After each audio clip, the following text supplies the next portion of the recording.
Hello? Hello? Hey. What up? Hey, what up, baby? Sorry it's taking so long. I don't know where these people are. I was actually decently on time today. Maybe from I now guess on. that's why they're late. Yeah, maybe from now on I should actually start. I should just start, and then as they come, we go. You know what I'm saying? Like, should I do that instead of just waiting for everybody? What do you mean? Like just start with 2 or 3 people and then just build it up over time? Yeah. Yeah, that'd be a little bit more intimate. Why not? Yeah, it'd be more efficient, wouldn't it? Maybe. Be a new look. I don't know. It's not the worst idea. Uh-oh. Give it a try. Yeah, that looked bad, Devin. That was like you without makeup. Hello. Hey, guys.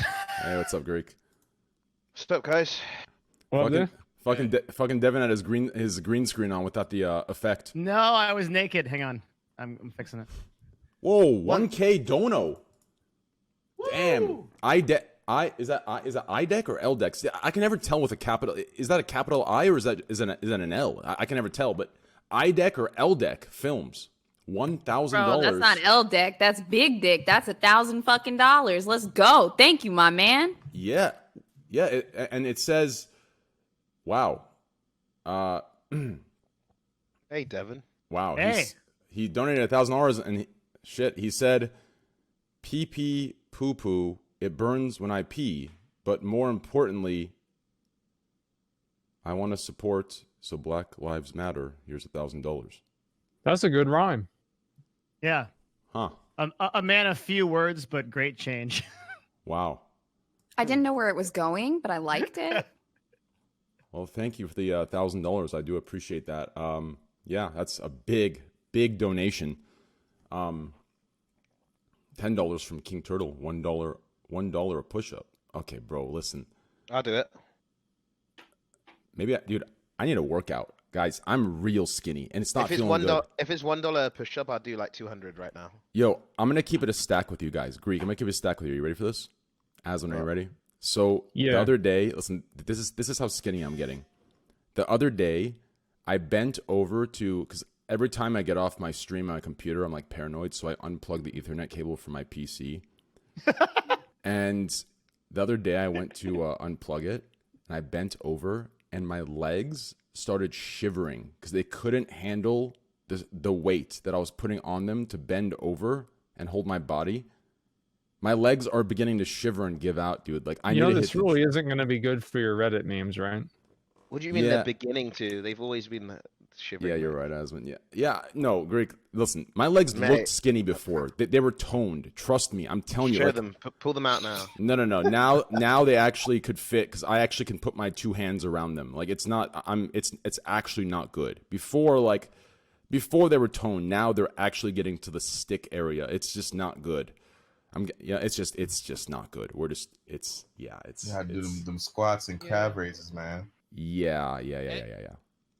Anyone who doesn't have like a fucking platform in their basement, everyone's getting a little smaller and a little fatter.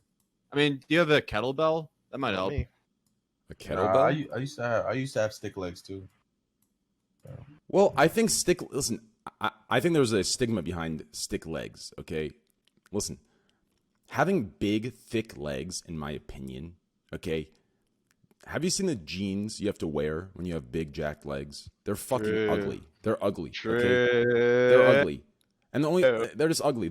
That's why all those jacked guys that use steroids, they always wear those like frat boy shorts that are like 2 inches. Because they realize, holy fuck, all the clothes in the world, they cover up my legs, so I'm working them out. Think about it. So just trust me on this. No, I know, because I got big ass thighs, so like that should be trash. Yeah. You have to wear those like cowboy Wrangler jeans. You know what I'm talking about? The ones that flare out. Yeah. Yeah, brother. Fucking ugly. I mean, that's why, like, yeah, when I was super into Olympic lifting, I would just wear track pants all the time. It's the only thing to solve it. Yeah, but I don't know. My thighs, I think my calves are like a decent size. Before they used to just be like a straight stick. Like there was no curvature in the calves at all. But then built that up a little bit, just a little bit. Not too crazy though. Yeah.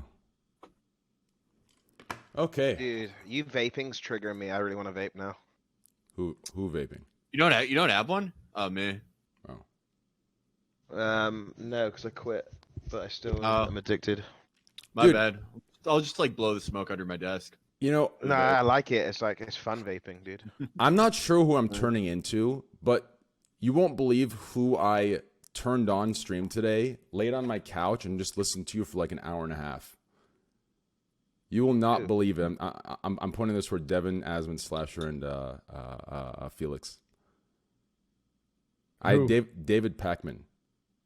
Oh, Dude, I was listening. Dude, I don't know what I'm turning into, dude, but like I was listening to his stream. He was doing these call-ins, and they were so interesting. And like the way he talks is fucking hilarious. Like someone's like, "With all the things going on, David, you should blow trees." He's like, "Well, technically, I'm not sure what that means. Is that smoking pot?" Like the way he speaks is just like it's like so like proper and like nerdy. I don't know if that's the right word. That it's like funny. It's like unintentionally fucking hilarious. And I was just laying there listening to him for about an hour, and then I realized, holy fuck, I don't know where I'm headed. You know, I don't know what's going on here, dude. I'm about to be caught in a Bernie shirt, in Florida, or sorry, in Los Angeles. It's just, yeah. He's a Bernie supporter, right?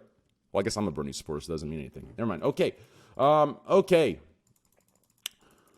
Okay, so we're ready to go. Who'd we just get? Me, I just calmed up. Are we ready? Pac-Man is a Yeah, Biden supporter? Aren't we missing people? Oh. Yeah, we're missing 2 people. I don't know where they are. Well, one of them streaming. The other one, I have a feeling, fell asleep. I think she might have fell asleep. Yeah. Mhm. Yeah, I think she messaged fell her. asleep. I don't know. Yeah, I need to be up tomorrow too. Yeah, I think she definitely fell asleep. I can check. Let me see. Yeah, just message her real quick. Chances are she probably fell asleep. She said she'd come by if she. Well, she said she'd come by, but she might have fell asleep. Yeah.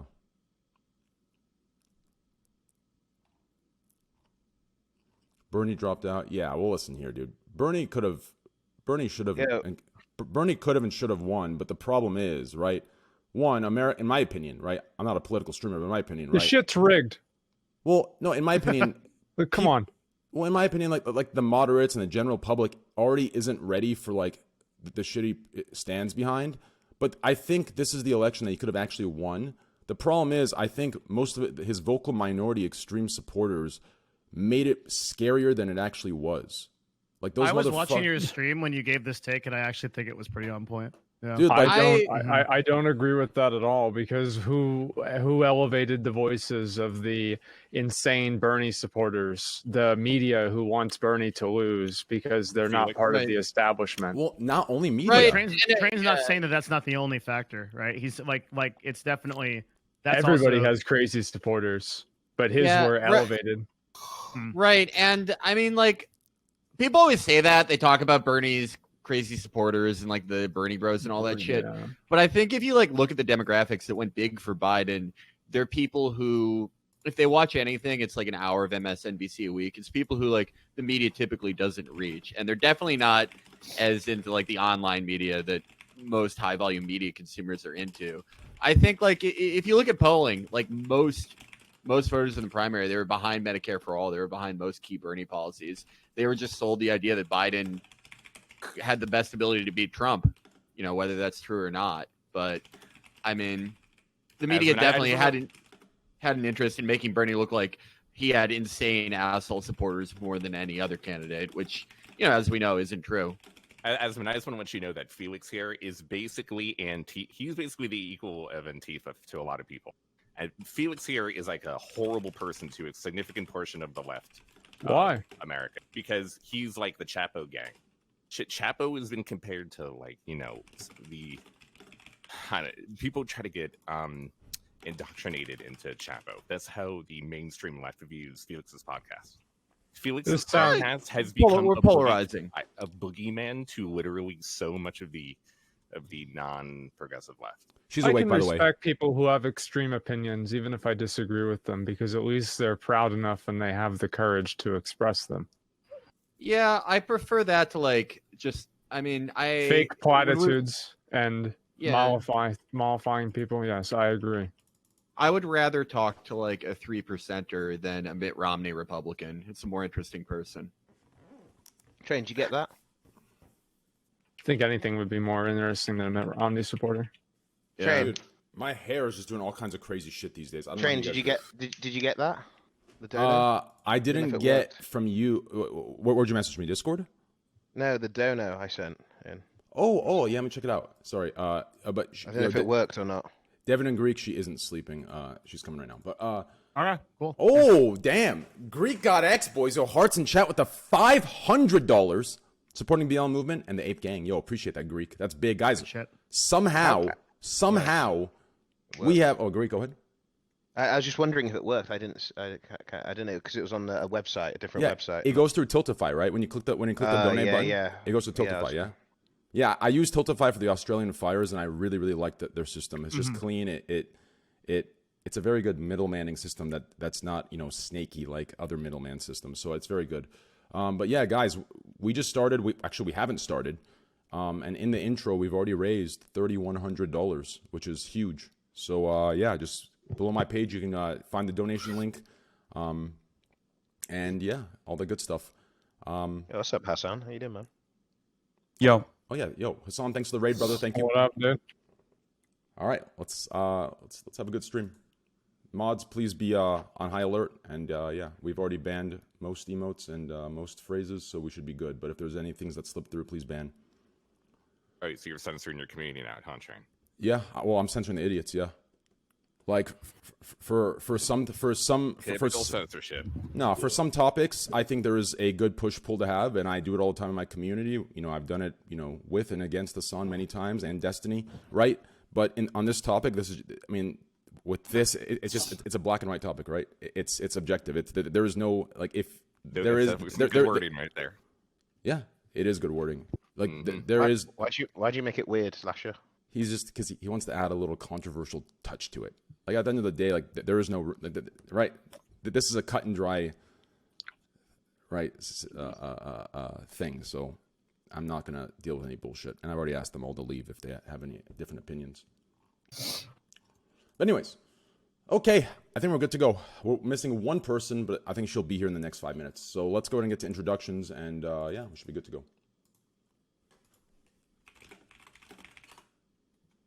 Son, you still been working out?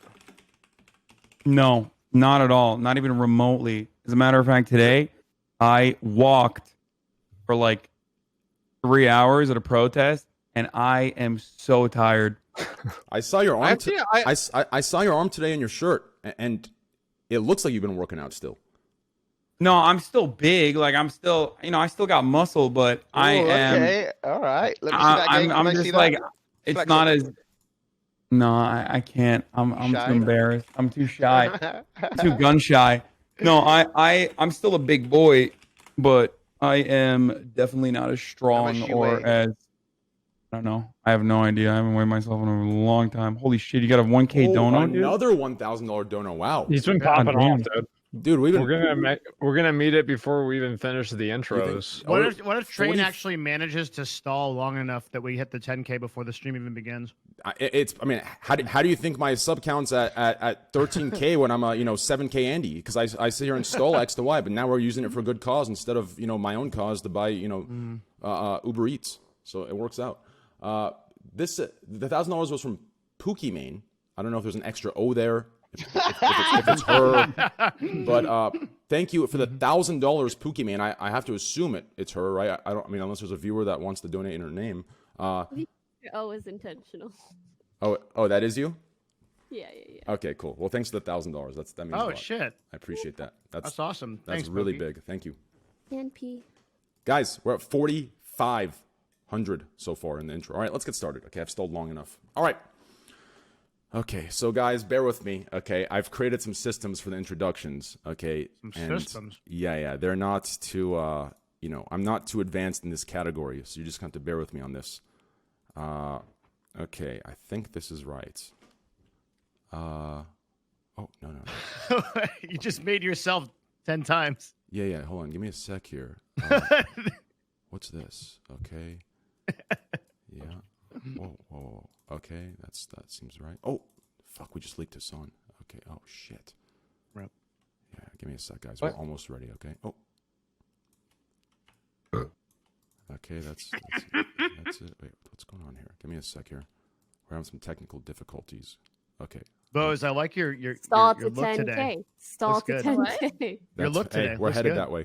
I agree. I thank like your you. pigtails. So What up, cute. Felix? Mhm. Oh my god, you Oh, guys are what's so up, nice to me. Hassan? I'm loving this. My Turkish brother. Yeah.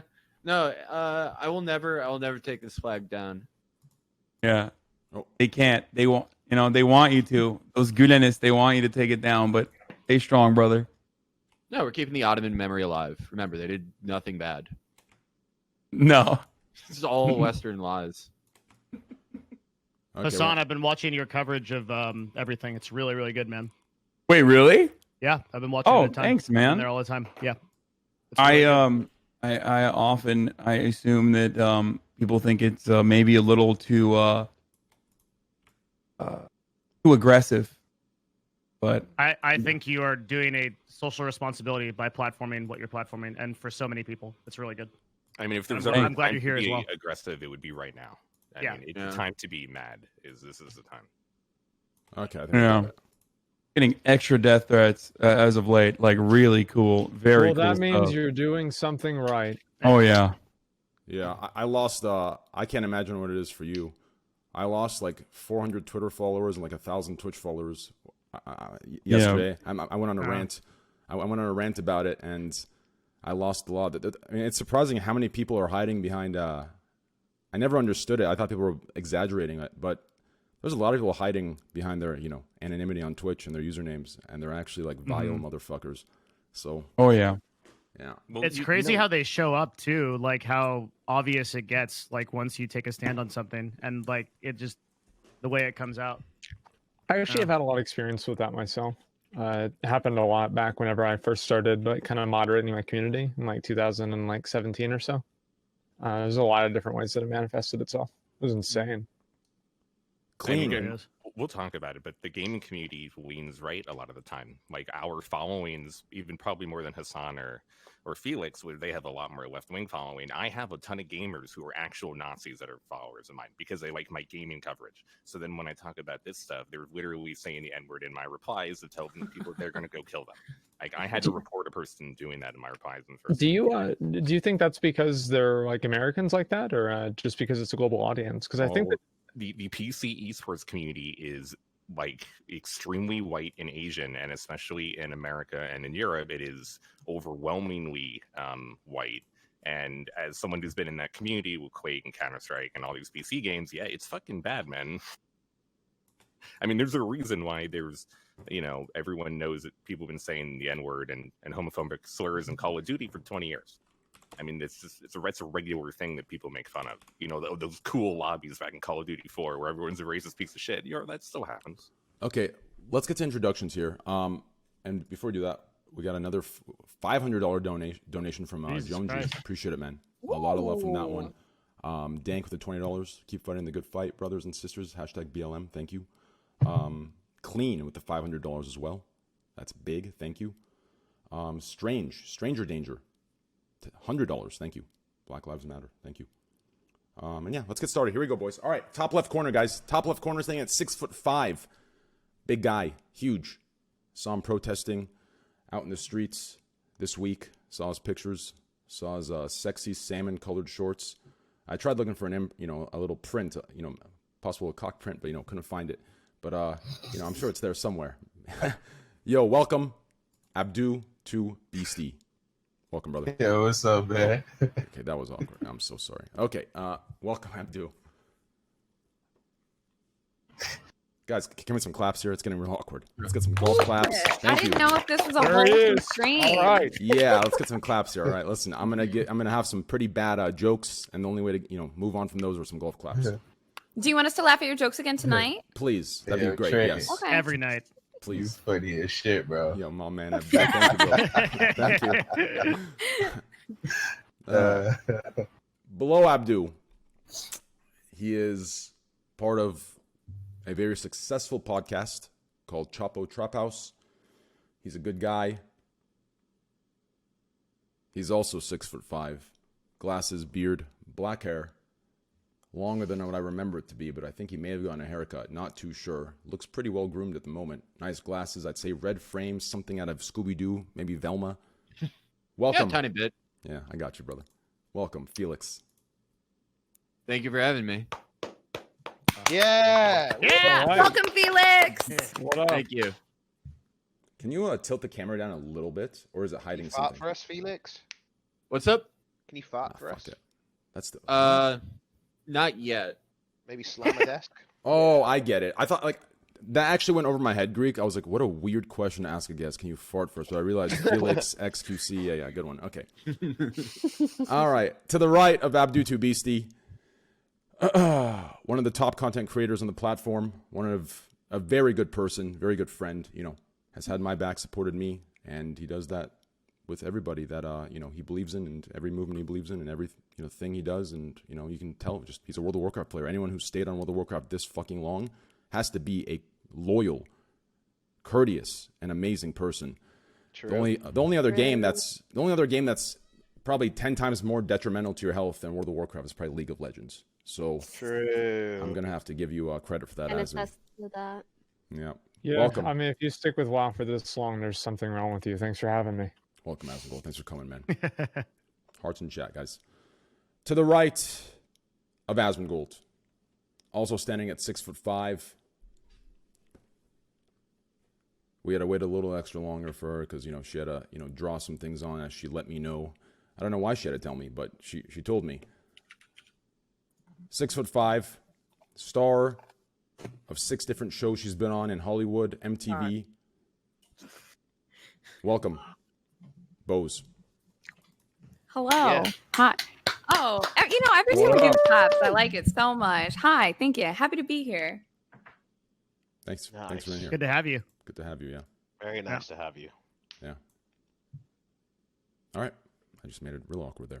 To the right of Bose. No, I'm sorry. I'm like half awake right now, and I got this light blaring on me. I gotta wait for my happy juice to kick in before we get it popping. Oh, you know. you're good. You gotta turn it up. Yeah. No, Yeah. that was me. I'm looking back at my OBS and I see like 6 of me, right? It's already enough dealing with one picture of me, right? But 6 of me, it's a little aggressive. To the right of Bose, co-producer, co-host of the podcast, good friend, good guy, runs one of the best management companies in the world. His dance moves are phenomenal. His dance moves are phenomenal, and you can tell. He almost paints a story with his dance moves. Yes, this guy is he's the perfect little graph to show you what happens with people before Twitch and what happens with them 8 months onto Twitch. And I'm pretty sure one of the editors of the podcast made this graph somewhere on Twitter. It showed him 8 months ago looking 10 years younger, hair, Dreamy eyes. not missing, eyes dreamy, skin, no wrinkles. He looked great. Now he has patches missing from his head. You can see wrinkles from 10 miles away. Even his fucking camera doesn't focus in anymore. The camera's had it too. It's gone. Welcome, Devin Nash. Devin Nash coming to you live from space. Devin, you Thank look you great so much. today.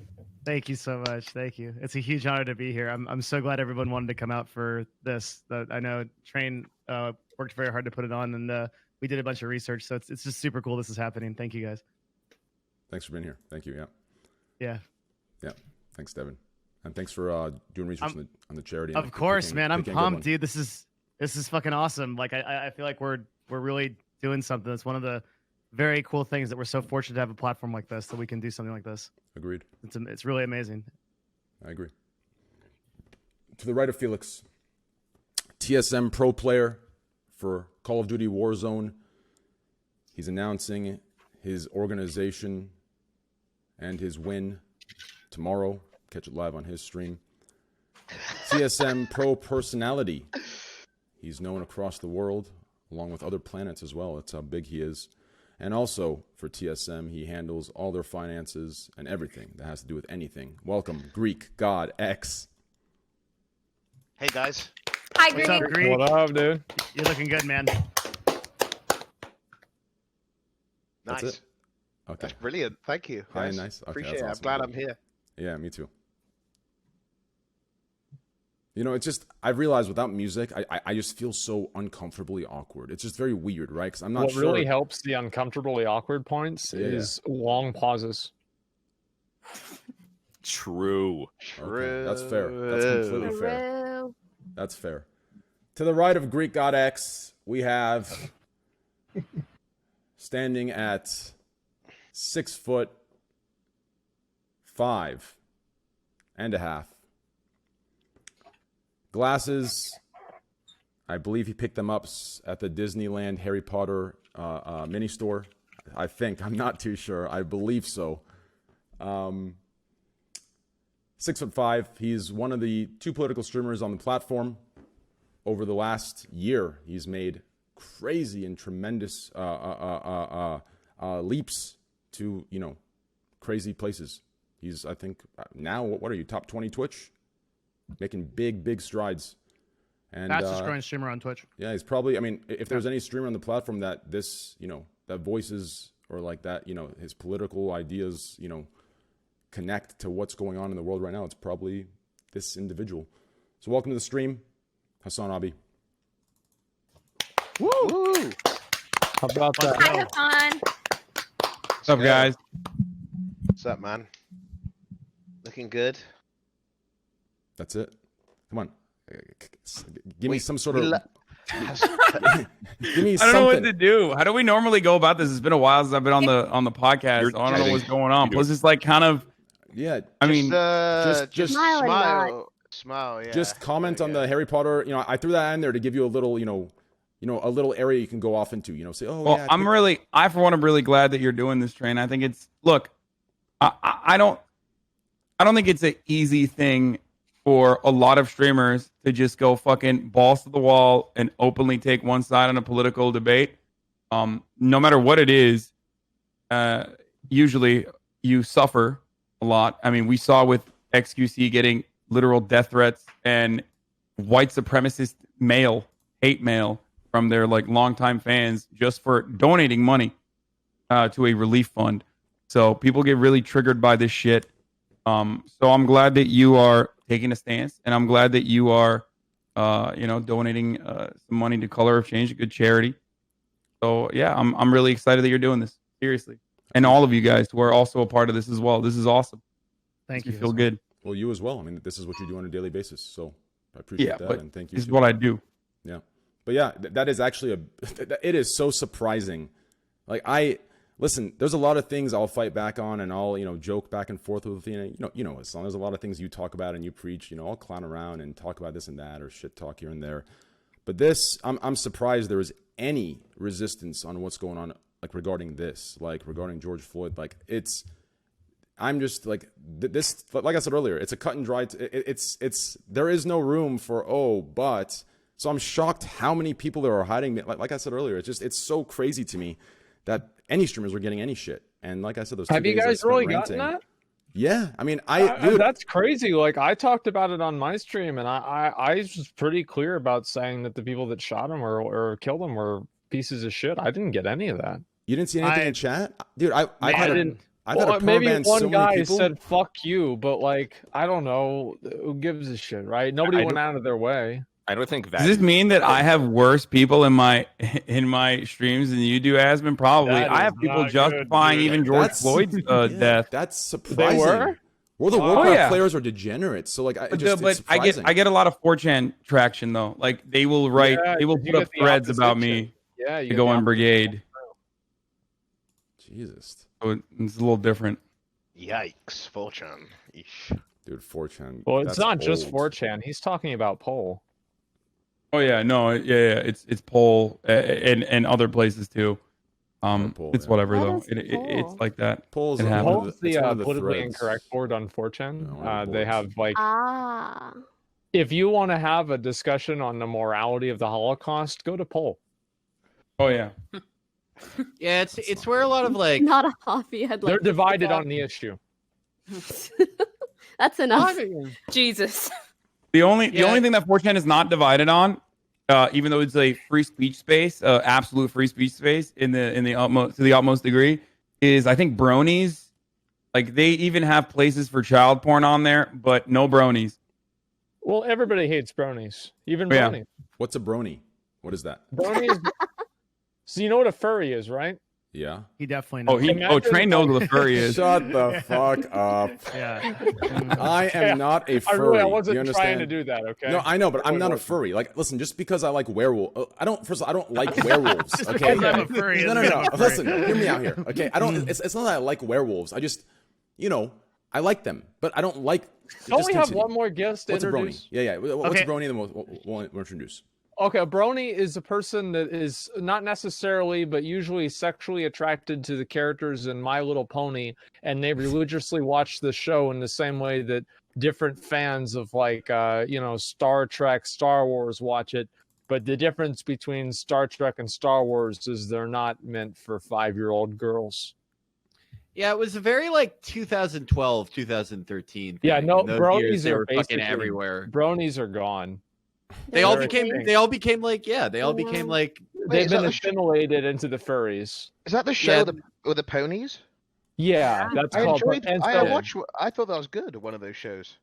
The bronies Right. are not Just- That extinct. explains a lot. Wait, what? Train, I let's watched say in that. I theory, swear I watched a show when I was a kid with ponies. let's This say is in the new theory one. that there Oh. was a convention of people that liked werewolves. Would you go and hang out with them? No, I wouldn't. Okay. Good. That's just listen. I mean, I'm not- you only have one thing to talk about at that convention. There's only so much shit you can say about werewolves. Well, I'm not into that. Like, I'm into. Listen, like, Okay, come on, dude. What I'm do you mean, into- you like werewolves. no. Listen, for example, okay, I just enjoy. Like, there's just, those furry suits aren't werewolves. You understand? Those are. Like, when I see that, I think of like Chuck E. Cheese. You understand? Like, it's like mascots. Yeah. Yeah. That's Right. not what I'm Like a referring to, right? mascot. I'm referring to like we're talking like a 7'9", right? Pure muscle, right? Yeah, Canine like having alpha male. wolf, Male. right? That's moving at Yeah. superhuman speed, superhuman Yeah. strength, right? This thing is just absolute all around. It's just When I was a kid, I always used to want to get bitten by a wolf or a spider so I could become Spider-Man or like a wolf. Aw. Did you ever Is get anybody bit by a else- spider and then it just hurts? And you're No, just- I just wanted to get. I was like, dude, like, oh, can the spider bite me already, dude? Spider-Man's so cool.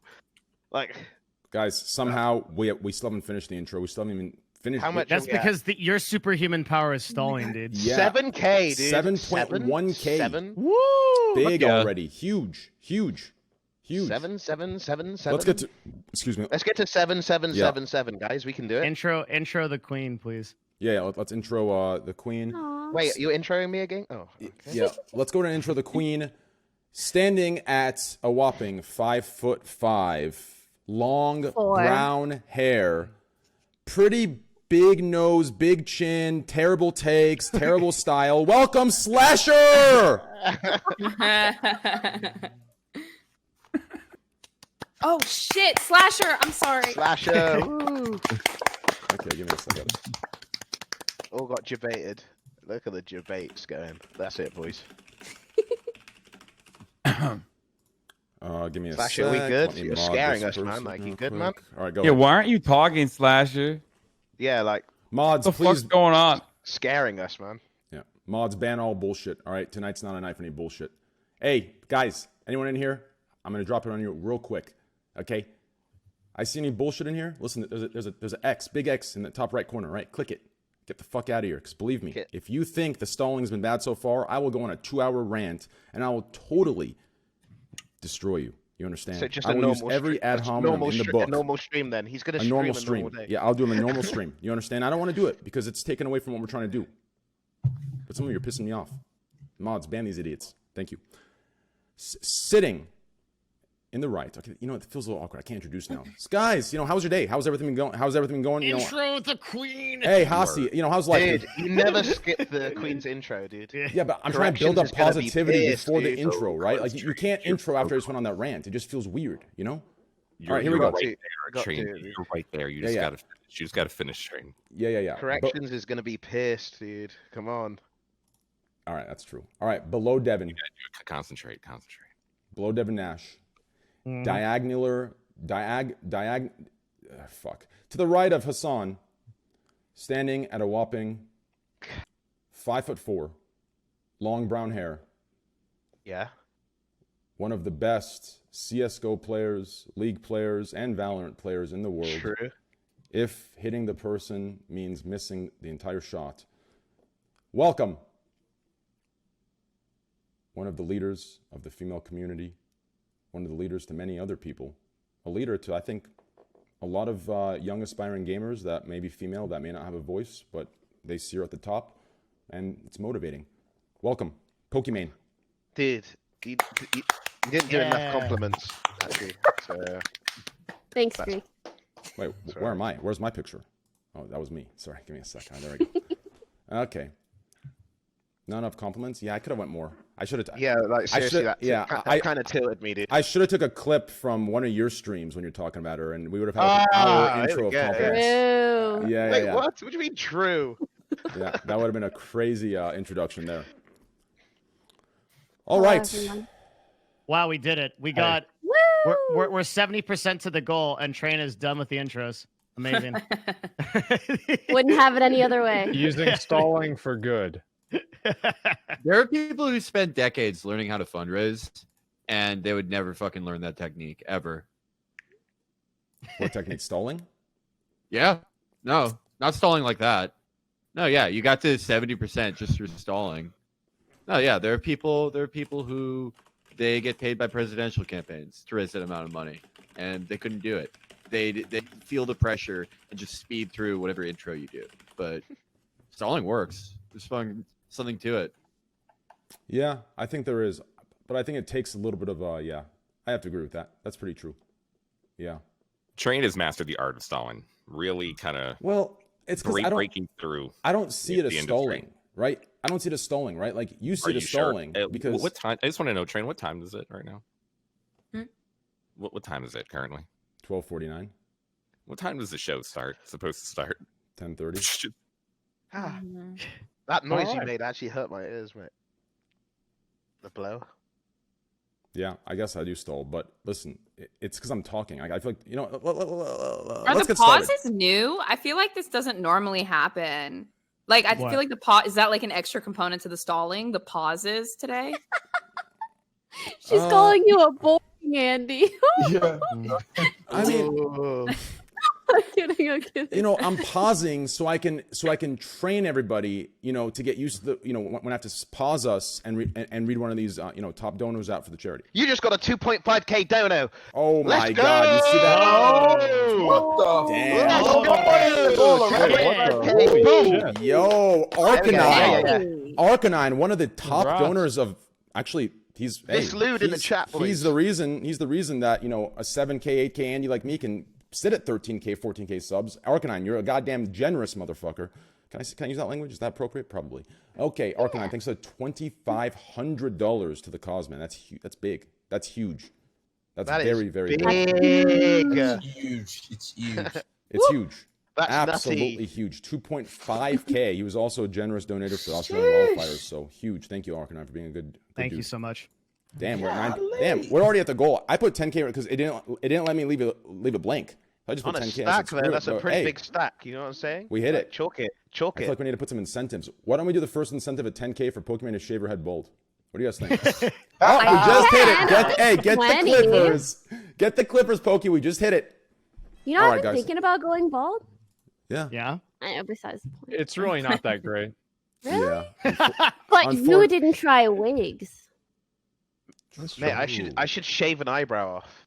No, actually, no. I better not. Well, Train, unintentionally, there actually is a movement that I saw earlier tonight where it's girls going bald for BLM. There's a hashtag go bald for BLM. So I think Pokey doing this would actually fit right in. Well, what's the purpose? Do they like donate their hair? No, it's extremely weird. It's a bunch of white girls going bald for I don't even know why. They're That doing does it. not help. I don't the- feel help. What if? Wait, He's so like, is hey, it just like, Black bro, Lives is it just like it's supposed to like raise awareness? Like if you see just like a Yeah, I mean, I guess 22-year-old that white works chick- because I'm going to ask them, why are you bald now? And they're going to say, oh, Yeah. Black Lives Matter. I'm like, okay. What? Yeah. Like, It's really funny. You That have to just- do the hashtag. Yeah, I'm sorry. That just seems like you want to man. you want to freak your dad out, and you're like, oh no, there's like actually a moral reason I'm doing this. yeah. That just doesn't fucking seem like anything at all. I'm gonna post some favorites. Give me I mean, what if? I mean, No, me too. I think we're overthinking it. I think maybe like the 2 or 3 girls that started this, maybe they had like a drug test coming up, you know, and they decided to like, you know, Okay. you know what I'm talking about? Because if you shave the hair, right, they can't do a DNA test using your hair follicle, right? Is that how it works? Yeah, and like Pretty sure a you get lot a hair of follicle drugs. from That's Can't not get it from your arm or something? itchy at Wait. all. Well, he didn't say. He didn't yeah. say. Yeah, he I'll didn't be say flaming, the. bro. Wait a second. Does the wait? Does the hair on your balls, is it the same thing as the hair on your arm? That's drug hair. Yes. That's drug hair? That's drug hair. If you're doing Wow. drugs and you're growing pubes, that's drug hair. That's Facts. crazy. But isn't that crazy how like the hair on your body and head can be straight, but your hair down there like eventually gets to a point of like curliness? Why is that the case? Why isn't it all just straight? Because it's probably like evolved to be more protective. I guess. Yeah, I don't know. To stop, it's got to be like so it can, if your bugs are in there, you can feel it, so you can protect yourself. Yeah. Right? All right, well, let's get off this topic. I really do think the nuts is always apologize. Yeah. secure too, so you know, to be a little more. I don't know how we moisturized, keep you know? getting to dicks I mean, and yeah. yeah. All right, Devin, why don't you take it away? Open this beautiful thing we've designed and created, and let's get started with the topic and juice things up. I think we have, We can speak a little bit about the charity, yeah, let's do that. I guess. I have a team of researchers who are really, really awesome, and we spent the last couple of days looking for the best charity to kind of represent not only just like the sort of like things that are going on with the movement right now, but like we looked at a bunch of different things. We looked at like bail bonds, for example, but found out that like there's actually a lot of money going into those, and they are having a hard time spending it, and they're directing a lot of the resources to other places. The cool thing about Color of Change is it does three things. I think the first thing it does is actual education. So they do webinars, they do in-studio stuff, they teach about racial inequality, about they take stands for justice. They have been very involved in the Trayvon Martin case, the Jetta 6 stuff, the stand your ground laws in Florida, and they've been involved in a lot of reform, but they simultaneously try to educate on these matters through a combination of online and local stuff. So we took a look at them combined with the fact that they have Tiltify. I called them up. They were really cool about it. They seemed like really, really neat individuals. It was between them and another organization I'll recommend is the Equal Justice Initiative. And we also pulled the tax documents. This is one of the most important things for me because I'm the finance guy, right? Like we pulled the tax documents for a Color of Change, and it they spend almost all of their money on services, and there's no weird stuff with how they spend their money. Yo, so you sure it's a the great fuck charity. did check that out. If y'all didn't see Devin stream earlier, this Yeah, I was- motherfucker cracked open the books. He was looking at the Yeah. money. He was like, where did this go? Where did this go? Shit, I like to donate, but I'll just be like, Nice. You sounds did good. your research. You did your research. Well, I didn't The want to do one of number. those. I didn't want to do one of those things where we just like toss a bunch of money at something just to like feel good about it, you know? Like I wanted to make sure that we were going to make a difference with what we're doing. And I think this is the org. And combined with the ease of use for you guys to donate with Tiltify. I mean, we've already broken our $10,000 goal. We have some fantastic people here tonight. I mean, it's awesome for all of you to come here for the podcast and take a stand with us. And it's just a huge positive vibes tonight. We have a lot of topics that are just about like some of the uplifting stuff. There's already been change. Hassan will definitely be able to speak to this better than I can, but I know there's already been some legislation introduced in Colorado. There's been numerous talks and committees and councils at a local and state level to try to review things, as well as millions of impressions in social media to get people of awareness of some of the things, the police brutality that's going on across the country, and some of the racial inequalities going on across the country. So we are making progress. We are making a difference.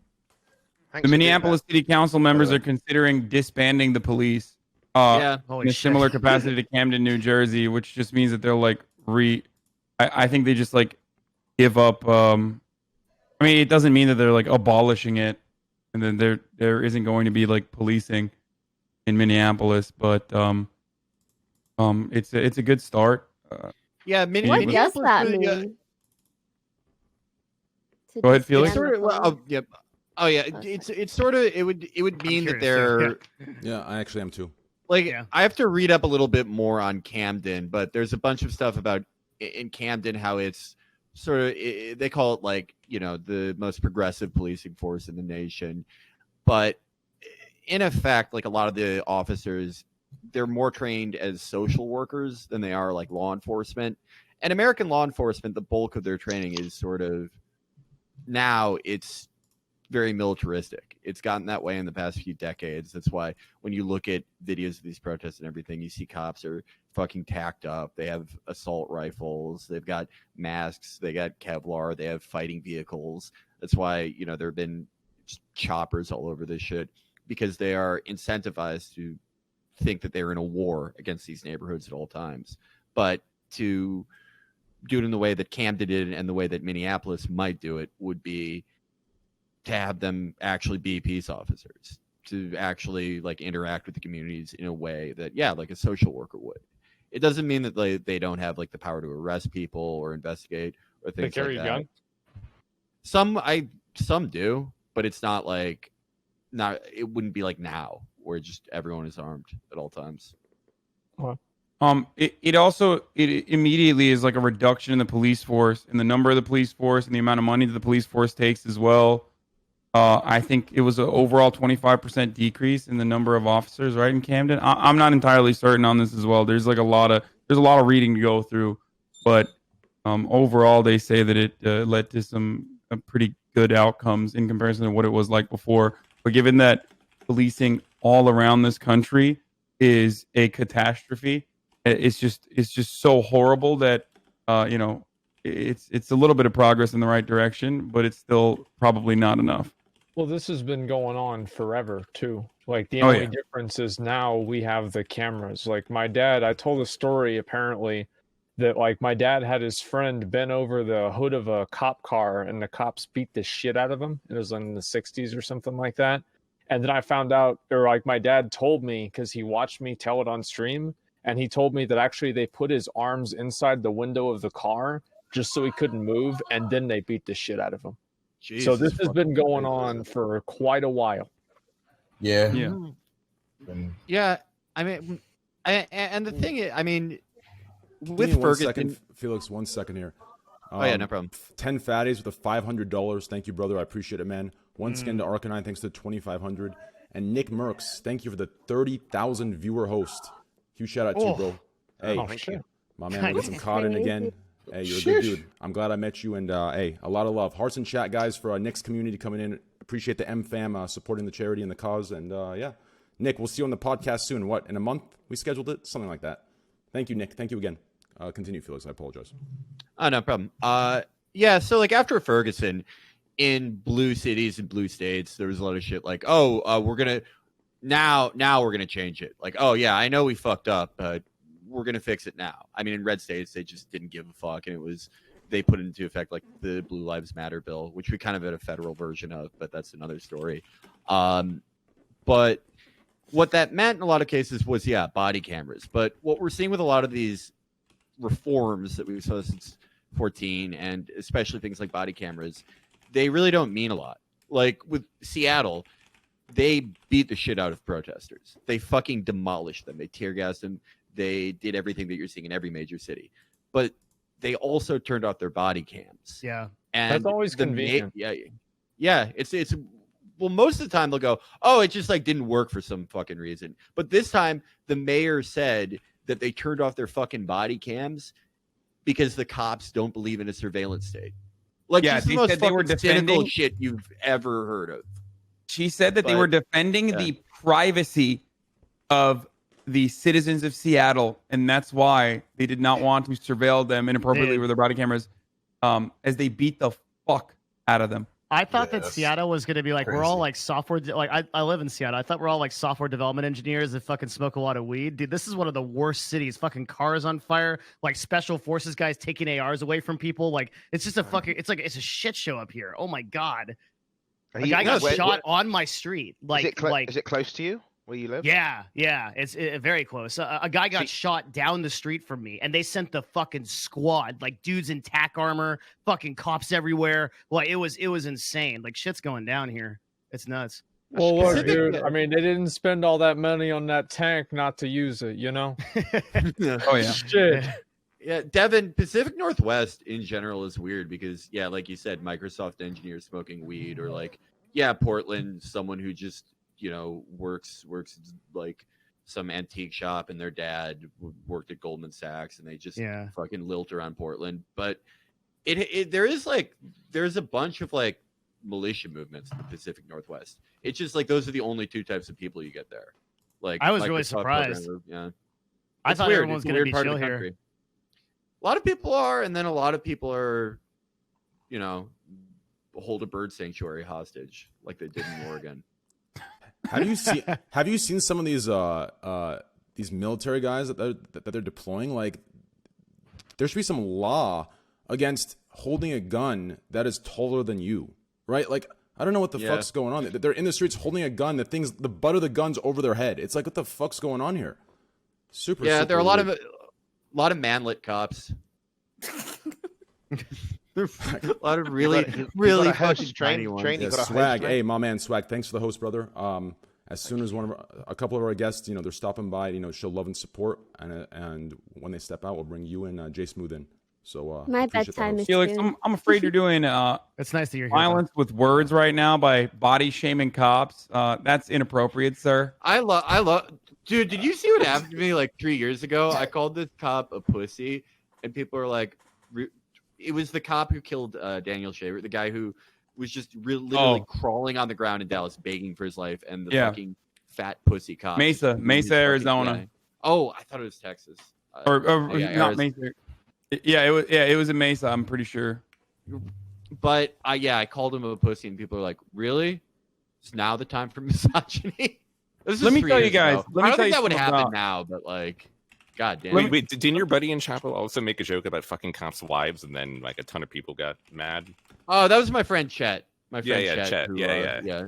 I saw that tweet, and also a lot of people were upset at him. Let me tell you guys something about Let me tell you something about Daniel Shaver's shooting. I don't know if you guys have ever seen that. It's a horrific piece of police brutality where Daniel Shaver is crying on his hands and knees, drunk, begging, while this motherfucker is playing Simon Says with him on the hallway, and then he shoots him with his own personal gun. This guy, Officer Philip Brailsword, shoots him with his own personal weapon that he uses as a service weapon. It's an AR-15 that had the words "Get fucked" ingrained on the side of it. It said "Get fucked" on that AR-15. So he shoots him. He kills him. He had a BB gun because he's a pest control guy. He didn't even have it on him. They just saw him in his hotel room or something, called the cops. They shot him and killed him as he was crying, begging on his hands and knees. Not only did he get off, he was found not guilty of second-degree murder, but he also then countersued the state and is now collecting PTSD payment to the tune of $2,500 a month because he claimed that he got PTSD from killing Daniel Shaver. What? Wow! What a victim! Yeah, that video is crazy. Something happened to him. It was like they were yelling at him over it. And to all the people, it's crazy. Yeah, and to all the people who cry constantly and only bring up white people dying, to say like as though police brutality, as though Black Lives Matter says like police brutality doesn't affect white people. They don't. They definitely do admit and understand that, of course, police brutality also affects white people as well. Just black people disproportionately higher. The only group of people that actively protested against the Daniel Shaver shooting was Black Lives Matter.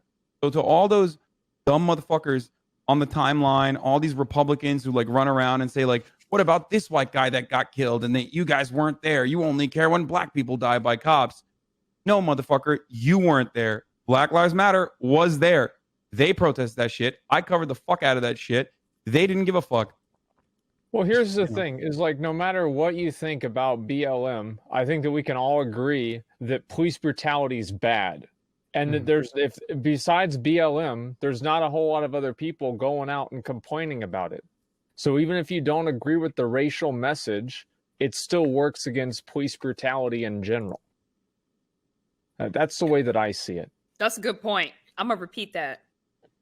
Yeah, it affects everybody. And then on top of that, it's like, who the fuck is paying that money?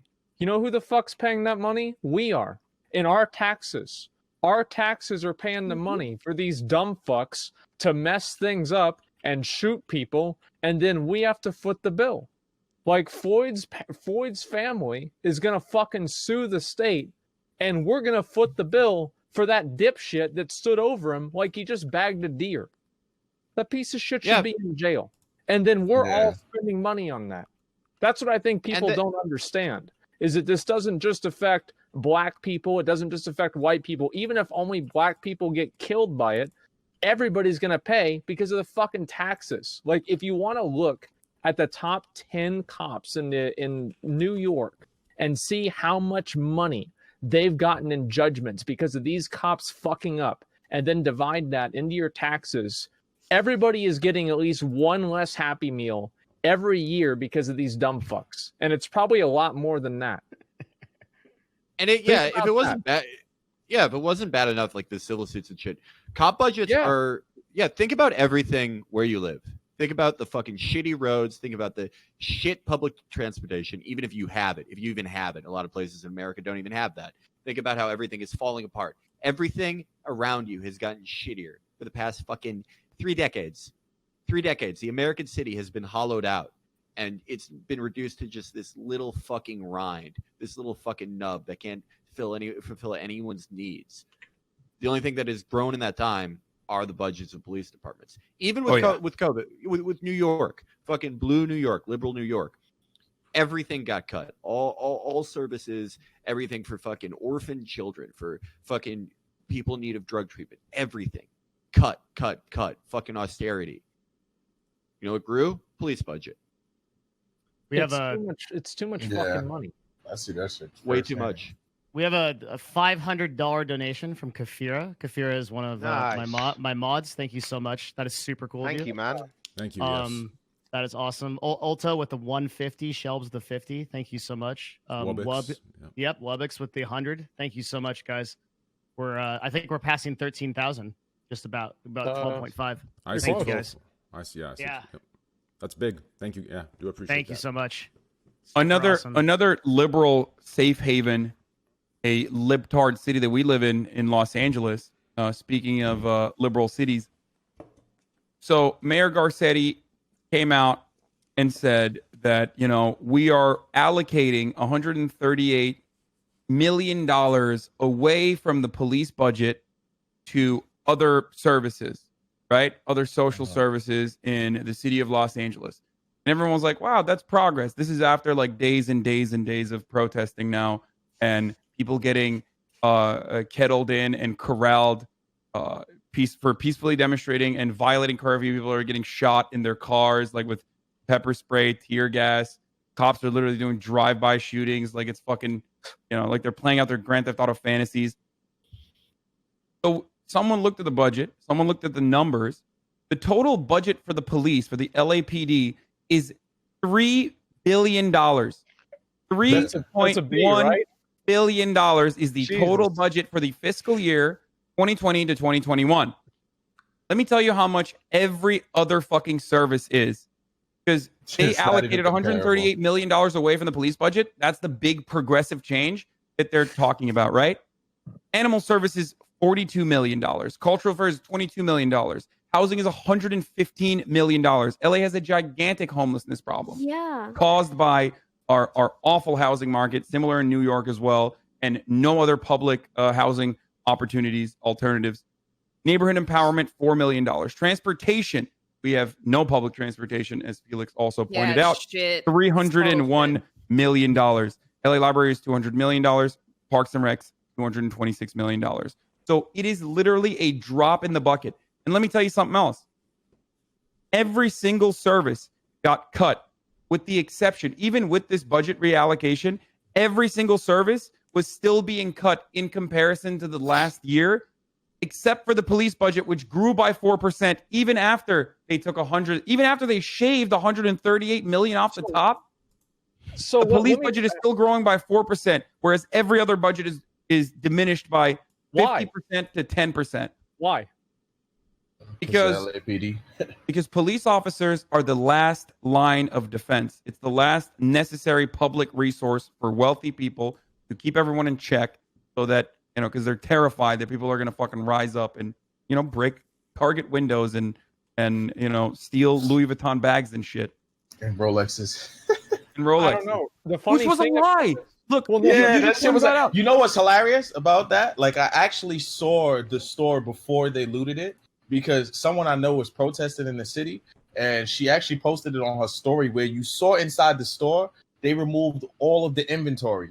And then later on, they were like, they broke into the Rolex store. Yeah. And I'm like, did they? And then they were like, oh, yeah, they broke into one in Soho. I'm like, are you sure that's not the same one I saw? And then come to find out it was the same exact one where I saw with a girl. She literally was right in front of the glass, like less than a foot away. And she recorded it. And you see there's no inventory in the store. They removed all the inventory the night before. They said they sold a lot of the watches. So New York Post published that article with the headline, $2.4 million worth of Rolexes stolen from store, says police department, right? Yeah. So the cops fucking lied. The store owner, and by the way, the media is also working with them to lie for them at their behest. It's the New York Post. Yeah. That's what they New York Post is fucking reactionary garbage, but still, like, they literally wrote that headline. Police say $2.4 million worth of Rolexes stolen, right? And then the second paragraph, it literally says, store owners say they cleared out their inventory, so actually nothing was stolen. So why the fuck is that still the title? The title should be Cops Lie. Think about this, right? How many people would have clicked on that article if it said people broke into the store, but there was nothing there and everything was fine? Like, that'd be fucking boring. They're not going to get any ad revenue from that. No, the bigger problem is the media. Right? No, the media didn't verify the story is the bigger problem. The media working with the police to take the NYPD's word on it is a bigger story than like the clickbait nonsense. Oh yeah, I don't know. I feel like taking the police's word for it shouldn't be a necessarily bad thing. We should assume that the police are not lying. We've seen over the last 5 days the amount of lying that they've done, with the amount of video that we've seen of the police instigating with all the protesters, beating protesters across the country, and then lying. Imagine how much lying the police have done before like phones existed and before like video footage existed. Imagine how many people have died and have been destroyed by the police who have lied in their police reports, lied to their supervisors. Well, here's what's funny to me. No internal affairs, lied everything that they've done they could be doing for so long. We should be thankful we have technology now to be able to document everything and to get videos of people and the police being pieces of shit all the time. There it is. And so anyway, what I was saying is like, yeah, I think that the police should try to, prevent places from getting looted and burned down and destroyed. But they're just sitting around doing fucking nothing about that. And then I keep seeing these clips of this one police officer just walk by, punch somebody in the fucking head.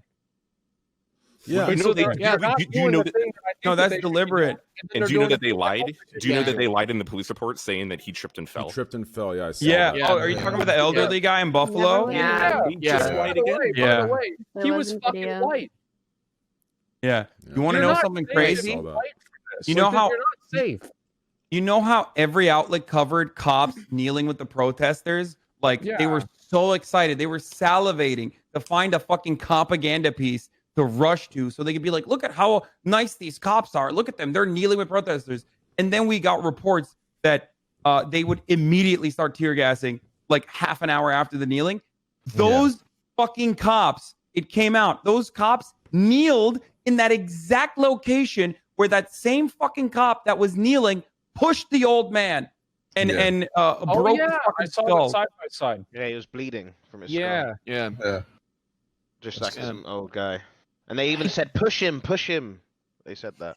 Yeah, and the first thing that they did, and this is why like people say ACAB or all cops are bastards, which we can get into if you guys want to have that conversation, it's fine. But the reason why people say this is not a case of bad apples per se, maybe there are good apples, but the whole system is broken, is because not a single one of those police officers actually checked in on him. Yeah. One guy, the guy who pushed him originally, almost checked in on him, and his friend stopped them from doing so. And then they instead attacked the protesters that were ahead of them and camera crews that were trying to film the event.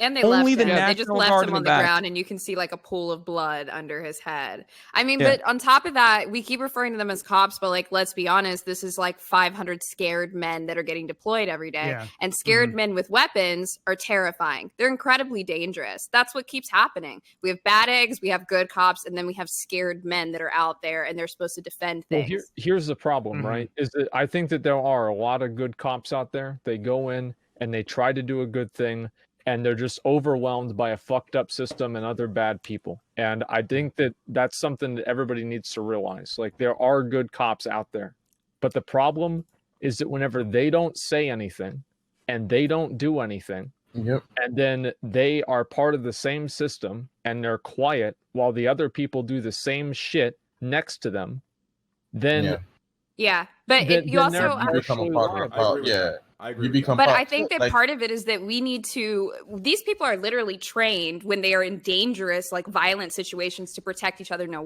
matter what. So even when they go back to the office, if they know that their homie did something fucked up, in their brain they're not going to say anything. So we need a system in place that makes people more comfortable to rat out the bullshit because they're scared and they always have each other's back, and that's what's fucked up. I mean currently. No, you were saying. I was just like currently the best case scenario for a cop that brings up abuses in a police department or outright fucking murders is that they're ostracized and eventually fired from the department. Yes, worst case, 100%. They're fucking killed. That's an interesting conversation. What do you think that like they can do about that? How do you change the culture? It's such a social problem. Yeah, it's very psychological. I'll tell you a story about former police officer Stephen Mater. Okay, he was a vet. I forget exactly where he was. I think he was in West Virginia. He was a former officer. Now, you guys know that there's a concept in America called, or I guess it's worldwide, called suicide by cop. You know what this is? Yeah. Oh, yeah. When a suicidal person calls the police officers and, like, you know, acts like he has a gun in his hand or something to ensure that the cops kill them. Because that's how violent our police force is. That's what the expected outcome is usually. So they do this on purpose, right? Yeah. So there was an unwell, mentally unwell person who called the cops, or someone called the cops on them, and Stephen Mater refused to shoot him because he was like, "You're obviously unwell right now. I'm not going to do that." He had a gun in his hand, and he refused to shoot him. He was fucking fired. He was fired from the police force. He sued them and won $175,000 in a wrongful termination suit. It doesn't. This is like one of those stories that doesn't get a lot of coverage, but like he responded to a call involving this man named R.J. Williams. He was a 23-year-old black man who was suicidal, and Mater made the determination that Williams did not pose an immediate threat to him or his fellow officers, even though he was holding a gun. Mater began trying to talk Williams down. He wasn't angry, but while he was trying to convince Williams to drop the weapon, 2 veteran officers arrived on the scene and almost immediately shot and killed the guy. And then they fucking fired the first officer who did not shoot. Because he didn't follow protocol? Because he did not shoot him, even though he had a gun in his hand. Well, that's crazy. Like, I mean, I can see, like, I mean, if you're in a life or death situation, somebody pulls out a gun and then you shoot him, like, all right, okay, you know, like, it's a crazy situation, whatever, right? But how are you going to fire somebody for being able to have the restraint in the first place? Like, that seems even worse. Yeah. Because I wonder whether they have any sort of protocol for when someone has a mental illness, or whether they train for that sort of thing. Well, part of the problem is that police have such a wide-ranging responsibilities like that, right? Like not like they're expected to take care of somebody with mental illness while simultaneously handling 9,000 other possibilities of things that could come up in any given situation, right? Like it's like it's such a broad job with what it's become today. Yeah. Well, can somebody educate me on this point? Are cops taught to always shoot to kill, or is there a way to shoot somebody and disarm them? I was just thinking about that, Bo. It's like, why are we in a place where, first of all, there's 2 things I'm bringing up. One, why is the go-to always lethal force? We have tasers. We have so many different ways that you can react and subdue somebody without killing them. Like, what is going on? Not to mention, let's say they had to pull a gun. Why are we shooting center mass? Like, are these guys not... They want to shoot to kill. Like, what? If you, the idea is if you have a gun and you pull out your gun, then that situation is escalated already, and you have to kill that person. It's not fuck like... no, dude. I'll pop 2 in the kneecaps and then ask what the fuck is going on. 100%. Yeah, I mean, guys, the NYPD's active target rate on an active shooting situation is 17%, and it's one of the most trained police forces in the country. Yeah, no, it's not that easy. What? There's a much bigger problem is cops being terrible at their jobs. They're fucking bad at their jobs. And here is why. They're not held accountable. That's the biggest thing. That's the big thing. They're not held accountable. They don't hold each other accountable. That's the biggest problem, because a lot of times when cops are doing their job and they do it, they get, it's kind of like they get free out of jail card, and it's like they do these things and they react these ways because how many times are cops ever really convicted? You know what I mean? Like, if you think about it in an overall scheme, they're hardly ever convicted or tried because there's always a reason why they reacted a certain way, even if they overreacted, even if they did something that was that was super aggressive. It's still like they're always seen as the right because they were either called or they're supposed to be defending or whatever it is. And then another big thing is they don't hold each other accountable. And I know it's like they have the whole cop brotherhood thing or whatever it is, but they don't hold each other accountable. So it's like when you're not held accountable and you have that much power, of course you're gonna easily overreact. Of course you're not gonna be as careful with a lot of things. You know what I mean? That's anyone. You know what I mean? Well, anyone. I think Devin, it was you said that cops are supposed to have this responsibility to look after, like, say, mentally ill people among the other things they're supposed to do. Well, they have a great deal of responsibility, right, given given the current expectations of their job. Right. Yeah. Mm-hmm. And I think that's an important point to make, because why do police have all this power? It's because every other service has been fucking hollowed out or completely eliminated. Reagan and JFK, to some extent, emptied out mental health institutions. The social workers are horribly underfunded. All these jobs that shouldn't be done by cops, shouldn't be done by, fucking crew cut, hot dog necked idiots, is being done by things that take a decade of school to know how to do. They're tasked with it. But part of the trade-off they get, I think, is, oh yeah, you could just fucking kill whoever. I mean, it sounds like I guess it may sound ridiculous to some people to say it flat out like that, but I think a larger amount of people, and especially people in law enforcement, are attracted to that idea of shooting someone. I think that's I think it's not everyone, but I think it's absolutely fucking there, and policy backs it up. Well, it's like, if you want to go and shoot somebody, what are you going to do? What job are you going to go for? I mean, come on. Well, there's two jobs I can think of immediately. However, okay, so there's two things. One, you guys are absolutely correct on the training part, and I will get to the facts on that in a brief moment. And two, the lack of accountability, right? The lack of accountability is actually built into our legal system.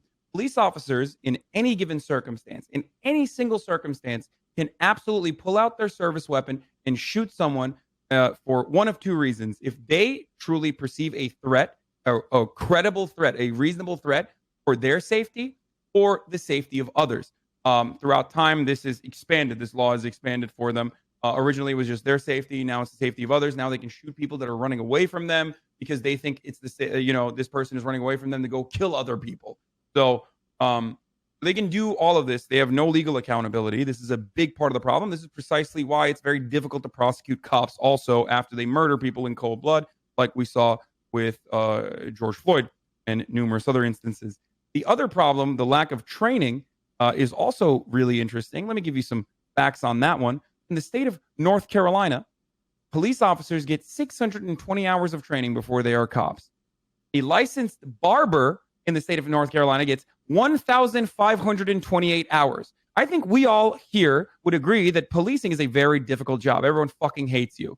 When you're doing something, it's necessary to a certain degree, but it's a very difficult fucking job. So why the fuck in the blue state of fucking California do cops actually only need 664 hours of training, whereas a licensed cosmetologist gets 1,600 hours of fucking training? Scissors are extremely dangerous. Florida, 770 hours. A licensed interior designer in the state of Florida gets 1,700 hours of training. Why do you think that is?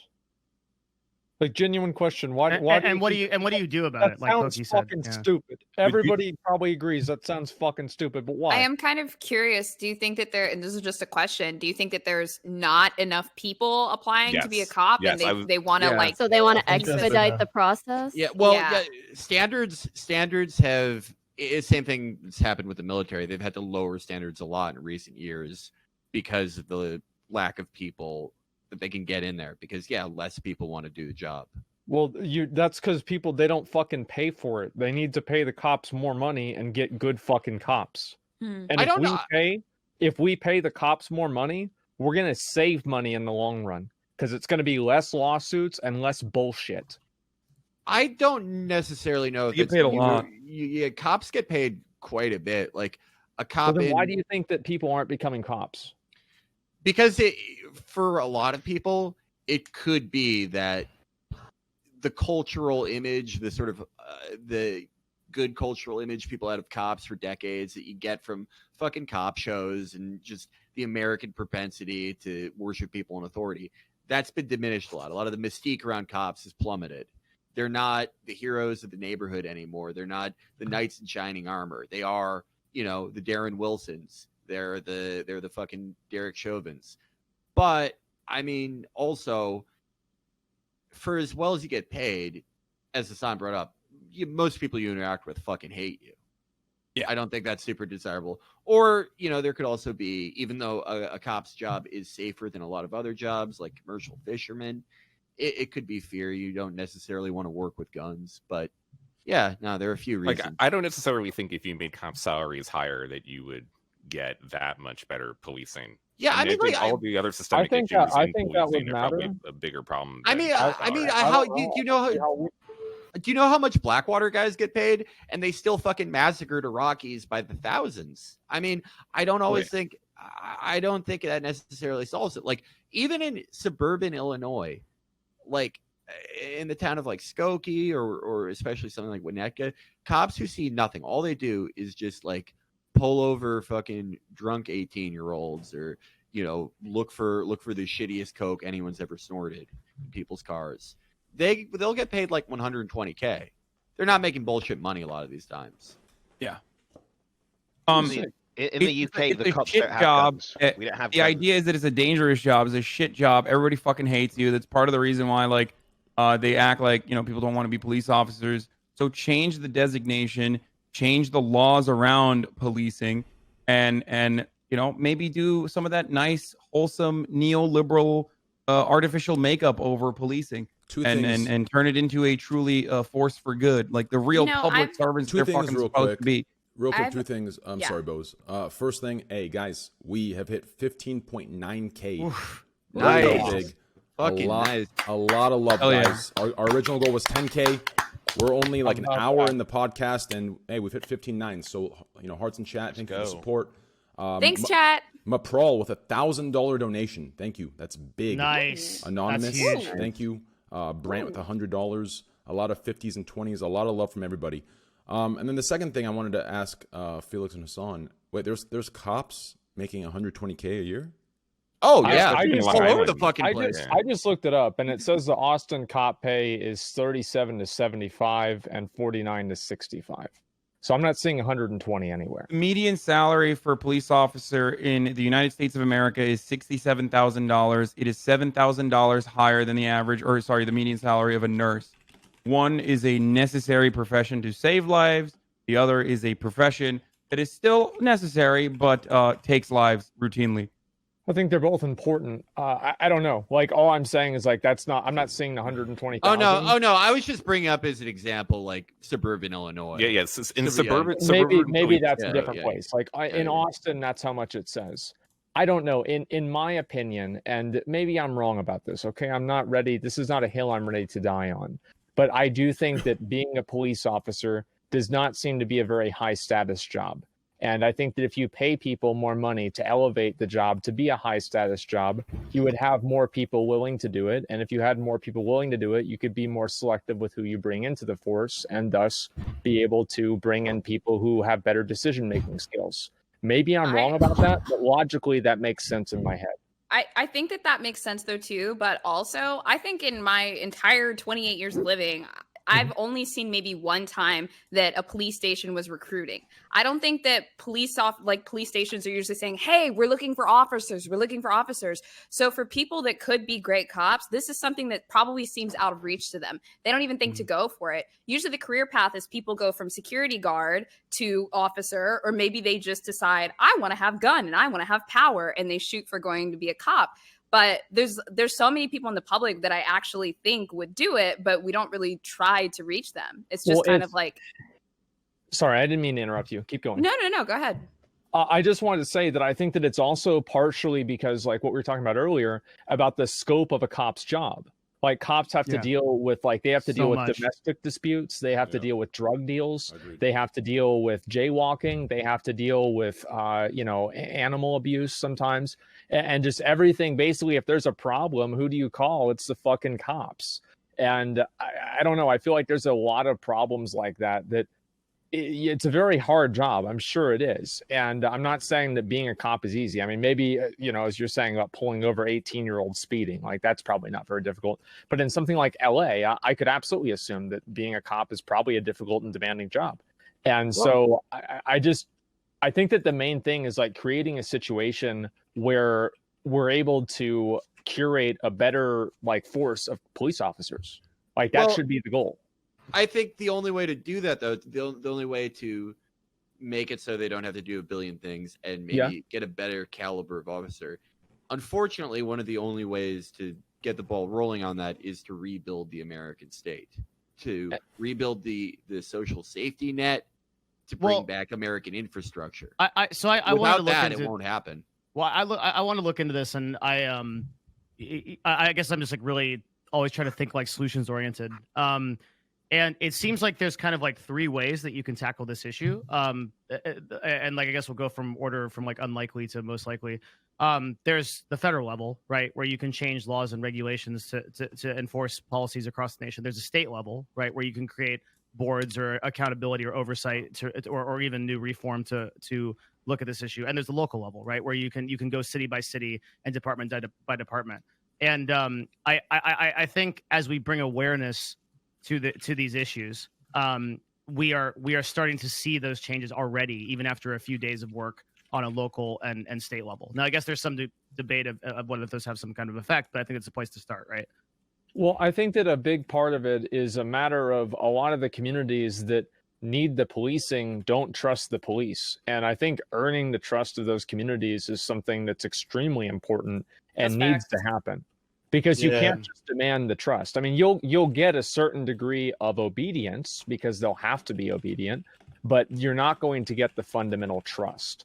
And I think that's something that, I came up with this idea on my stream, and I said before, imagine if every single time that you had a new batch of recruits, like police officers, the city government or something held an event where there was free food and you could come and meet the officers and actually interact with your police officers and make it more of a community engagement thing. Cute.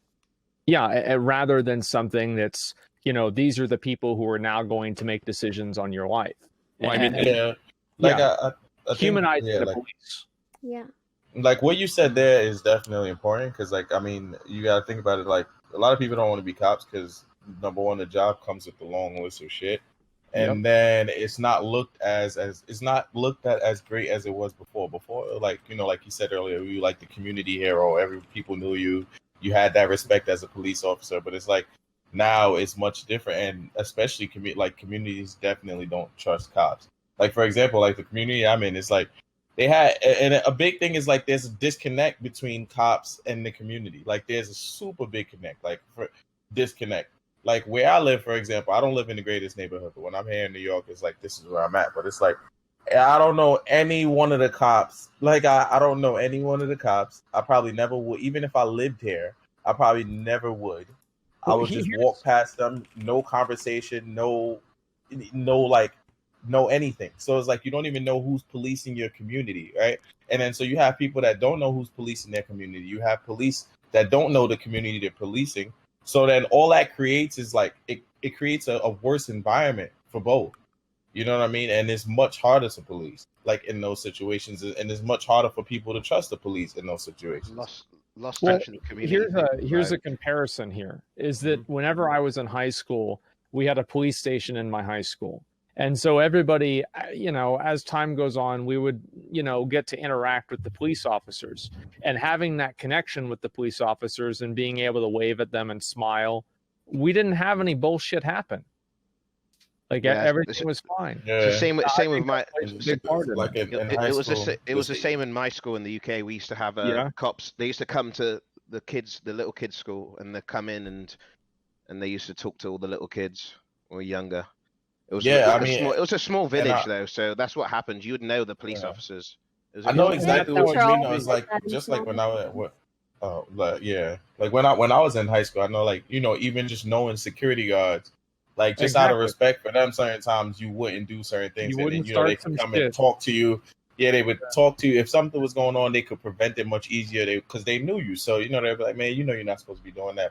You can have a conversation. They were much better at like ending, you know, things that before they happened. And then out of respect for them, a lot of people also wouldn't do certain things. If it's like they wouldn't do certain things around certain security guards because, like, oh, that's a cool security guard, so they would just out of respect for them. But it's like when you don't know them, it's like, you know, we had a federal prison security guard at ours, and there was a different reason why people wouldn't try shit around him. So yeah, I get that, and I think that having like that personal connection, it matters a whole lot. I think that's really what makes the biggest difference, is like having that. And so I think that certain communities, right, that are having like quite a trouble with like crime and stuff like that, I think that the police and like the government needs to go in, like the local government needs to go in and try to have a direct initiative in recruiting police officers out of that community. I mean, so you actually have people into the community. There is an example, Camden, New Jersey, which has been kind of a dangerous city for a very long time. There, at the very first day of protests, the police and the community walked arm in arm all the way down and had a big meeting before the protests. And there's been no rioting, no looting, nothing in Camden the entire time. And I think that's a very good example of the police trying to get to know their community and trying to overhaul the police system, especially in a city that had like a long-standing issues. That's really cool. With crime and all that. I think Camden's actually been a very good example of how other police, like the motherfuckers here in New York City, NYPD, is a great example of how you don't handle things, because the last 5 days they've been beating protesters, they've been running them over, they've been hitting them with batons. We've had the mayor be a fucking idiot and lie. We've had the governor be a fucking idiot and lie. And then they let everyone riot and loot because they wanted to get back at the police. And then they doxed the mayor's daughter because they wanted him to go fuck himself, even though the mayor said that they would back him up. So everything is completely fucked up here in New York City, and Camden, New Jersey is a great example of how to actually do Two quick things here. Yeah. The first, huge shout out to Player Unknown with a $5,000 donation.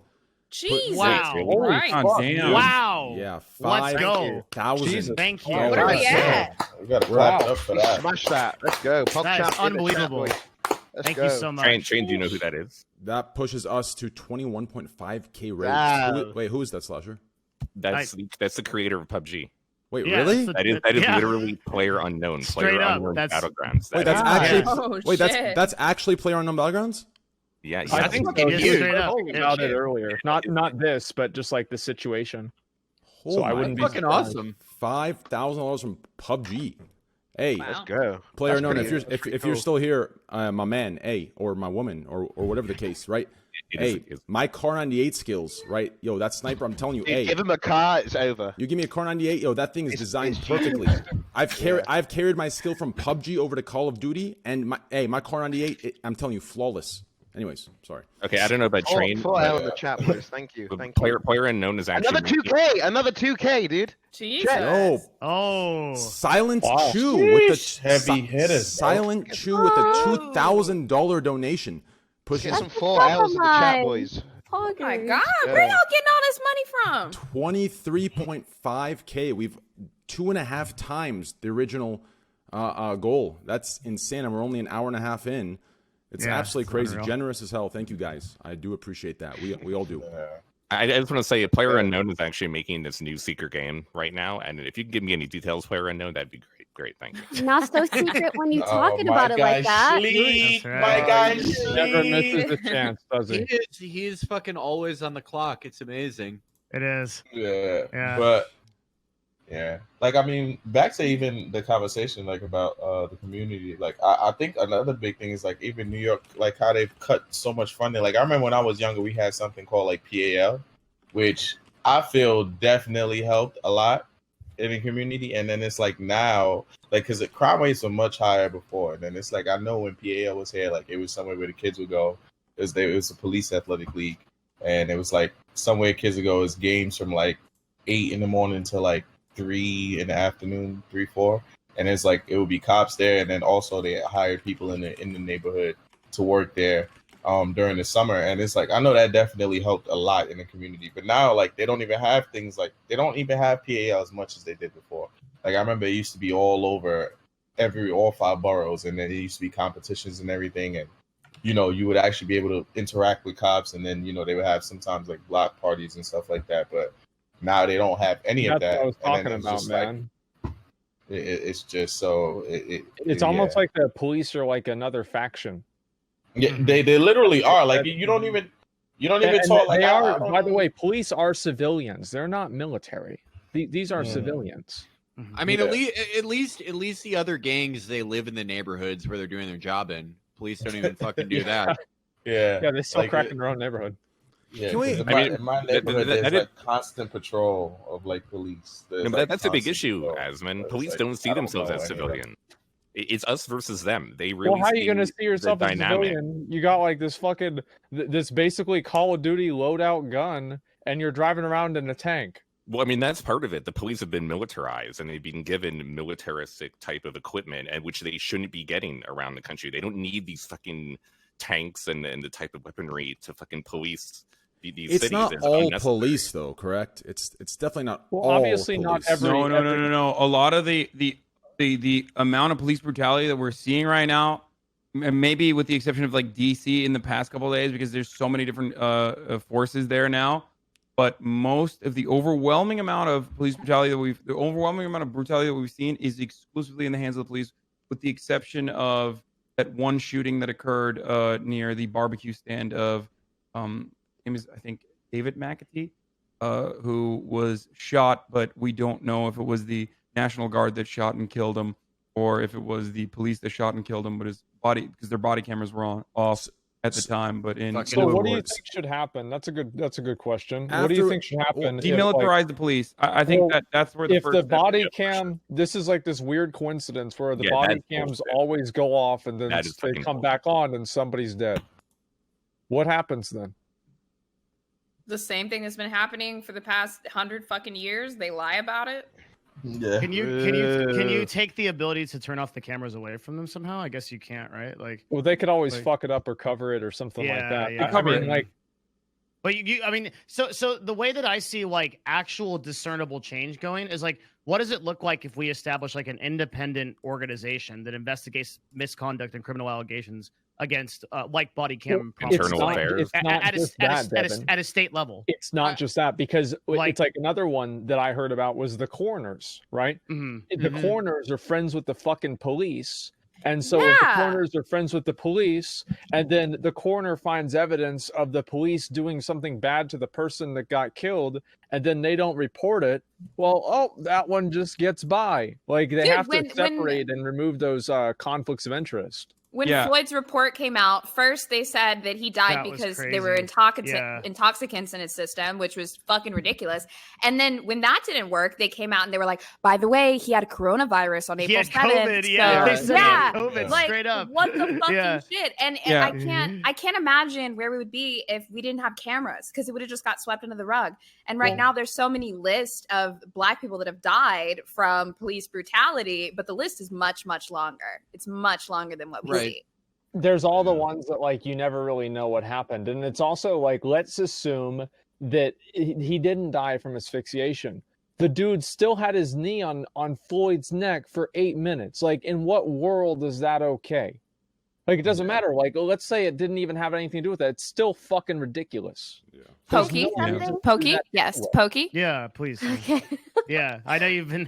Sorry. Dude, I love a hand raise. I can't resist. Okay. Honestly, I'm just not really used to interrupting people, especially. Just yell over me anytime. No, I know I'm not the most like politically eloquent person, so I don't feel like the right to almost. But I feel like it would be really interesting for you guys to discuss. I'm sure you know of the Stanford prison experiment, and the second thing I wanted to say was actually that I'm going to go. But before I go, I just want to encourage people to vote, especially on a local and state level. Yes. And I feel like that's not something that people talk about enough that could actually invoke a lot of change. It's true. And not just when it comes to presidential campaigns, which I feel is covered quite a lot.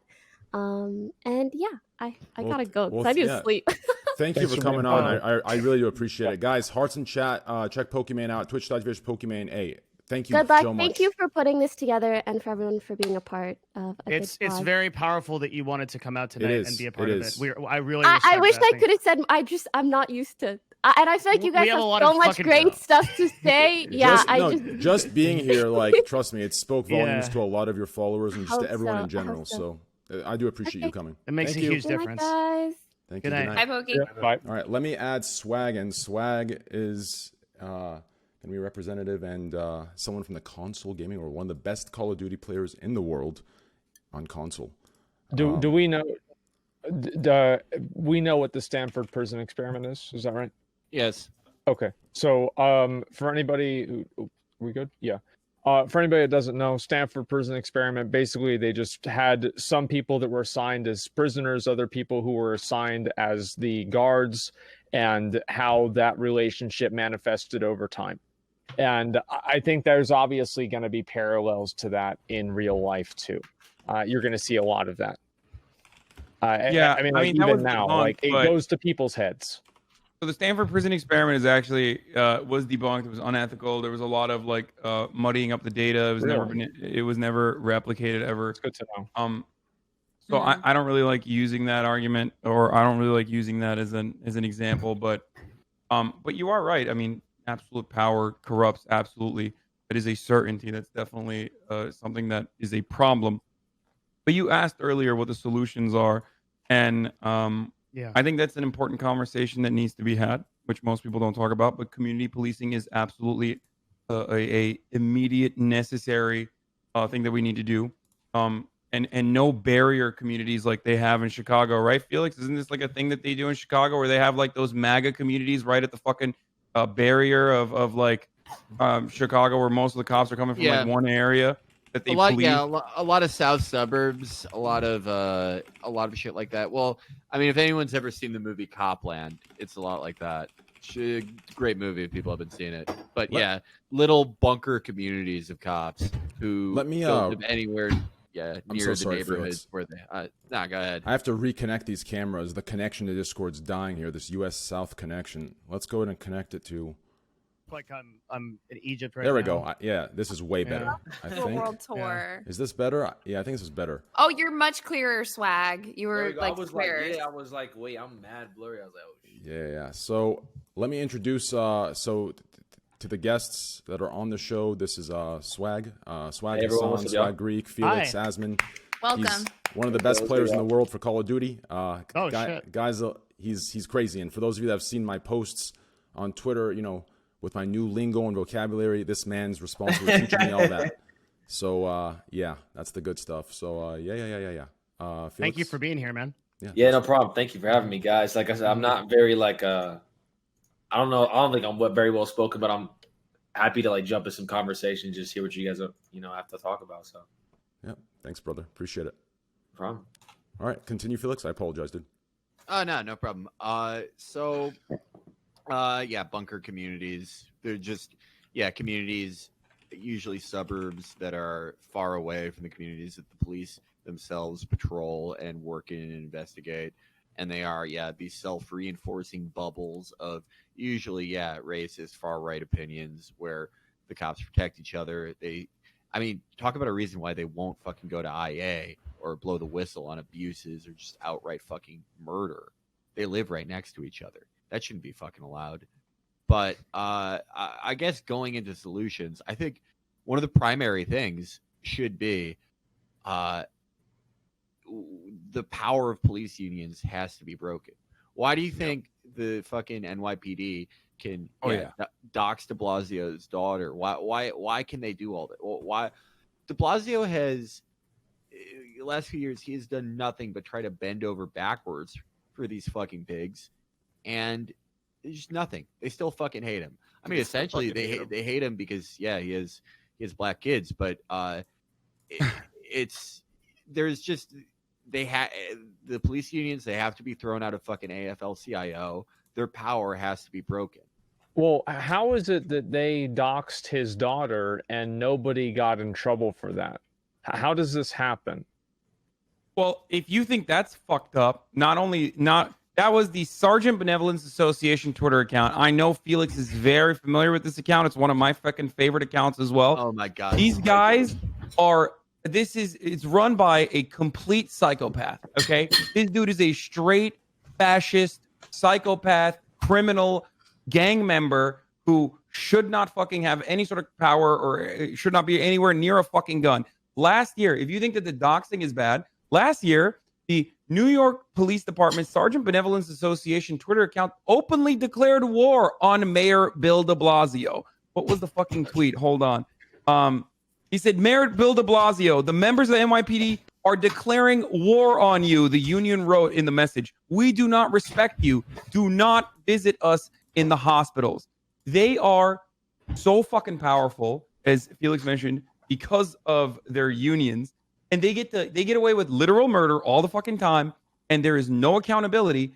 And the mayors, like especially in the case of de Blasio, are just fucking terrified of them. They can't even control them. There are some mayors who can control them and like that they have that private army, basically. But in the case of de Blasio, I think it's a little different. He's supposedly more progressive, but not really. But I think he's just terrified of them.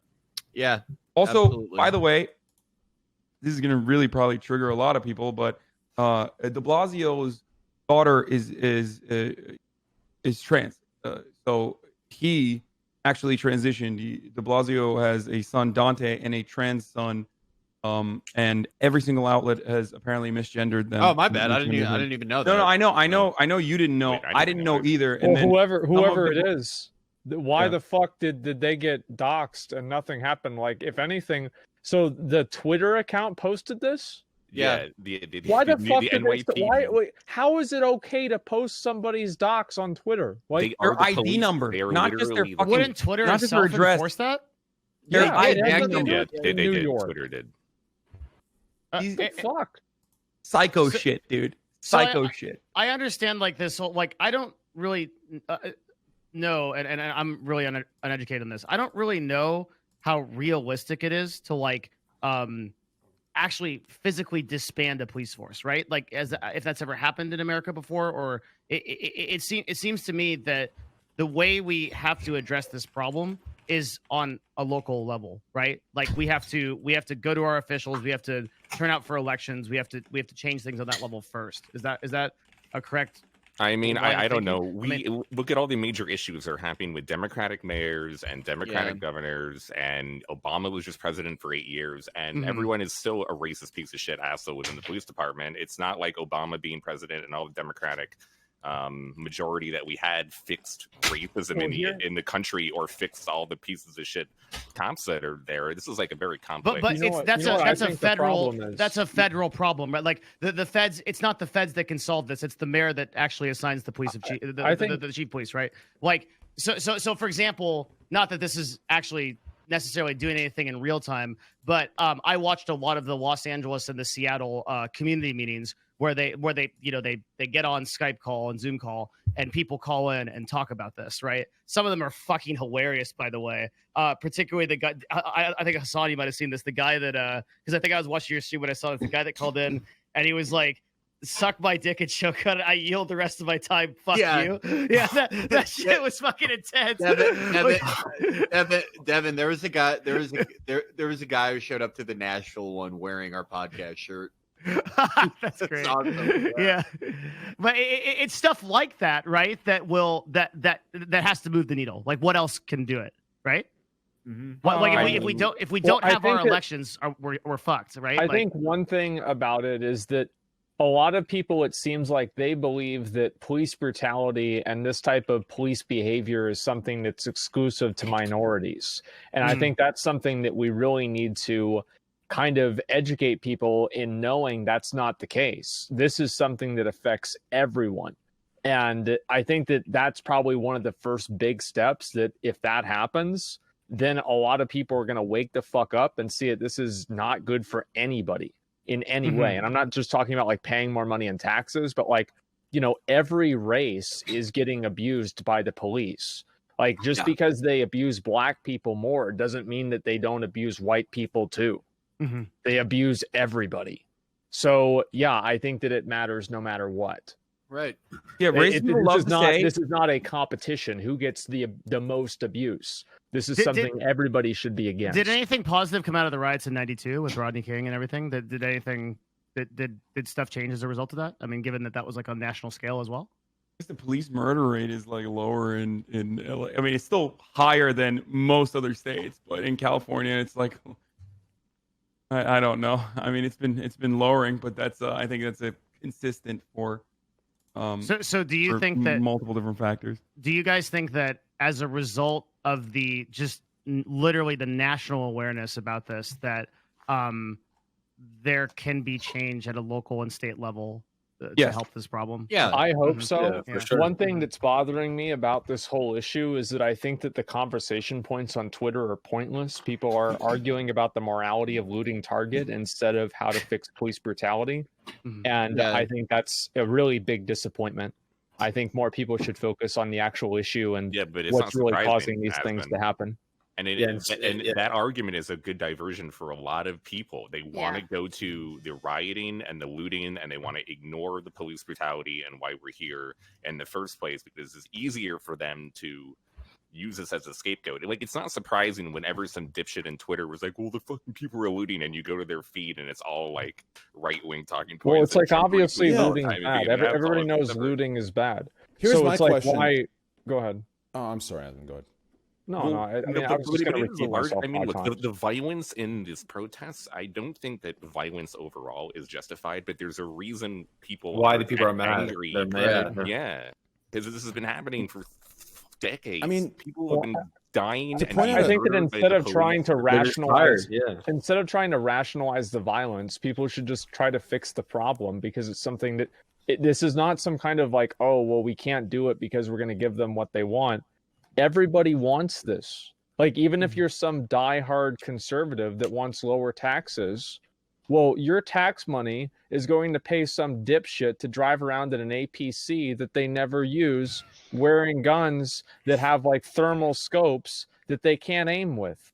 Like that. So even if you're conservative as hell, this is still wasting your fucking money. No, you bring up a really good point. You bring up a really good point, because a lot of what I see on Twitter is, because obviously the internet is everyone finding out at once that there are people in the world that have a different opinion than you. Like, really, that's what it is. But what's been happening a lot is when people find out that someone has a different opinion, they get angry and they fight back. I mean, even on the liberal and they don't change it. Yes, we're not doing enough to They don't change educate. their opinion when presented with new information. Right, and we're not doing enough to. Some of the points that you've made are really good, because it's like, this is how it also affects you, even if you don't support the movement. And I wish that a lot of us had resources for those talking points so that we could educate the people that are being conservative and against this. But I wouldn't even know where to start personally. Well, I have a large amount of my audience. It's conservative, of course. I talk about issues. I'm pretty, I'm like a free speech kind of guy in a lot of ways. And so it attracts people tangentially that are like that. And so these are the ways that I use to communicate with people that, don't necessarily reflexively see my point of view. And like, being able to change your opinion based off of other evidence is something that's really important. Like, I had a conversation about this with my mom, for example, and she's very, she's like, the asset forfeiture stuff, and like, that's a whole other topic. Like, that's something she feels very strongly about. And so she's not like super anti-police, but she also thinks that they're, super militaristic. So I had a conversation, and I said that, I didn't think that the other officers that were with Floyd, like not the one that killed him, but the other ones that were standing around, I didn't think they should be charged. And then she told me, she was like, well, listen, like, if you get in a car with somebody who just murdered somebody and you don't do anything about it, then you're an accomplice to the murder. And I was like, well, I mean, there it is. They planned the murder together. Yeah, and changing other people opinion. And so I changed my opinion on that, because originally I didn't think that, and then I got new information and a new perspective, and I changed my opinion. And I feel like changing your opinion is now seen as weakness or bad. Yeah. And I think that like it's like pigeonholing people and like getting people to hunker down with one opinion and just shut out other opinions. But you're also smart enough to know that your opinions don't define you. Some people's opinions are tied to their ego. So when you say something contesting their opinion, they feel like you're attacking their ego, and they will do anything and everything they can to defend their own ego. And that includes not changing their opinion. The problem that I see a lot is, right, it's the two split sides. It's the politics of everything. People think that if you hold every, value that someone on the left does, that you can't hold a couple values from someone, maybe a little more to the right. This has destroyed it, right? And that's what I think causes a lot of, for me at least last week, to get a lot of hate, because people think I either need to agree with everything from the right or I need to agree with everything from the left. I can't have a little bit of both. And then to go to the next step, it's made fun of to be a centrist or a moderate. This divide is what's making people go crazy, because you cannot come to like a reasonable conclusion for different topics. Does that make sense? Well, it not only makes sense, but it makes perfect sense. Guys, I don't mean to interrupt, but just real briefly, we just passed $25,000. Holy shit, man. Let's go. We got $1,000 $1,000 from Alan. He says, lots of love from the pod. I'm listening to y'all from SF. Black Lives Matter. Sex work is real work. Trans rights are human rights. Defund the police and justice for George Floyd. Thank you for the $1,000. AJ with the 150 says BLM. Silent Shoe is another $1,000 in addition to the 2,000 he donated. We got Dolo Mike with the 213 and Jacob Scott with the 300. Thank you for all you're doing. Let us all not stop talking about this till the killing stops. Black Lives Matter. Thank you very much to all of you for your support of this. It's awesome. Agreed. 25,000. Our original was 10,000. That was yep. Our original goal was 10K. We're at 25.1. It's huge. We're about like 50 to 75% faster than the Australian wildfires. We are like zooming right now. It's crazy. Zoom. Yeah. Crazy. Hearts and shout for yourselves, boys. Good. Shout out there. Yeah. So, I mean, to this point, and that was kind of like a subtopic. I think one of the big disagreements for a lot of people in the moderate left-right side around all this, I think obviously you have to agree the human right portion of it. That is the larger discussion here in terms of people deserve to live and not be killed by the police. And that's what I'm saying. Yeah, people think it's all politics by the police. Mm-hmm. That is a larger thing. The looting and rioting has made it. That is where a lot of people get hung up, and like people like Drew Brees care more about the fucking flag. Yeah, I can't believe that statement. Oh my god! And the whole anthem and all that, and that's what's in their brain though. For a lot of people on what is on the other side, they're not thinking about what you prioritize as the most important. Completely missed the point. And usually these are the topics that need to be talked about, because that is something that they are thinking about, even though it shouldn't be the rioting and the looting, which is the primary point of discussion here. That's where a lot of people on what might be considered the other side are thinking about first. And that would be somewhere to like meet people in the middle, to have them get a better understanding of what the primary point is. Like Drew Brees should have figured out by now what the fucking point was from Colin Kaepernick. It's actually kind of unbelievable that 4 years ago. Yeah, like he's still talking about the same thing. And he made an apology, but it's obvious that he truly is not thinking about the situation in some way. And that is a professional football player who has several black players on his team who've talked about this to him for years, and he still doesn't fucking get it. So the average person in America truly doesn't know what is going on, or doesn't have the same way of thinking about like these situations. I would not look for political and social guidance from people in a profession that's correlated with brain damage. Okay. Yeah, but I think football players still can talk about their own personal experiences, especially black football players. I disagree with the idea that certain political, or certain like sports figures and these people like it's. Yeah, but they the don't know NFL what they're talking about half of the time. Like they're probably just as informed as we are. They have no fucking idea. But the NFL is did you guys see the LeBron? Did you guys see the LeBron tweet though? That he retweeted a complex video that just perfectly summarized how and liberals do this too, Republicans do this as well, but perfectly summarized how fucking hypocritical these Republican pundits are, especially Laura Ingraham. You guys remember when Laura Ingraham was like, yeah, it was on Twitter. Yeah, when Laura Ingraham last year said "shut up and dribble" to LeBron and Kevin, they were talking about police brutality, and then for Drew Brees, last night, this fucking psycho was going off about how Drew Brees being attacked for his take. Yeah, he needs to be able to have his own opinion. It's actually really brave that he has his own opinion, and that this is an attack on America and all this shit. It's like, dude, how the fuck do people not see that these people are just so hypocritical? It's like he can have his opinion. People can disagree. Like it's okay to disagree. Like that's fine. No, I'm just saying, like, holy shit, it's very deliberate. Crazy, it's very specific. The purpose is to propagandize a certain position. She does it all the fucking time. It's deeply frustrating to see. People look at these sorts of people for guidance, for political points of view. I'm sure people look at me in a similar capacity too and get mad at me as well. But like, it's so fucking overt. It's so obvious that it's like, it's pathetic. Like, oh wait, so when Drew Brees agrees with you and he says something that's actually good, but when LeBron does, it's like, shut up and dribble. Yeah. It's always situational based off of what they're saying. It's like, if they agree with us, it's like how brave for speaking out, and if they don't, shut up and dribble. Like it's completely ridiculous. Dude, I love how she had a scapegoat because she's like, oh, it's his job. Come on. Like, no, bitch. You said it because he was black. Like, let's be real. Like, let's be real. Yeah. Black. She probably would have said it if he didn't even play Black Lives Matter. So that's actually a really fundamental point that I want to drive home here as well. It's not about how people are protesting. Everyone always gets caught up on that. They're like rioting, looting. Yeah, sure. They're bad. Okay.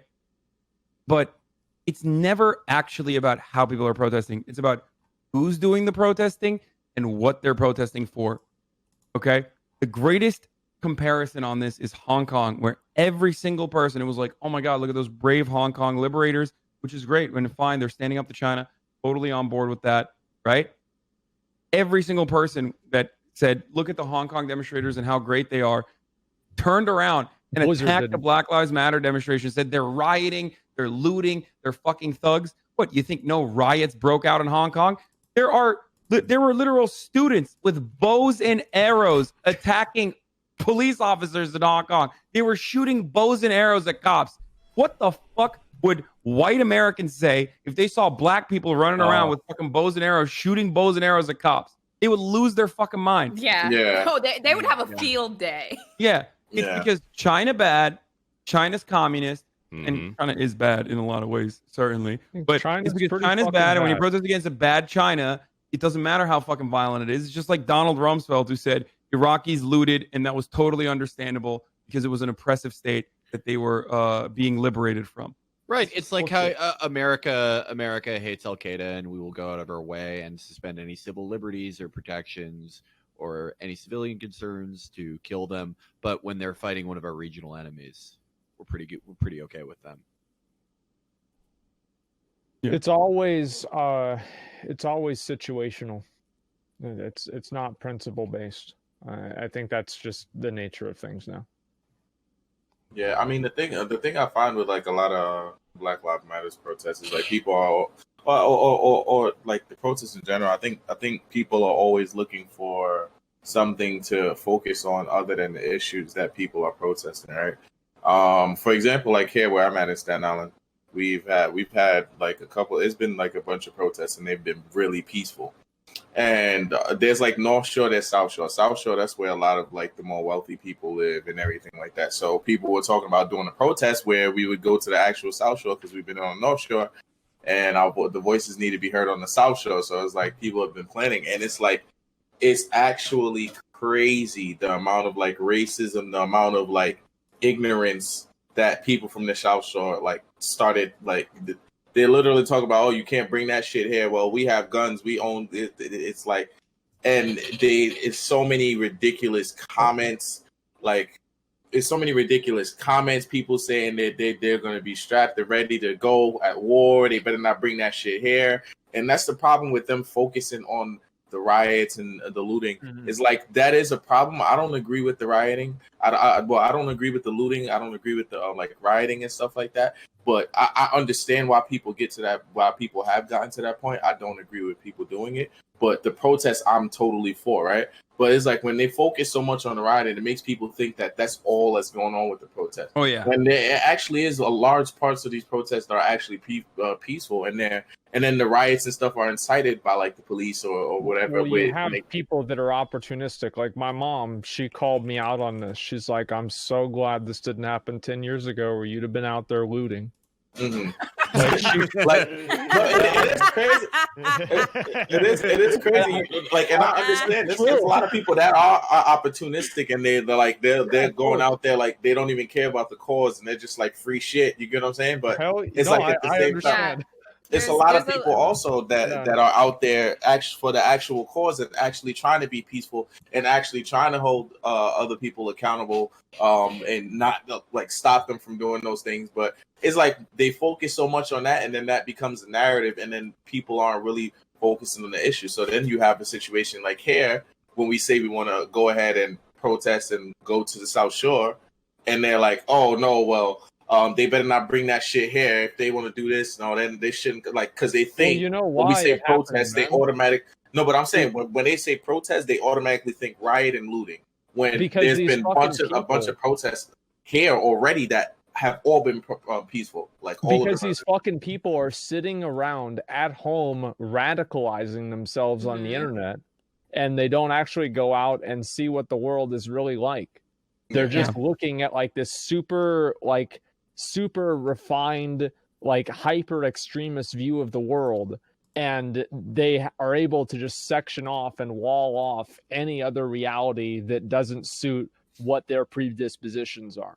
I think that's what it is. I mean, you are local news. Local news feeds into that super hard, because we've been looking at a lot of protest coverage from the local news, and it's fucking nuts. And your parents watch that shit. You know what I mean? Like our parents watch that shit, and they are getting conditioned to that narrative that they're painting on there, where they literally put like black teenagers looting a sneaker store on loop when there's a fucking peaceful demonstration down the corner. There's two ways of looking at it, where you're like, why the fuck are you flying your chopper over and over again? And when the loop ends, when the looting ends, they loop it. While they're talking about the protest. Because that's the media being fucked up, where it's almost like clickbait, because it's the only hot clip that they have. But then what they end up doing is they incite these like armed vigilantes, which are or vigilantes, whatever, that are like literally the worst fucking thing. It's kind of like Abdu said with the opportunists. Some of these people are literally looking to kill. These are people sometimes that just want to fucking murder someone,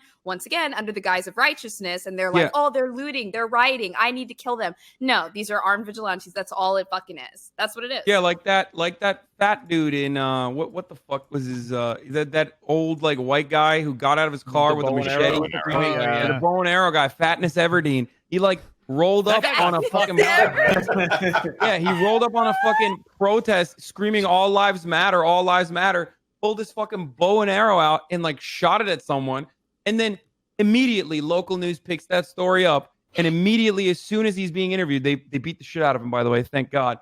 Flipped his car, fucking lit it on fire, totally justified. Thank God this guy's too fucking stupid. Like, I mean, he could have driven his car into him. Thank God he's so fucking dumb. He got out exactly. and shot his bow and arrow. Didn't do anything. Did you guys see the video of there was some special forces guy that like disarmed? There was that was in Seattle. Oh yeah. A guy found an AR in the back of a police cruiser. I have that in the show notes actually. And this fucking like Jason Bourne like Trainwreckstv, dude. I put this in the show notes if you haven't seen this. I think I saw it. He disarmed the guy, and he has like 3 other guns on his back. Like, dude, he fucking comes in. He's got a gun. He just walks in. He fucking just takes the AR. He just takes it Like he like walks in and just takes it, and then It he's was like a "Fuck video you." game. I mean, I'll tell you. I mean, I'll tell you It what. looked like he hit the. It looked like he hit the like disarm command. It was like it was super smooth. Yeah. It was super smooth. Do you see how he like you guys, he unloaded it too instantly? Like he had immediately unloaded with one Yeah. hand. I mean, It's the first thing he did. what that shows you is how much Hollywood really like edits and makes their CIA agents look good. Because this dude was not what I've been, trained to see. Right? He was a little overweight, a little short. Right? He had a beard on. Right? Like he did not. I'm picturing like Jason Bourne, like slender, 6 foot, little muscular. Not the case. Like these guys are blending in. No, he looked like that classic dude. No, that's that classic grunt force guy who like is a combat veteran, but then comes back. Lets a little loose when he comes back home. Pizza and beer. There's a lot of dudes like that. I can see that. Yeah. The beer and pizza kind of hit it all. To you, question marking. To those of you that can't understand a little slight joke that was entered in, what was just talked about, I'll put in simpler words for you guys. Pretty much, when you think of a CIA agent, you're thinking, based on Hollywood, they're all great looking, in shape, right, slim, fit. I was making a joke that this guy was the exact opposite and how he blended in. Right? That was a joke. Ha ha ha ha ha, guys. We don't need a question mark and be. Yo, Trey, you funny as shit, bro. Thank you. There's so many good moments like that. And most of them come from Seattle. There was a woman that walked out of the Cheesecake Factory with an entire cheesecake. Yeah. That was a delicate thing that you could take during a riot, like 100%. Walking away with a perfectly good cheese. Then Batman showed up to the Philadelphia riots. That was crazy. Yeah, that shit was fucking great, dude. No, did y'all see the clip of the lady looting that they tried hard not to call a looter? Yeah. The white lady. The white lady. Like, white lady was I'm hoping we're hoping she's not looting and she's just an employee. It's like, what? Come on, like. Hold on. She must be an employee. Like they were trying. Did you guys see the one? This is my favorite one. Did you guys see the one where there's a guy? This is also in Seattle. He's playing the trumpet on top of a bucket in front of like the whole cop line. And Nero or something? Well, he's just chilling. He's just playing he's just trolling. He's just playing the trumpet, and then the fucking from all sides, there's 20 cops just roll in and fucking just tackle this poor guy with a fucking trumpet, beat him to the ground, hold him down. He's still trying to play his trumpet, and they drag him off. And then everybody, so that, the story gets even better. Everybody, all the protesters, they come together. They get him out of jail. He comes back the next day with a whole band. Oh my god. It's so good. Let me tell you guys another fun thing about how these protests work, right? So they arrested a guy with a leaf blower. Now the leaf blower is not a lethal weapon. Why the fuck did they arrest a guy with a leaf blower at one of these fucking protests? It's because he was using the leaf blower to blow back the tear gas. But it doesn't even end there. They also arrested another dude for assault with a deadly weapon. The deadly weapon was the tear gas canister that they originally tossed into the fucking crowd. So this guy got charged for returning to sender that same fucking tear gas. So when cops gas you, that's fine. When you return it back to them, that's assault with a deadly weapon. Incredible stuff. I have learned through all of this that Americans really need to get better at rioting. Like the Hong Kong protesters really know how to protest. Like they had shields, they have diagrams, they build bricks on the road to make sure that cops can't through. They have a plan. They have 10 different types of actions. They had slingshots though. They also had slingshots where they were throwing cinder blocks at cops. You can't do that here. They'll fucking blow through you with an RPG. That's the thing. I think the difference is they were prepared. You see, I think the people in Hong Kong were prepared to get demolished by the cops, and people here were like, "Oh, it's gonna be peaceful," So I think that's the difference. The difference with how they approached it, right? Because I feel like American people, a lot of them are thinking "Oh, the cops won't do this or won't, they won't be aggressive. We'll be able to peacefully walk through and everything." But the Hong Kong people probably "Yeah, we know these motherfuckers about to fuck shit up, so let's prepare and set up set up all these traps, so they have to run through it." But Americans, they're just there. "Oh yeah, we'll be able to peacefully protests and the cops on, but then the cops come in, they're super aggressive, and then people are, and then it just turns into like I feel sorry for the people that just went out to protest and got caught into some shit. I feel horrible. Like I feel horrible for them. I do think the protests in China were kind of more like tactical too, and they might have been mindful of the fact that money talks. You know, when there was a lot of destruction after the riots in Los Angeles in '93, I want to say that it cost Los Angeles like $1 billion in like city money, insurance money, and everything, and they had to make a change after that. I mean, money always talks, and destruction costs money. Yeah, because the notion, the leftist take on this is that if you place property value and capital over people's lives, then when people are constantly dying, they're going to attack capital if you don't listen to them when they ask peacefully.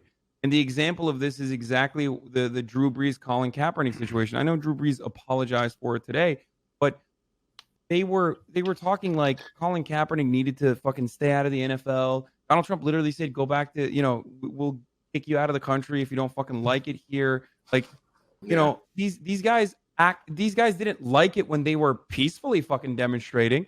What is more peaceful than kneeling during the national anthem? I cannot think of another instance of fucking peaceful disobedience than kneeling during the national anthem.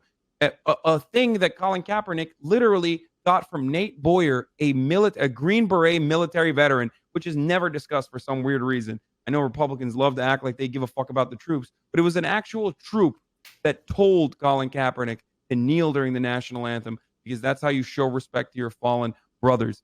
But, anyway, so... I mean, and, years before that, you had Kobe and all of the NBA wearing I Can't Breathe t-shirts for a month. So we've had two major sports, the biggest athletes in each sport do peaceful protesting for years, and nothing fucking changed. So, of course, people are going to be angry now.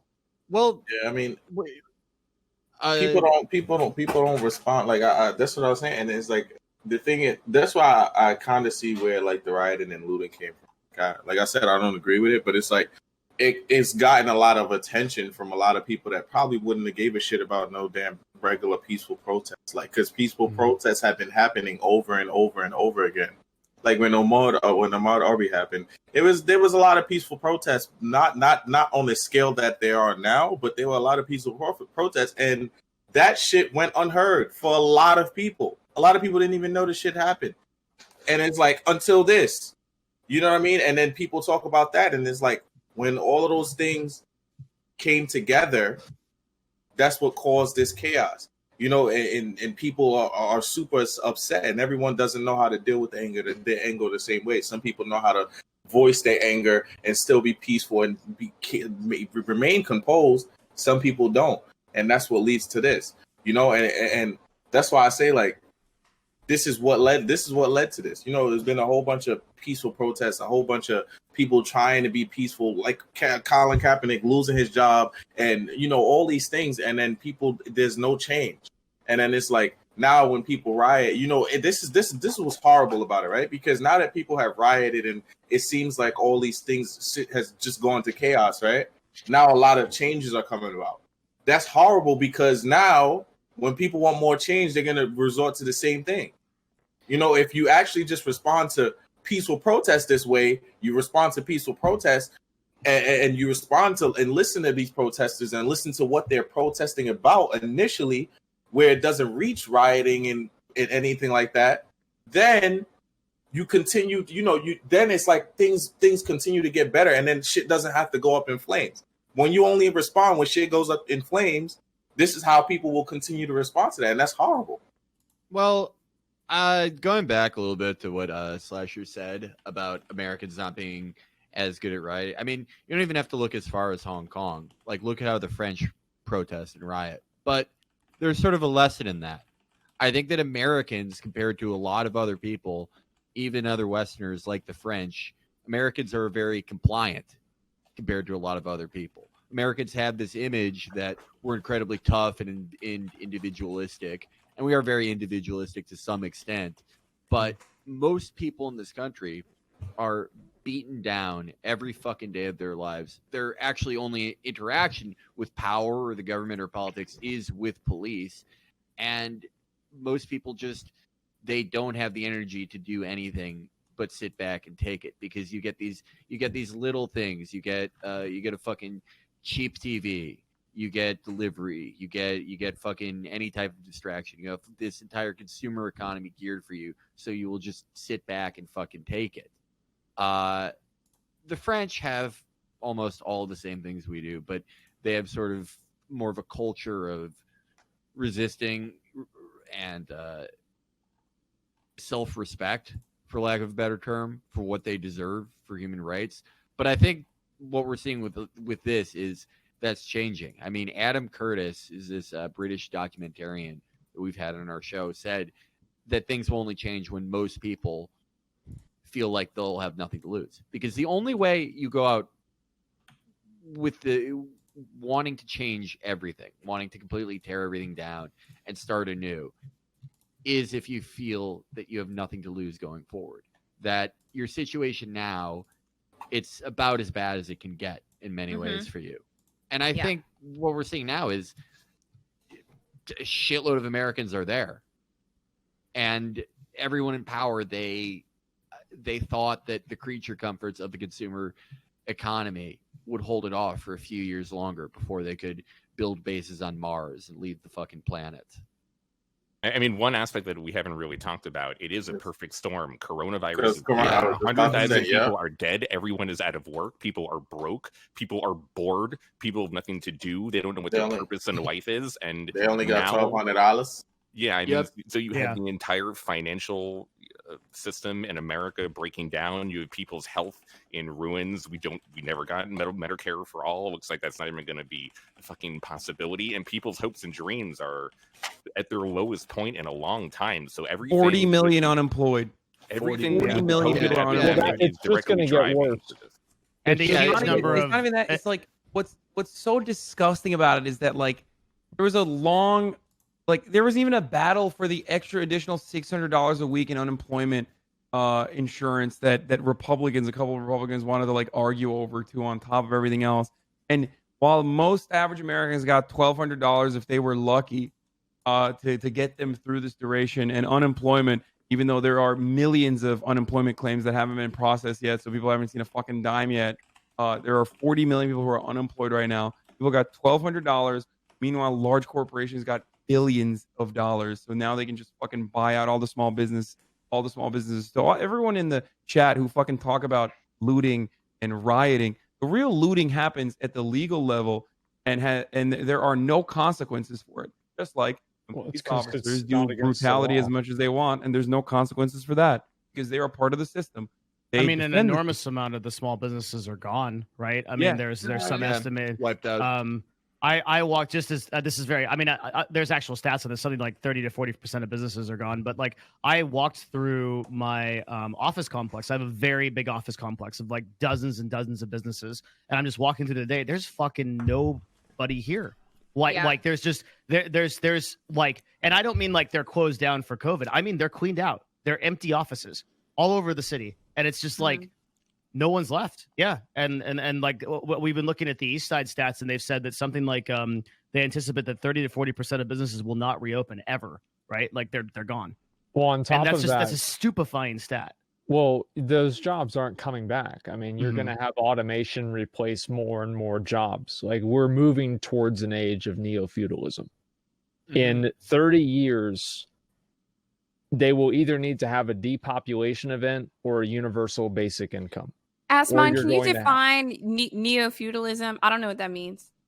I thought it. I don't know if I invented it. I'm sure other people used it before. What I mean by that is basically, you know, back in Rome, 90% of the people in Rome were slaves, and they were subservient to the 10%. And I think this is what's going to happen in the US, and it's already happening. It's happening right now. We now have people that do shopping, and they even bring you food. People's jobs now are to be subservient and to do services for people that bring in more money. And what's going to end up happening is, as more of those jobs are going to be removed as time goes on, those people will no longer have a voice, because their voice is their money. If you have no money, you have no voice. And once that happens, they're going to take away their right to vote. And that's going to happen in probably, I'd say, like 80 years. I mean, I know this is kind of crazy talk, but to me, this is 100% what it's going to be. Well, they don't even have to take away people's right to vote now. I mean, they often do in a lot of places. There's a huge problem with disenfranchisement in America, both along, racial lines or just economic lines. But for the most part, like those people who are sort of even now subservient, working these shit jobs where their lives aren't going to get any better. There's really no social mobility in America for people like them. It's just not set up for them. Everything is taking a fucking chunk out of their ass. They're completely divorced from the political process in any way. They have no interaction with the state. The state isn't doing fucking anything for them. All social services are hollowed out. I mean, like I said, the majority of their interactions with the state are probably police harassing them for no fucking reason. I mean, we're gonna have. I think. Well, there's a lot of people that are disillusioned. I mean, I think that the riots and the protests are evidence of that, and even people that aren't necessarily victims of the system are still disillusioned with it. I don't know how many times. I'm sure a lot of you guys probably voted for somebody and you thought they were going to do something, and then they didn't do the thing that they said that they were going to do. Like every politician of all time. Oh yeah, I was trying to be Obama.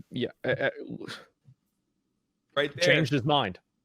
Boys, we're almost at $30,000, guys. God damn! We're literally That's a lot of money. $3,513, $3,512.23 away from 30K, boys. Hey, listen, that's it. That's all that needs to be said. That disillusionment. Can we wait? Swagg is our guest this week. Is he? Can we talk to Swagg? Swagg, what's going on in your world? Anything on the timeline? Anything crazy? Nah, just been gaming as usual. One thing I saw on Twitter that I saw was crazy. One of the things I saw, I don't know if you guys saw the clip where the guy was running at like one of the protesters with a sword.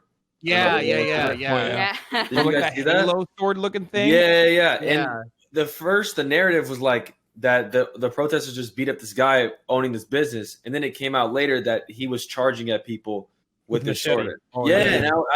He was Master Chief from Halo. Like, what was that device, man? Oh no, it's not that. It's not that one. That one was in the car. This is a different dude. This is the dude in. There's a dude. Wasn't this one in? These guys with swords, man. Because they have this psychopathic fantasy that they're living out in this moment. This is like, how we say like looters are opportunistic. Those guys are also opportunistic. Looters are opportunistic 100%. In the sense that they're poor and like this is a time to revolt. And like this is a good opportunity to maybe get some like new fucking shoes or something if you have an opportunity. There was like that one white guy was stealing like a Lego set to the Target in Minneapolis. Like I saw that, Like, do you? Like you're getting a fucking free Lego set out of that. Target doesn't give a shit anyway, right?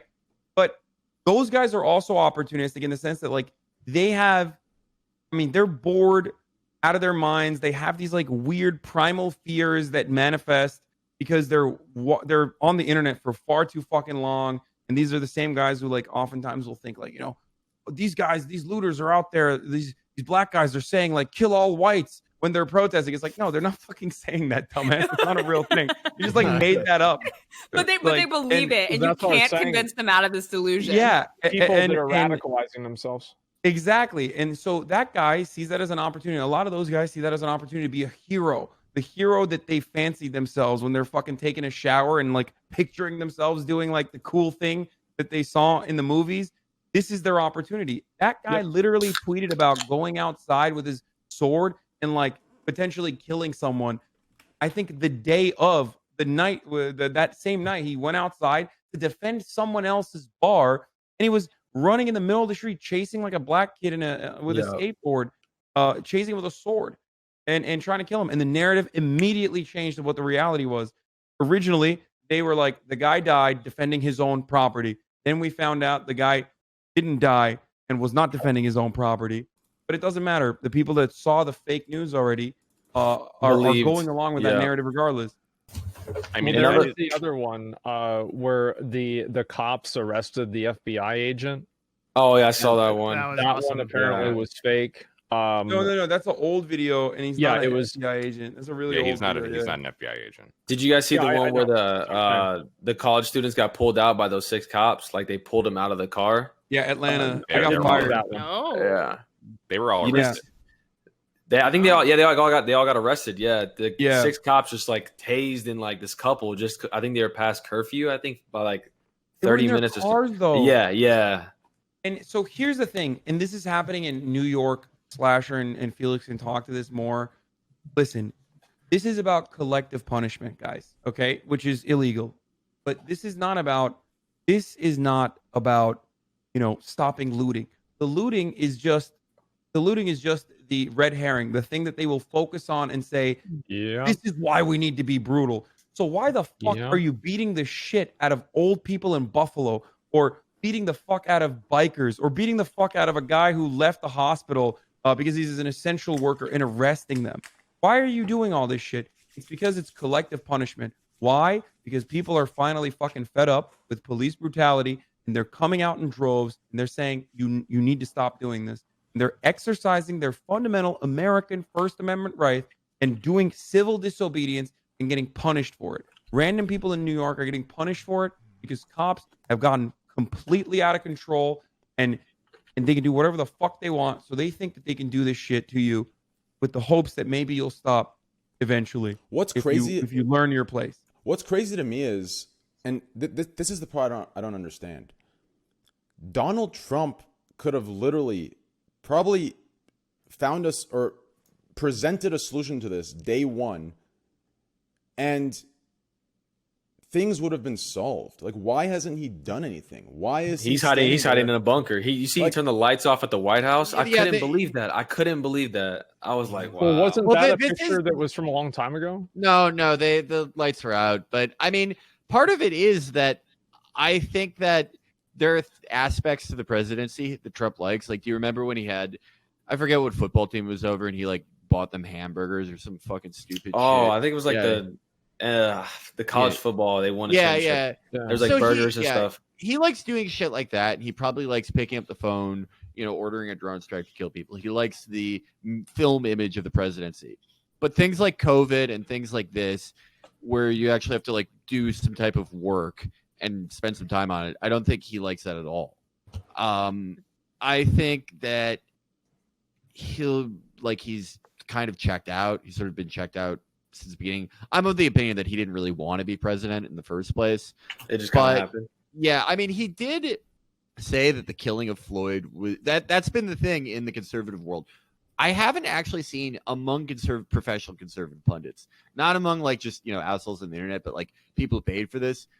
I've only seen one guy actually defend the killing of George Floyd.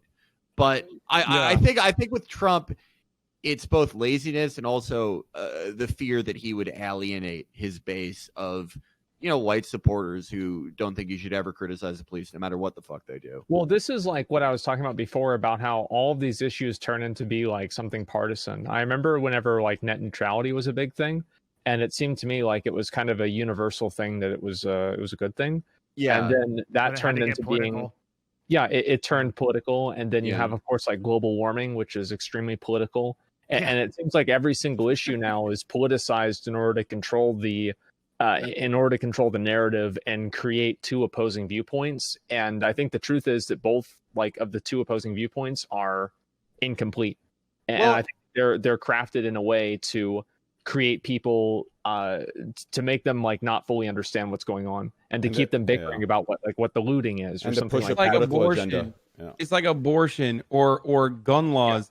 90% of American citizens believe in expanding gun laws to have universal background checks. 75% of NRA members believe in having universal background checks.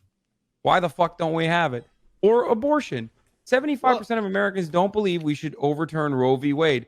Why the fuck are we having a conversation about this? Isn't this a democracy?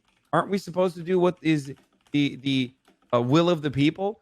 No, people are arguing about this because they want to polarize and have two separate teams Meanwhile, you know. Do you feel like the media plays a big part in that? Because I think that it does. Yeah, I mean, I think the thing is, it's not even that everything's political. Everything is a culture war issue now.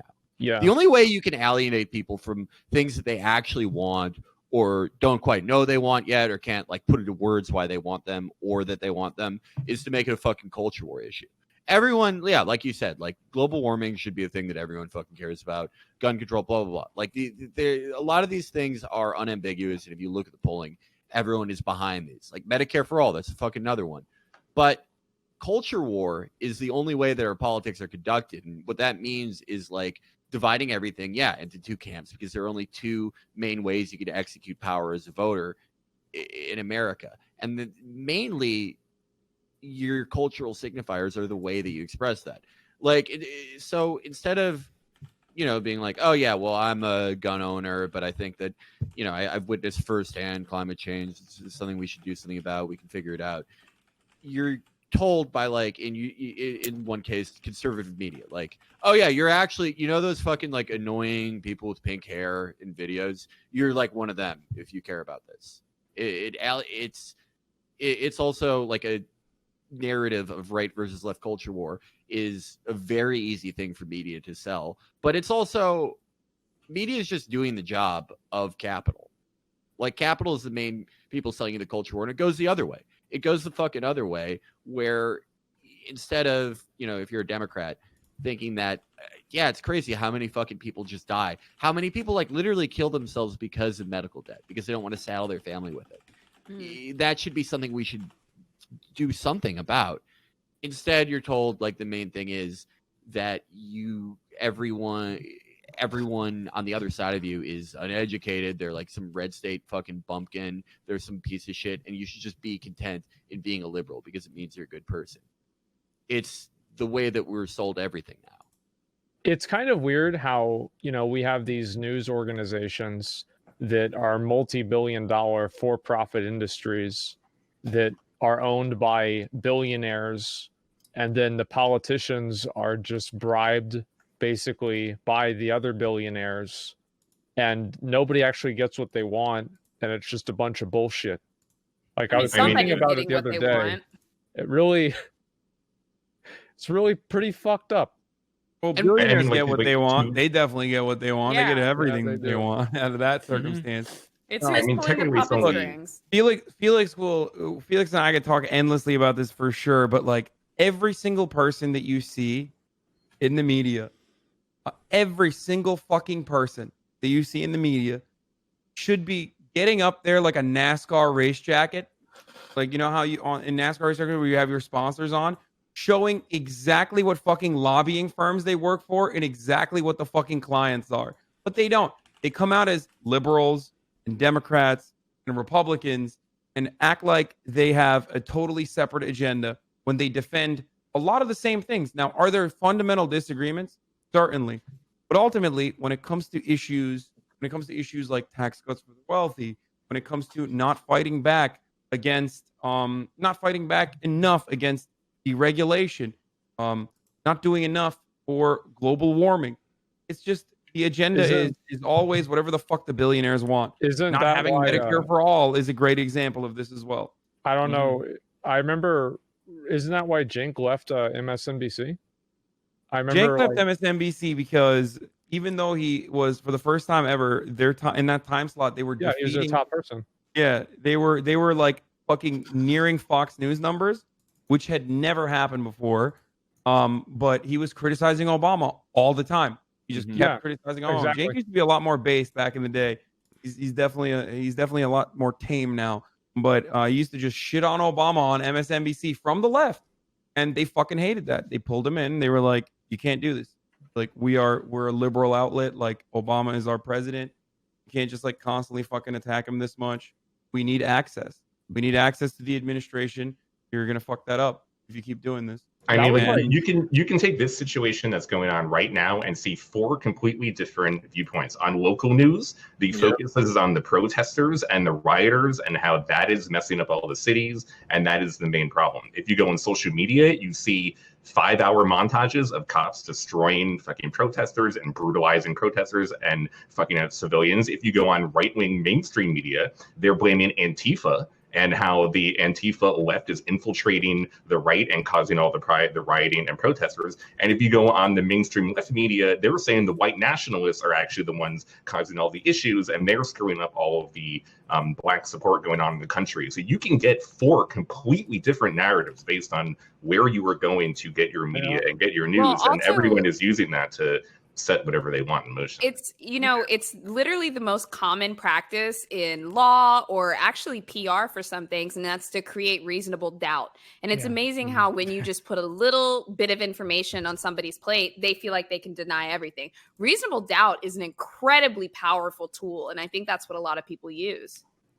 Mm-hmm. Well, I mean, I guess, like, makes me think of Metal Gear Solid 2.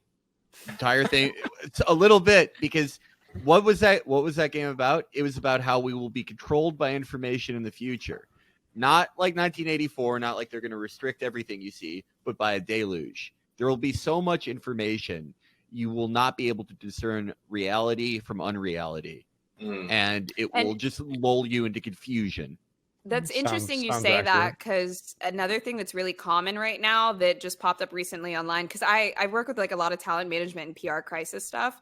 Something that just came up was always turn off the comments. If you have a scandal or something, you make your statement and you always turn off the comments, because what's happening is a lot of the public is so fucking stupid that they hear all of the facts of the situation. They hear both sides, but then they immediately go to the comments or the reports to see what everyone else is saying to figure out how they should think. Yeah. So a lot of people don't even have their own opinions. They really don't. They don't know what to think. Well, they'll read the title of the fucking article, and then I'll go to the comments and be like, "Yeah, I fucking knew it." Yeah, exactly. Well, that's life in America. Is you have this fucking shitty job. You're working more hours for less pay than your parents did, most likely. Every bit of technology that was supposed to help your job, like email or teleconferencing, is actually making you work more for no extra compensation. You're alienated from people around you. Your sense of community is fucking dying. You don't really have any lasting friendships. You have trouble maintaining any connection with people, because every moment of your life is fucking work or worrying about how you have no fucking money. And then you pick up this fucking 4-inch piece of glass that you get to look at every day and just like mad. Like, oh yeah, it's the time of day where I get mad. I love this part. It's the time of day where I just get pissed off at the headlines, because that's the only way you can feel something. And that's life for like tens of millions of Americans. I mean, like a lot of fucking people. Like to your point earlier, and this is just anecdotally, but I've been on the internet for like a long fucking time, and I've been using the internet for a long time. I'm a fucking nerd. I must have been using the internet 10 hours a day for the last 20 years or something longer. And and I've mentioned this to some people in the last few days, the amount of videos and media that has happened just from everything in the last week, I think is more than I've ever seen in my entire life. There was just so much content to consume and so much things happening everywhere because technology has advanced so heavily. Everyone has a smartphone, everyone has a camera, everyone has photos and videos, and there's just an overload of things happening everywhere that it is becoming really difficult to keep track of things that are happening. Yeah, I mean, that's a term, information overload. It's like, it's just so much coming at you. It's hard to like process it all. And then, I feel like that's why, I mean, like back to Felix's point, how work and everything and how daily life is for most things. That's why I feel like coronavirus also definitely did have an effect on this, because people were at home and forced to connect with other people.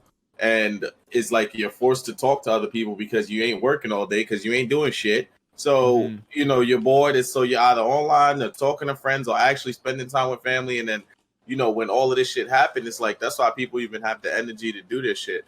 And like on the scale it's been, like, all 50 states, and like a whole bunch of other countries is just like, So I feel like that definitely was a big contributing factor too. Because I feel like if it wasn't for that and people still were at work, like some people would have probably been too tired to go out and protest, too tired. The thing about this, dude, is like if that shit wasn't recorded, nobody be protesting because that guy would have been resisting arrest. Yep. Yep. We would have gone by the original report, right? Yeah. We would have just been like, oh, yeah, he was resisting arrest, and then that was the original report. What's crazy to me about it is like for this whole Wait, situation. real quick. Wait, the original report was actually resisting arrest? The original report was it was worse than that, wasn't it? It was like he resisted arrest, and then didn't the coroner say? Yeah, dude. I mean, you guys are gonna know this better than me, but it was fucked up, right? Dude, the most fucked up thing about this entire situation is that the very first day before the protest, before the rioting, before the looting, the police and the coroner came out and said that it wasn't like they didn't have conclusive evidence and they were not going to charge the cop. Okay, and then people started protesting, and then they charged the police. So if people didn't start protesting, it is actually fucking possible they never would have charged the cop. And that is so unbelievable that we are at that point. Well, and then they charged them with 3rd-degree murder at first, also, which is it's in 2nd degree. And then no, they recently changed it. And charged the other officer. I think the other. And then charged, yeah. There's a joke on Twitter that has 440K retweets. It took all 50 states, the Amish, K-pop stans, 13 countries, witches, Anonymous, the LGBT community, celebrities, Stan Twitter, people of color, white allies, and Batman to get 2nd-degree murder and 3 cops arrested. And we had the president and the military against us. My God.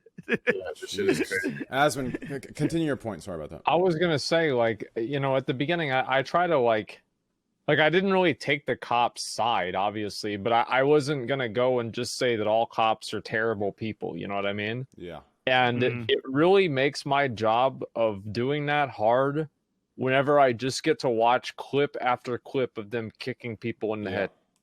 I really try to be even-minded about this. I really do my best, but there's only so many of those, There's one he pulled down the guy's Corona mask and sprayed him. That was here near. There's the guy where he holds a fucking stick and like shoves it into the guy's hand and then starts bashing his skull in. Like he's putting his. He's got a deadly weapon now. He grabs the stick and like literally puts it in his hands and bashes his skull in. Did you see the one? Did you see the one where the reporter was on the floor and he was like that with his head, and then the guy just randomly like sneakily sprayed him? Like just for they do that shit all the time. They spray from cars.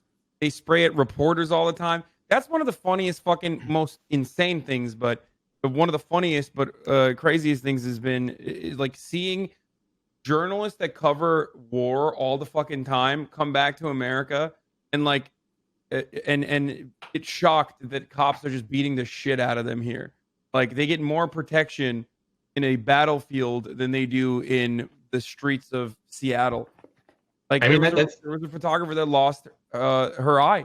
They shot her with a rubber bullet. Yeah, so many people. They shot her with a rubber bullet and she lost her eye. I mean, these things are less than lethal. That means they can still kill you, especially because these cops don't fucking shoot them on the ground like they're supposed to and make them bounce off the ground. They shoot them directly at you like it's target practice. The bravenness of the police to arrest media and to injure protesters while they're being filmed, like the camera person will be like 2 feet away. Okay, a gigantic camera, obviously the recording live, and the police will still be brutalizing people. It is unbelievable that this just is remember, the ego that they have to do remember.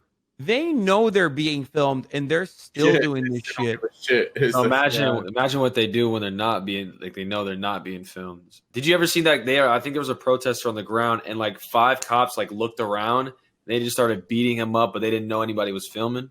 Yeah. That's what I'm saying, man. They want to do this shit. Like, that's what I said about, like, my dad. Like, and my dad's had other experiences with this shit, too. And this is, like, white people in the 60s. This isn't some kind of, like, crazy, weird thing. And so imagine what they're doing to other people besides that. It's disgusting. It really is. A lot of people hyper-focus on, like, just the police murder. But what a lot of people fail to recognize is that every routine stop usually still ends up in somewhat of a scuffle. Not every single one, but like a lot of these routine stops can end up in violent scuffles and people being arrested. And that's still fucked up. You know what I mean? That still plays a significant role. Like, well, it plays a huge role in your life. Like if you get that charge, it's going to be harder for you to get a job. Like that's going to stay with you for a long time. Like that's something that's going to affect your whole fucking life.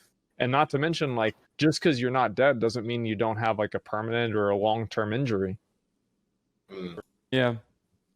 And that's again, you know, then somebody goes and fucking sues the police and we pay for it. Again. So we can't actually do that. So there's a thing you were asking for solutions. This is another one. It's called qualified immunity. So police officers don't get sued.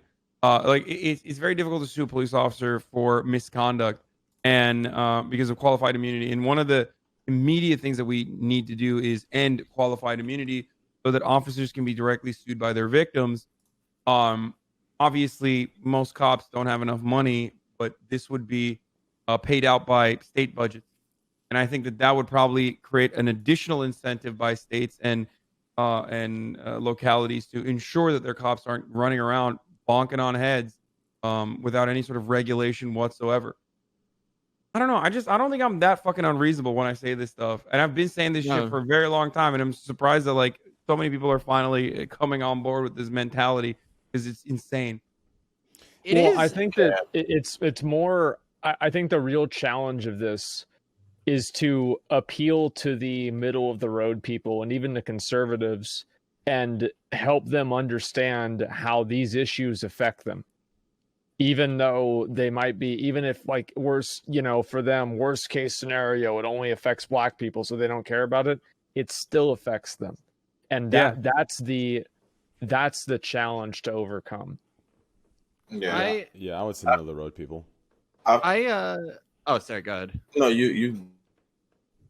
I will say, like, it has been heartening because I feel like being skeptical, at the very fucking least, skeptical of police reports of how cops describe their own shooting, how they describe their own conduct. That's been a very lonely position in America for my entire lifetime. A lot of these positions have, but I've never seen it like that. I've never seen as many, middle of the road people come on this side as I have now. And it's as awful as the things that cause this are.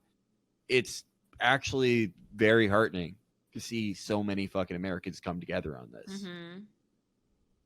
The world, not just Americans, the world. Mm-hmm.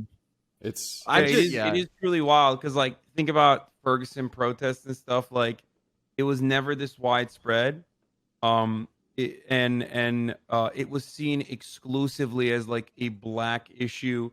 And Black Lives Matter still is about black people being disproportionately killed by police officers, but it's most importantly about police brutality. And I'm seeing so much solidarity, so many people, just white people, Asian people, brown people, all in the fucking streets protesting police brutality. And it is unlike anything I've ever seen before. It is definitely not like how the BLM movement was when it originally came out, with so many people, even in my chat, coming into my chat every day telling me, listen, I was an All Lives Matter guy like 4 or 5 years ago, and I've come around on this position. I've learned. And I think that is a good thing. It's a sign of progress. There's still much more that needs to be done, but it's still ultimately a good thing that people are finally recognizing I this love problem. this shit because honestly, well, fuck, Abdu just left. I don't know, Swag, maybe you can black me up here, but black folks, we're exhausted. Like, we're just exhausted. Like, we've been dealing with this shit for years and years and years.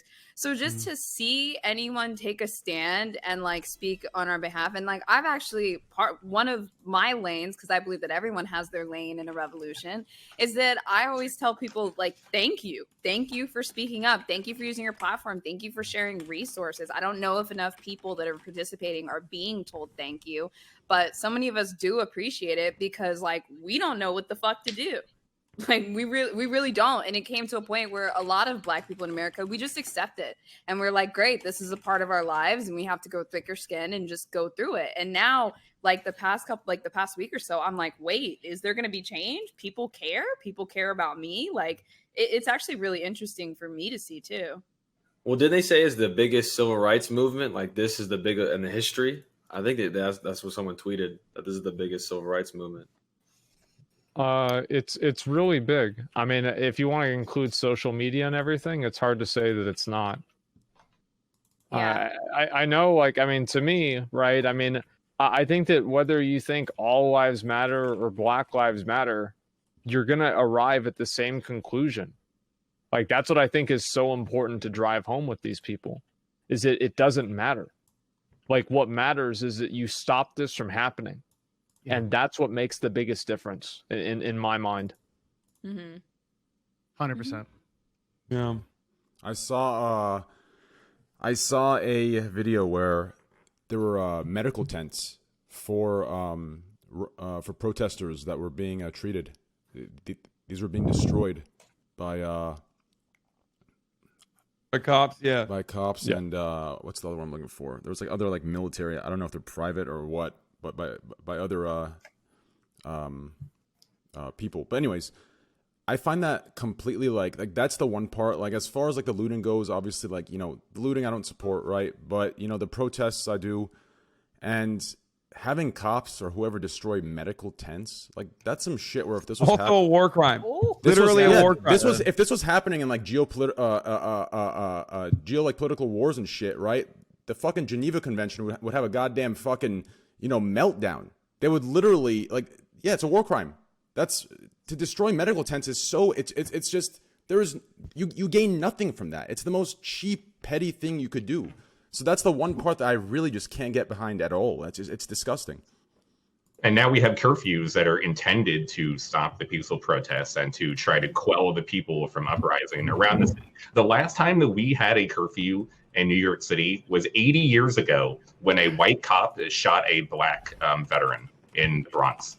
That was and there was an uprising in New York City. So we're right back 80 years later to where we were before. There is going to be an 8 p.m. curfew in New York City for the foreseeable future. That is insane to me that we are having this around the country. I think California just ended it, maybe LA.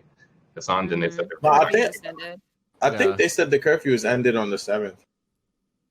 Yeah, I mean, New York, on the other hand, I don't think they were expecting everyone to keep protesting. If these protests continue to happen and only get bigger every day, I mean, who says they're not going to reenact the curfew to stay longer, especially if the police and the people are going to continue to clash constantly? Well, aren't they ending it in LA? Or they're talking about? I thought it was gonna they were leaning towards ending the the curfew. I mean, I would hope so. I mean, best case scenario, there is no curfew and people can protest during the day. They don't have to worry about the fucking cops beating them, and there's no extreme rioting. But it doesn't seem like we've gotten to that anywhere in any of the major cities. So there's still one in DC. Here's another thing I got to mention about riots. Okay, this is important because Joe Rogan usually has some decent takes on stuff like this, but he was talking about how the use of force is somewhat justified, even though police are escalating in a lot of these situations because of the riots. Police maintain law and order simply by existing, right? They drive their cop cars around. You know that they're going to attend if there's a break-in. That's why you don't do it if you want to do something like that. Because you want to steal because you're poor, but you don't because cops will come and attend. The real reason why riots break out, as we have seen time and time again, is because cops are the escalating factor, the agitating factor in all of them. But the real reason why looting also occurs is because in places like Minneapolis, they were too busy bonking on fucking heads to go and make sure that there was some sort of law and order in areas they were looting. The looting started to target an AutoZone, not because these people were like, fuck Target, fuck AutoZone, we hate those big corporations. It happened because police lined up and decided to castle doctrine their precinct, the 3rd precinct in Minneapolis, and the target was across the street. So as soon as they started tear gassing this crowd of protests, which would have peacefully demonstrated and wouldn't have stormed the fucking precinct if it wasn't for pepper spraying, tear gassing, and routine head knocking, none of this would have escalated to the point that it did. That's the reason why you don't see looting and rioting now, not because police are being aggressive, but because police aren't being aggressive. And I've attended protests. My friends have attended protests in the past couple of days. In every single one of these instances, if police officers do not attack and do not agitate, it does not get out of control. You just let the crowd walk through the city and then they disperse. That's how it works. I think that's true for the most part. I mean, I'm sure that there are people that are opportunistic and they want to come there to cause chaos and to take advantage of the situation. They seem to be separate from the protesters, though, Asmund. Well, that's what I'm saying. Well, by the nature of their goal, they're separate from the protesters. But I think what he's saying is they're still in the same crowd. But I don't even know. For the most part, when you see the looting, they're like in a different section, like on their own. And because with most of the protest people, you're consistently walking. You may have an end goal where you stop at, but for the most part, you walk a lot, and it's like you're going through. So it's like a lot of times the people that are looting, they're like stopping and they're in their own little section, and people are like continuously walking. But sometimes it's such a big crowd that even though people are still walking, it's enough time. It's enough people out there to the point where it seems like they're actually part of the crowd. Right, but in that large crowd, there are definitely people with their cameras out that want a good video for Twitter. Yeah, there are. And unfortunately, we have to acknowledge the opportunists, whether they are here to kill somebody in their crazy sword fantasy, whether they want a YouTube video. Or, like Jake Paul, you fucking know he walked out of that house and said the word content 10 fucking times before they even got in the car. Like, for sure. It's amazing to me that so often we look at situations and we never think about the person's intent that caused it. We never look at their intent. We just think about how we feel after the fact. And I love trying to figure out, why did this person do this, before I pass judgment on whether I accept or deny what they did. Yeah, I think what Hassan's saying is true in a lot of cases. The police do escalate things, and then, it's just a war of escalation. I think that all of them are honestly true. It's not like one thing being true means that the other thing isn't true. I think that police escalate things, and then you have opportunists too at the same time. And there's always opportunists. Violence is constant. Looting is all. There's always going to be opportunists. There's always going to be bad people. There's always going to be people that want to fuck shit up. Okay, I'm not saying that does not exist. What I'm simply stating is, why don't riots occur daily, on a daily basis? Why doesn't looting occur on a daily basis? It's because police officers maintain the presence of law and order by simply existing. But if you're too horny to beat the fuck out of people who are like, you're killing us, motherfucker, who are demonstrating, if you're too horny to go beat them up, that you can't even focus on the fucking looting and you can't have law and order, this is exactly what the fuck happens. Yeah, so, and there's another point also to add to that is like the fact that the police were being so aggressive actually added fuel to added to the amount of protests and the amount of people coming out. Because I'm pretty sure a lot of people that came out, they probably never experienced police brutality. They were just out there for the cause because they seen the video, they were enraged. And when they go out there and then they actually face the police brutality, probably for the first time in their life, it's like, wow, this shit is like. This is their just first like time. In the movies. Yeah, it's like this shit is real. Like what the fuck? And then it's like it adds more and more. Now more and more people are going out, and it's it's continued. They're continuing the protest. Like I'm going to a protest actually like in 7 hours, or something like that. And it's like it's I don't like the fact that they just give guns to all the cops. I feel like you need to be a cop for like 5-6 years before you get handed a gun. I don't know about that. I think like if you give them more training, it would be okay. But I think that with the level of training they have, in the UK, we don't have guns. Like that, none of the cops have guns or police officers. Yeah, but the UK doesn't have. Boys. Yeah, the UK. But the UK doesn't have the amount of guns we have on the streets. Right? We have like fucking 20 guns per person here. Yeah, but we do have like a gun, obviously like a gun department squad that comes out if the suspect has a gun. You have the right, trained people, but the regular police officers don't have guns. They've only recently just had tasers added to the, equipment. I mean, what Greek's not wrong. The situation, but I think they should have like two different, like the regular officers shouldn't have guns, but they should have a department. Say if there is a situation with a gun, then they can call that department which has more skill. Here's an interesting question. Is like that place we were talking about earlier, Camden, how do they handle guns with police officers? Do all of them have guns? And like what's going on over there? What do you mean No. It was I think it was like Camden, New Jersey or something like that we were talking about earlier. Camden, New Jersey, yeah. Mm-hmm. Yeah, the different type of police force. Like, do they all have guns? God knows.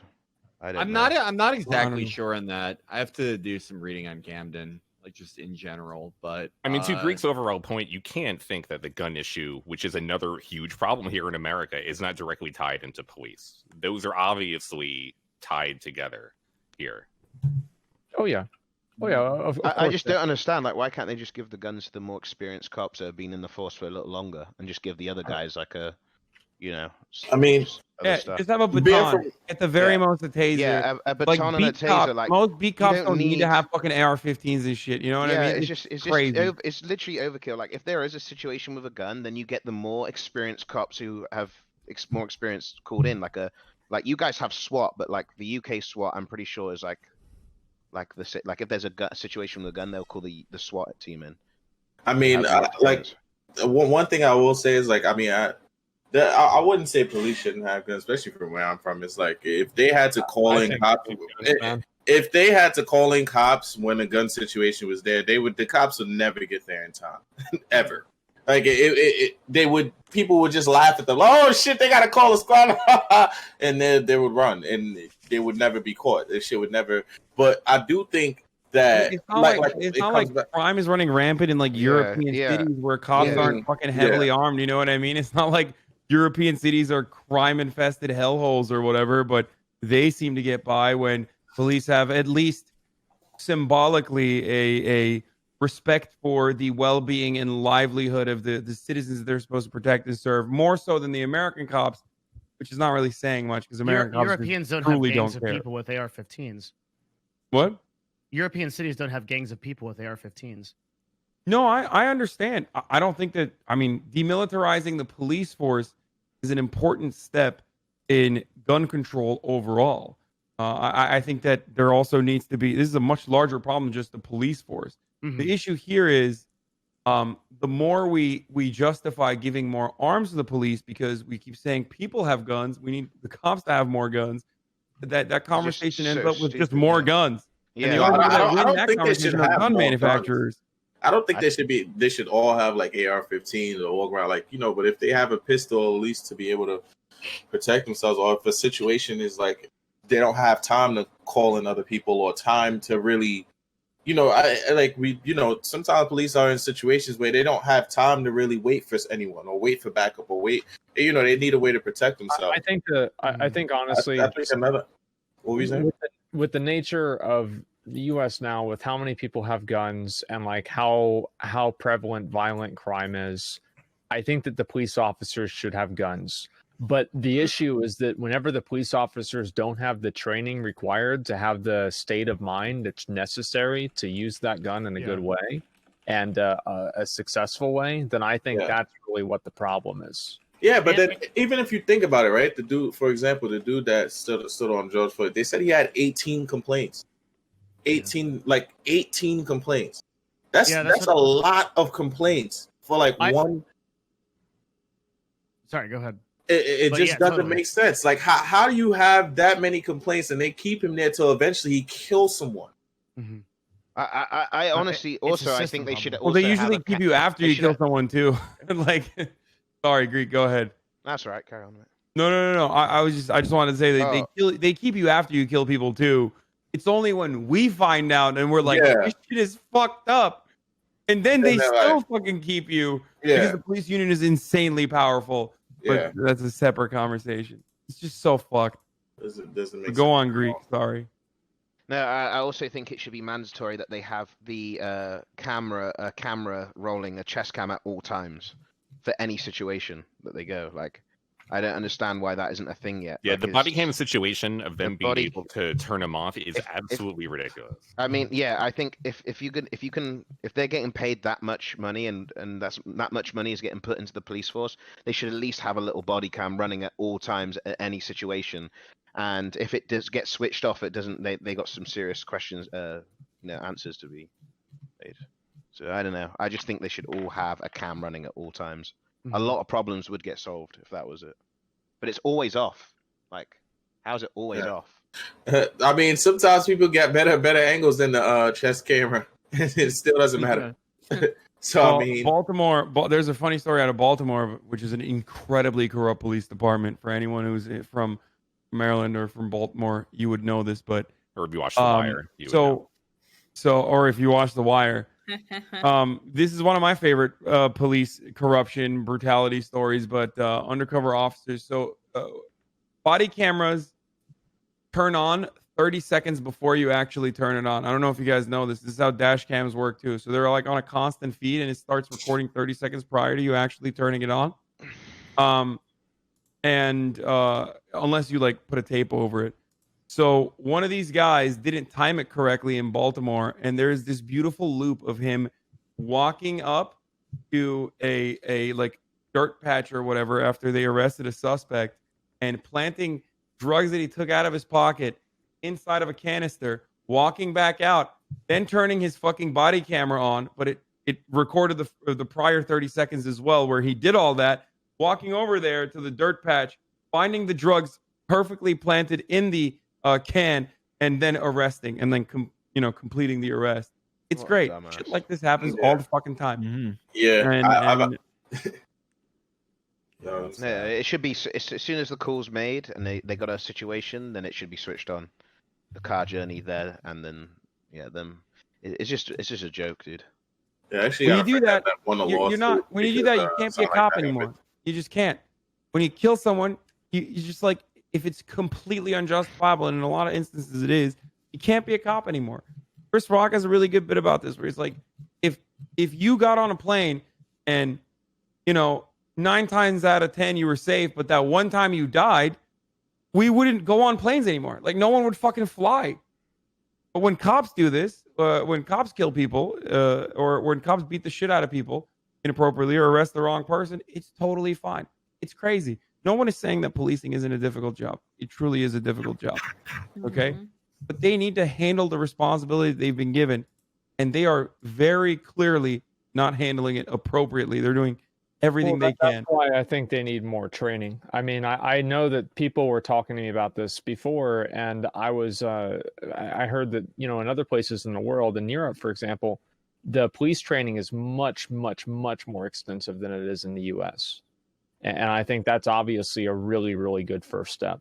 Because, like, realistically, we're never going to get rid of the police. So we have to figure out how to make it work and not just be a complete clusterfuck of power-hungry assholes. Yes. One other solution is, outside of community policing, one other solution is civilian-led police departments. What that means is you need to have civilian oversight, community leaders that are elected or appointed to that position that have oversight over the fucking police.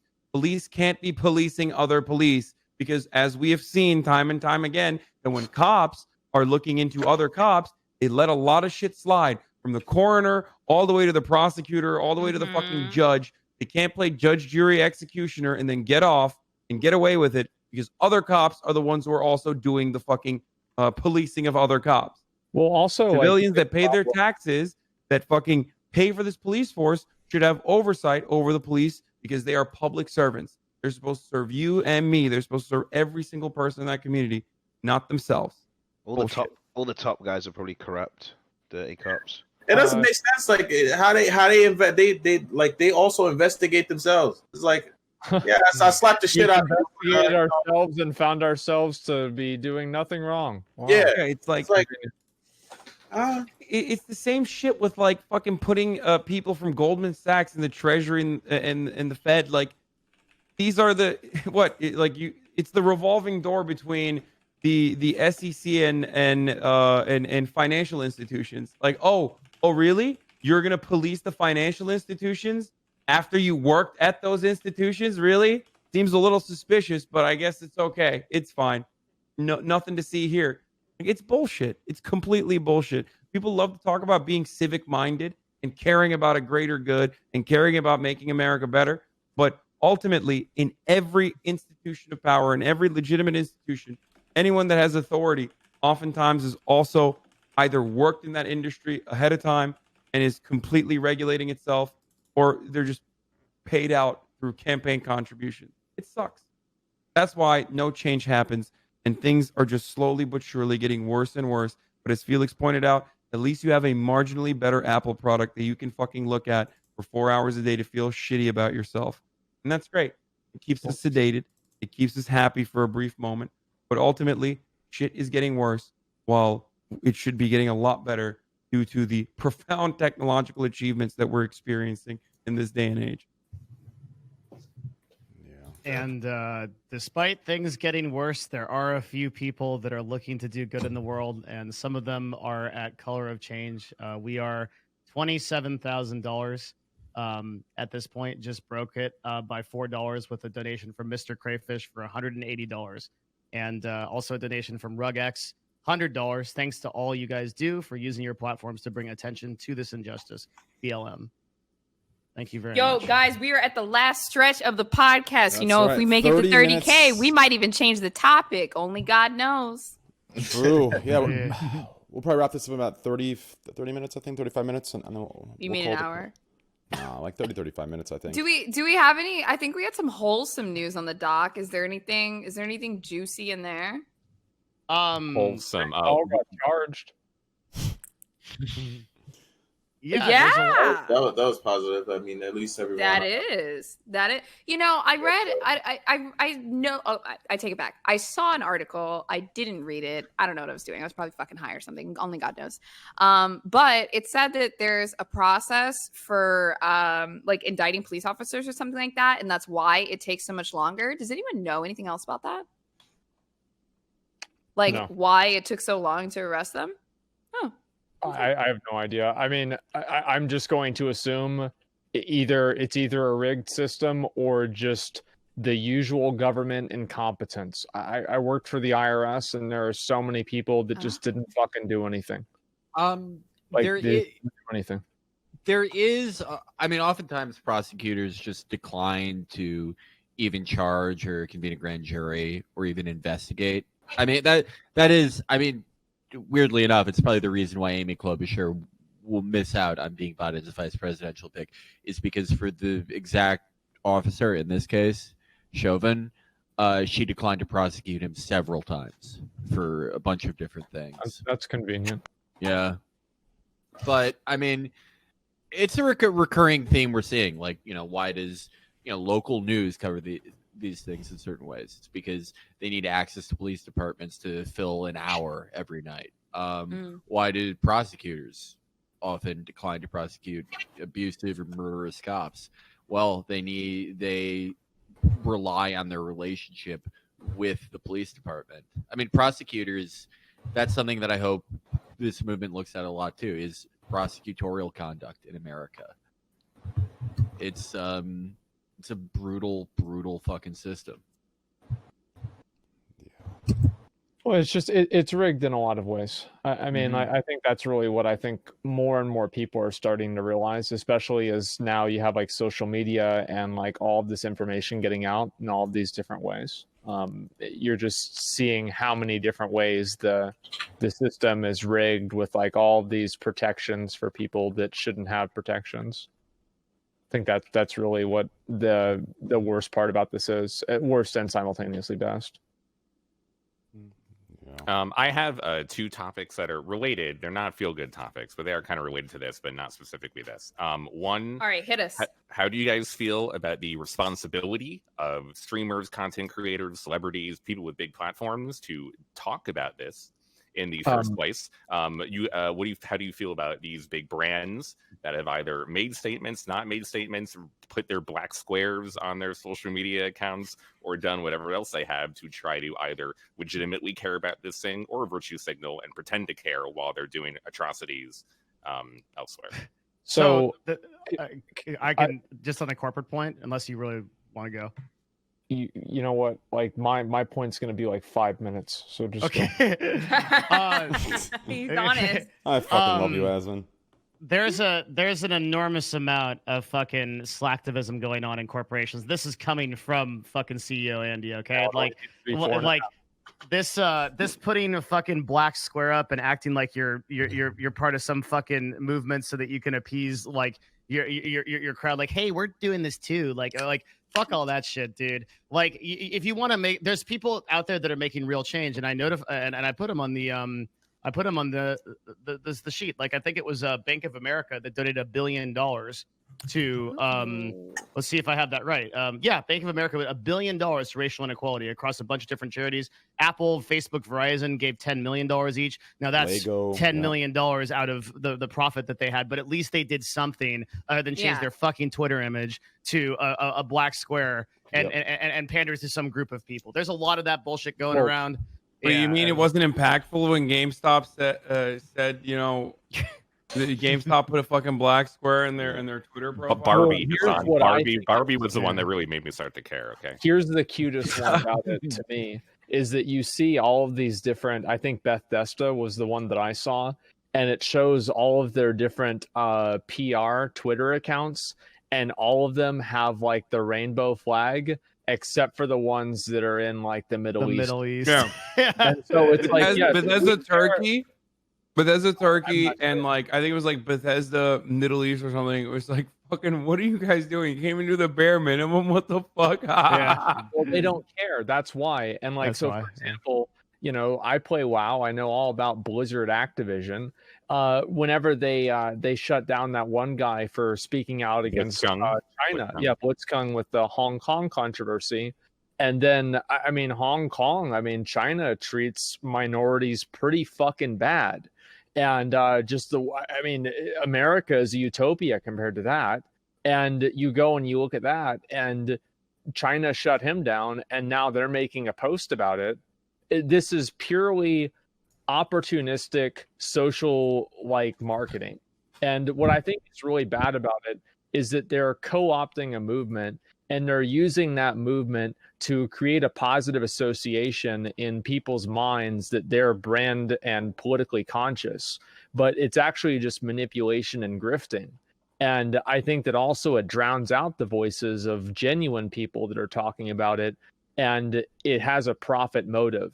And the reason why I think it has a profit motive is because every single time that it comes between making profit and making your political statement universal, they're always walking away with the money. That's what really comes down to. So I think if a company wants to take a political stance on something, it's actually insulting, I believe, to the political stance itself, if that political stance is just situationally built around if they can make money on it or not.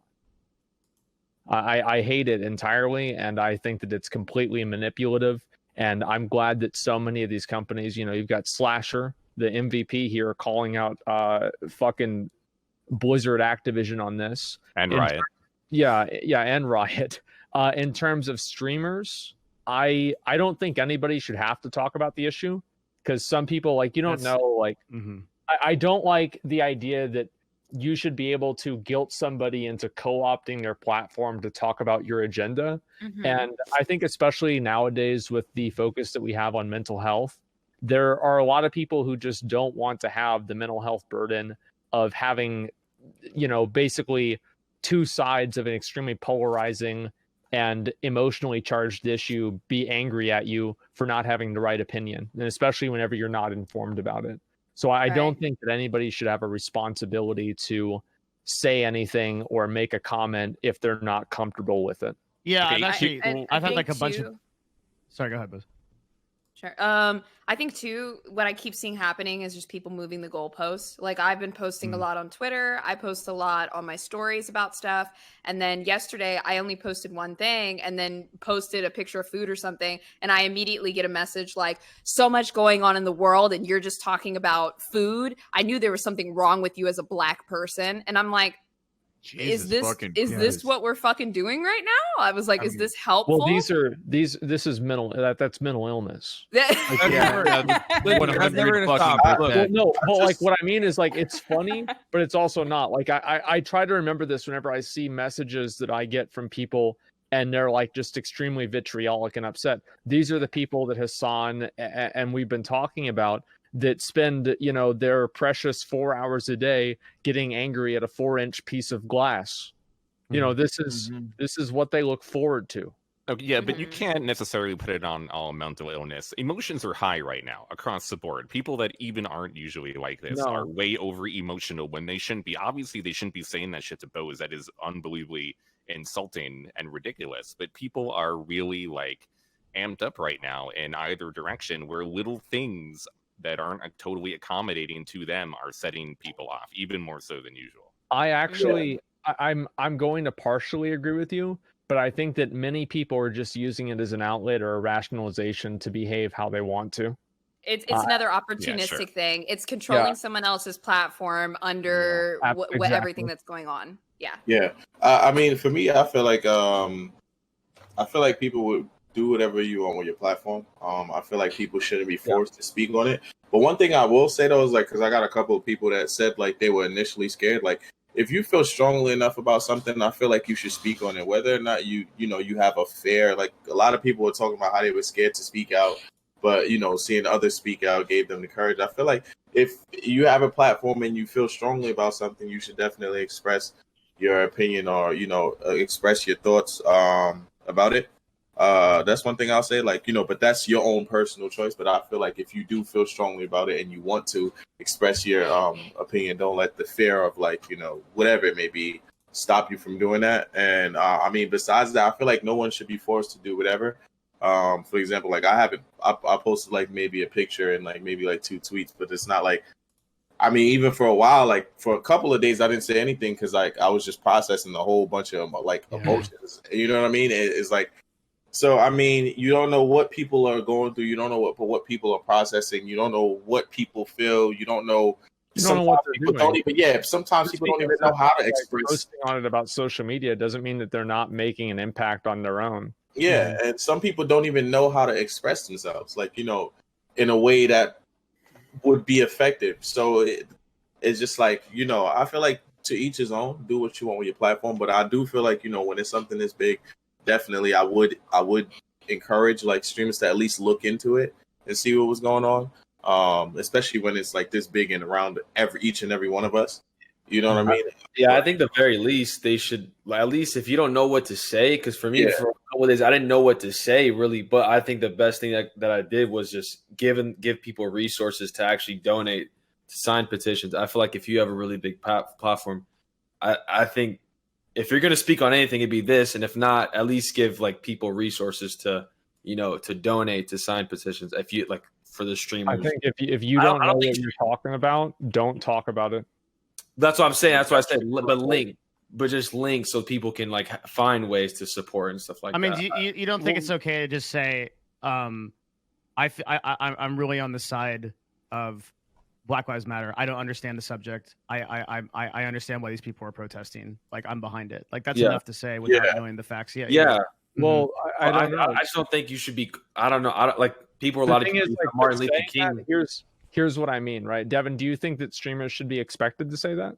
No, I don't. And, I've heard several instances of people where that's happening, where people tweet them like, "Hey, what do you think about this?" Like, okay, so this is where I'm going to disagree with you two. I think at a certain point and size, depending on who you are as one of the leaders in the community, if you have millions of followers, not like thousands or like tens of thousands, if you have millions of followers and you're the top 1% of YouTube or Twitch, you have a greater responsibility than usual. I do agree. I agree. I don't think there's any like, you don't, even if you're the biggest superstar, celebrity in the world, you're not forced to say anything. I don't think forcing people is going to make social causes or human, justice and rights go greater. But I always think back to Michael Jordan's famous quote of, Republicans buy shoes too. And Jordan, of course, is the greatest basketball player of all time and a great athlete. Everyone saw the Jordan documentary. But for me, Muhammad Ali and what he did for the Black community, what he did for Black people and African American community, and how much that he stood up is more of an impactful person than Jordan will ever be. Kareem Abdul-Jabbar also has done an incredible amount of work for Black Americans in this country, and Jordan always just being about business and not wanting to offend anyone and wanting to sell his fucking shoes and make the Air Jordan business as big as it is. I can respect him, but I'm not going to take him as seriously as what Ali and what Jabbar have done for the movement and culture in the world. So I do think in some cases that you do have a responsibility at a certain point and size to know what's going on in the country and to talk about what things are doing. I think, for example, Ninja has actually done an incredible job as a leader in our community of dealing with this situation, talking about it with his fans, and Dr. Lubo too. People, yeah, Dr. Lubo and Ninja have been absolutely incredible in dealing with this, and I think a lot of streamers and people within our community could look at that situation and do how they were doing. That's precisely why I say it's very nice that it's a good thing that streamers are putting themselves in that position. Look, we are profoundly privileged as streamers. We just are. Like, we make a lot of money. We are making a lot of money from our homes. We are in a much better situation than most other people, and it might seem like it's bare minimum when you just side with an issue. I still understand why it would be a difficult decision, because a lot of people don't want to fuck up their bag. A lot of people don't want the death threats that they might even get as a consequence of this. This is just a different, like, I don't know. I feel like it, like you talked about mental illness, and I understand that, but like this is like a totally just different beast. Like I said, it's one of the biggest civil rights movements, and I feel like as a streamer with millions, millions, even thousands, like should at least look into what's going on. At least, yeah, at the very least, at least try to understand why people. I agree. I mean, there's a difference between having a responsibility to platform good ideas, which is something I've advocated for a long time, but it's quite another to expect people to be informed about something and then leverage their platform to do it. I don't think that's fair for you to expect people to know that. I think that honestly, my line is that if you want to talk about an issue, I expect you to be informed about it. But if you don't want to talk about an issue and you don't want to play the game, then just don't play the game. But I think that's completely reasonable. And I don't think it's fair to say that somebody has a responsibility to talk about something that they don't want to talk about, or that they're not ready or fully informed to talk about. Or capable. I think the disconnect here is, but I think there's a disconnect here, and the disconnect here stems from whether one question is, do we as individuals have a responsibility to understand movements like Black Lives Matter or ongoing civil rights issues? And the answer to that is yes. Do we as streamers on top of that have an additional, like, because you're looking at it a little bit more cynically. You're looking at it like as though people are being pressured, and then they're being pressured into saying, yes, I like Black Lives Matter. Okay, shut up. Here, I'm going to donate. Right? That's kind of what it is, right? That's kind of what you're saying, right? Like people are getting bullied into like promoting a cause. Well, I think it's not really about like a bully thing. I'm not really going to go that far with it. It's just more or less about like the ethics of it. It's like, should somebody be expected to talk about an issue like that if they're not comfortable with it? And I think that the answer is no. That's really what it is. I don't feel like the reason why I have that. The reason why I don't disagree with your take overall is because I know there's a lot of fucking dumbasses out there, and I would much rather have them shut the fuck up than have their take and give their take on fucking BLM by being like, oh, it's just, it's a bad movement. It's like a really dangerous thing to do, to give broadcasters like, hey, you guys should be responsible for like giving opinions on everything. Like, it's like when you go down that road, like these are fucking people that can't even get out of bed before 5 p.m. Like I don't know. Like I just don't think that we're mostly qualified for it. Yeah. In my opinion, I think the most important thing to keep in mind is that if you have millions of followers, then the odds are that at least thousands of those people are going to disagree with you with whatever you're going to say. That's 1%. So if 1% of those people disagree with you, and 1% of that 1% wants to harass you or attack you or be extremely vitriolic towards yourself or your family, I don't think that it's fair or ethical or moral or anything to say that a person should have to endure that or have to invite that on themselves if they're not comfortable talking about the subject. I feel like it's very presumptuous, and it's not fair to do that. I think Swagg wanted to say something. Go ahead. Oh no, I was just listening. Yeah, no, I was just. I already said. Yeah, because I'm that's why. Like, I mean, I'm kind of. I feel like even if you don't speak, and I do feel people should like definitely look into it. I feel like not everyone can, you know, speak on it, but that's why I said like there's a lot of people that may want to speak on it and are not scared. I feel like those people definitely, if you feel strongly enough to say something, just say something. Yeah. And I feel like we all do have a duty, especially when it's something this big, to at least look into what's going on and understand what's going on. I'm not asking streamers to like if you don't really feel comfortable giving your take, like I said, the very least you could do is look into it and understand. Or just link, you know, like I said, like the petitions and like direct people to like, you know, if they want to get involved, you don't have to like have an argument with like people about it. I mean, the biggest issue for me, and there's two things here, is one, people that do know what's happening, but that they don't want to speak up because it's going to hurt their bottom line, or it's going to hurt their followers. Those people are fucking cowards. Those fucking cowards. They're pussies. They're little bitches that don't want to speak up on the world because they're going to offend fucking Timmy out there from giving them a sub or whatever. Those people. Well, what's the other one? Slasher, because you're obviously the other one is. No, the other one is, look, I don't think there's a responsibility for people to talk, but then if you don't know what you're talking about, don't speak negatively about it in the beginning. And I will say that XQC's initial reaction to everything was not good. He later on did delete the tweet and he actually donated. And I think he actually did a pretty good job of making up his initial statement, but his initial reaction to it was a rather negative. If you don't want to say anything, fine, but don't put it out there that you need all these, like, what was it, low IQ sub 14 takes or cold pizza takes, whatever the fuck he tweeted about initially. I don't think that is necessary. And then with that, I will call out one other person. Dr. Disrespect retweeted XQC's tweet. And then for 5 days, he said nothing. Dr. Disrespect is the oldest streamer on this entire platform at 38 years old. In terms of all the streamers that make the most amount of money, he is the most knowledgeable. He's an adult. He has a wife. He is you should know about. Okay, Slasher, what the fuck? Did you just say that Dr. Disrespect is the most knowledgeable? Can I take serious issue with that? Yeah. What am I? This is a guy that's praying to tiki rocks. Okay, like this.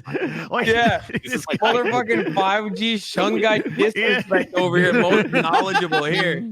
Here, I got the Shun guy right here for you, Slasher. This is my point. This is my point. He retweeted XQC tweet, the guy that is pushing conspiracy theories on Twitch, the oldest major streamer on the platform who's pushing conspiracy theories. He pushed back against the racist Asian accent that he used to do before, and he wouldn't take any criticism on that. He's the guy that's retweeting that he doesn't want to give any sub IQ takes. He deleted his retweet. He didn't say anything for 6 days, and now he finally has tweeted something saying he's going to give donations to all his fans. But if there was any one person on the platform who I think maybe should have said something and not did that, it would have been Dr. Disrespect, because he is older. He should be more knowledgeable than XQC, who's like a 21-year-old kid who doesn't really give a shit about any of these things.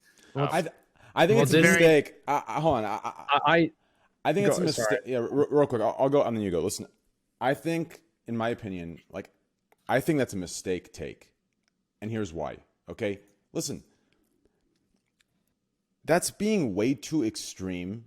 And you're now setting a standard of what you expect from someone else.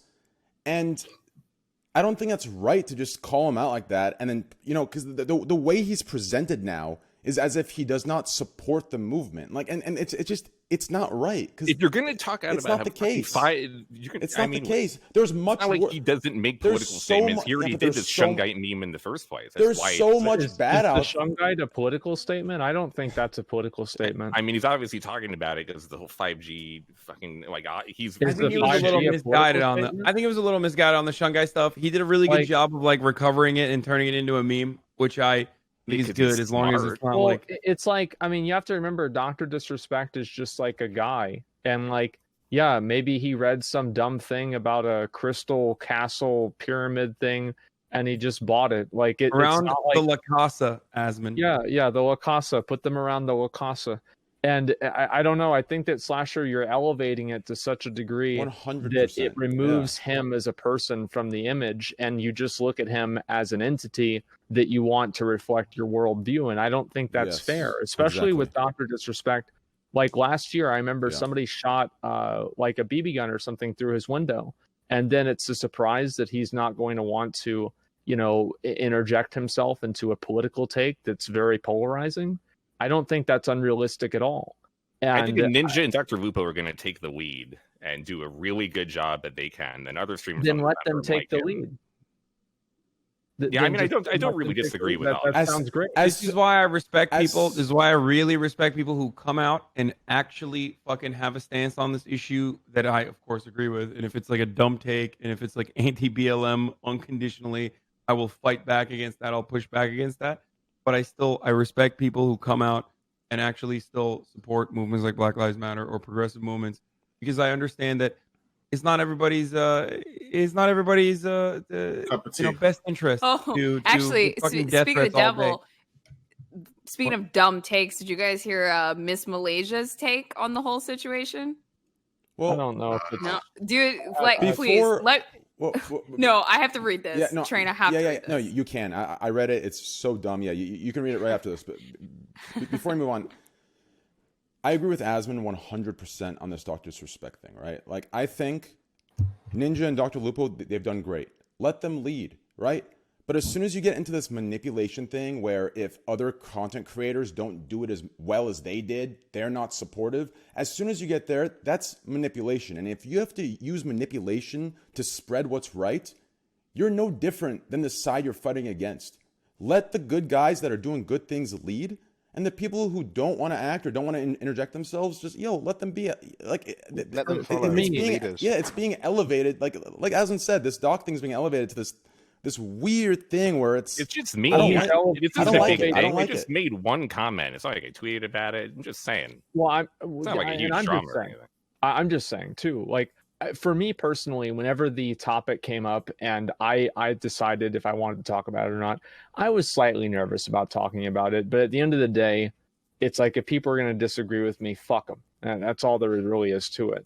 And so I was a little bit nervous about talking about it, but I think that it was the right thing to do. And for me personally, I think that it's most important to do what you want to do and what you feel comfortable with doing, what you feel is right to do, because streaming is an emotional endeavor, and I think that if you betray that emotion by suppressing it and suppressing certain parts of that and not really being who you are, that comes across through your audience as time goes on. It erodes who you are and your relationship with your audience, and compromises your content. Mm-hmm. Yeah. Well, yeah. Also, gonna play devil's advocate here because I'm kind of in between Slasher and Asmon, but what Asmon said earlier kind of made sense. Dr. Disrespect has a kid too, and somebody was firing a shot into his home. Yeah. And with you guys saying that you're getting death threats over this, like, if I had a family, I might at least think twice. I'm not sure.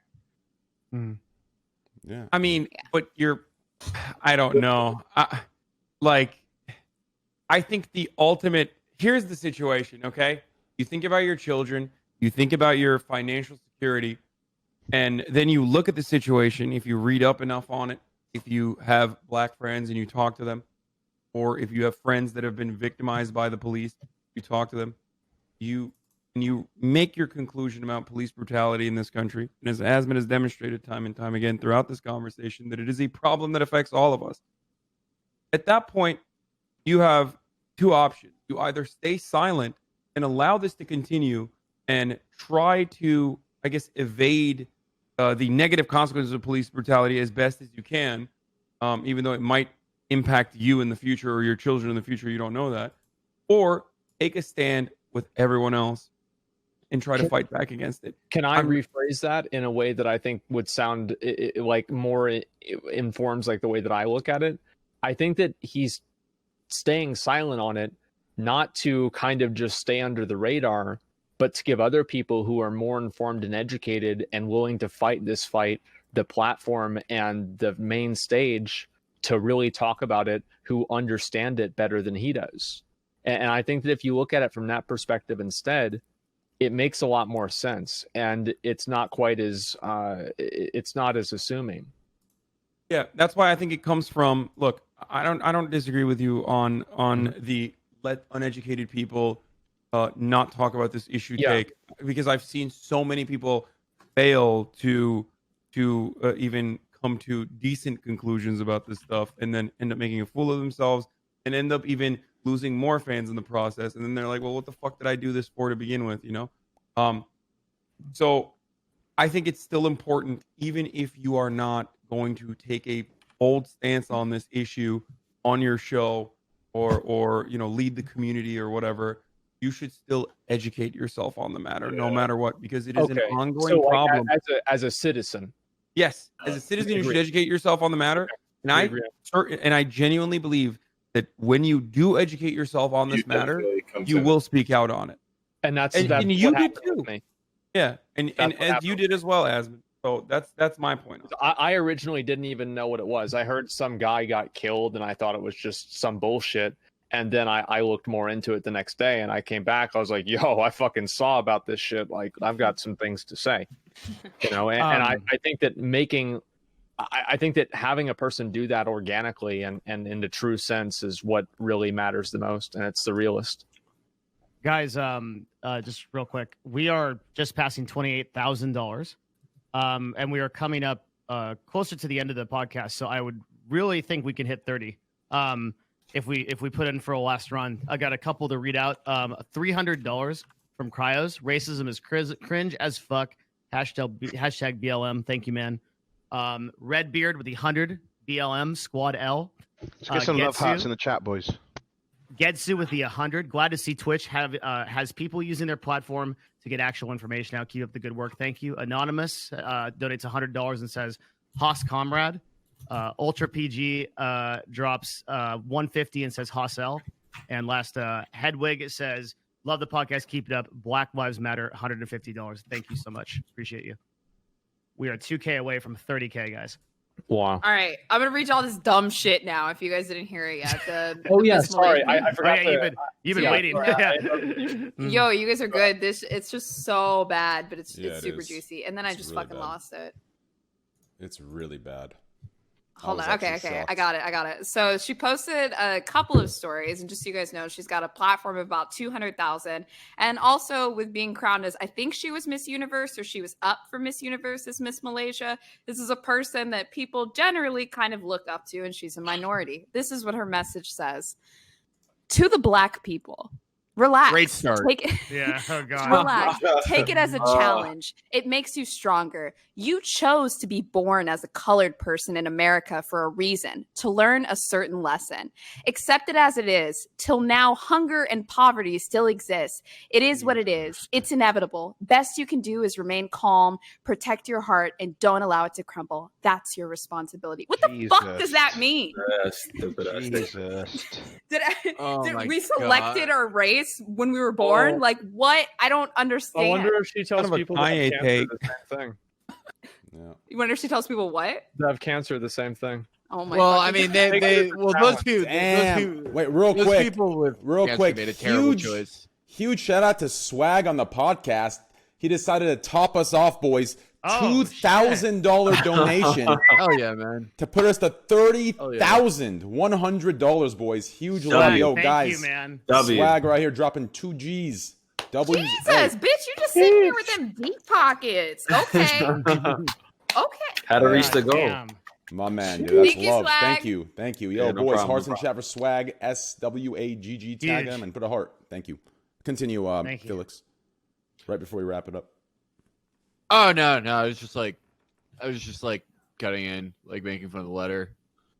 Yeah. Actually, there's another story that starts off with, I don't live in America. It has nothing to do with me. But to me, it seems like the whites won. Like, I just... Holy...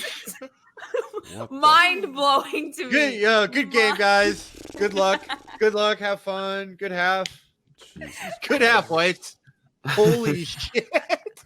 Yeah. I mean, and then also when there's people with large platforms that have hot takes like this, like what do we do? Do we cancel them? Do we bury them? Do we deplatform them, or do we educate them? Like, what's the answer? So in my opinion, the way that I've tried to do this is that, like, I used to have a rule where if somebody said something that would like piss me off or whatever, I would just permaban them because I didn't like them for whatever reason. And I changed that kind of, and I looked at trying to just talk to the person and then just see what they have to say and figure out if I can, come to an agreement with them. You're a better person than I am. Yeah, and well, you talk. Well, that's the thing, is you just talk to them, and like at the end of the day, I'd rather make an ally than an enemy out of someone. and like I don't need to like roast this person or own or dunk on this person on social media. I think the true victory is converting them over to your side. And I think the worst thing to do is whenever the whole like like social media atmosphere and like ecosystem, they shit on one person. And I think that what that really does is it doesn't make that person change their mind. Mm-hmm. If anything, it makes other people who are, at least slightly feeling the same way as that person more, resentful, more resentful of that behavior.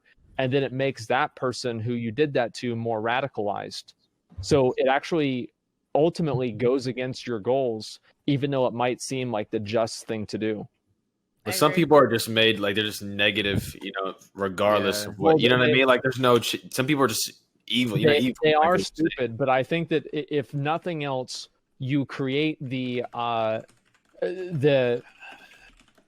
example of trying to talk to people that you disagree with and come to terms and come to an agreement. And I think that I think it's all like situate, like just what they say, I think. But if they just say some ignorant, I don't know. I just feel like I don't know. I feel like a lot of times, like people say really, really stupid stuff, and it's like, I was bullied by a black kid in high school, and it's like, well, let's talk about that.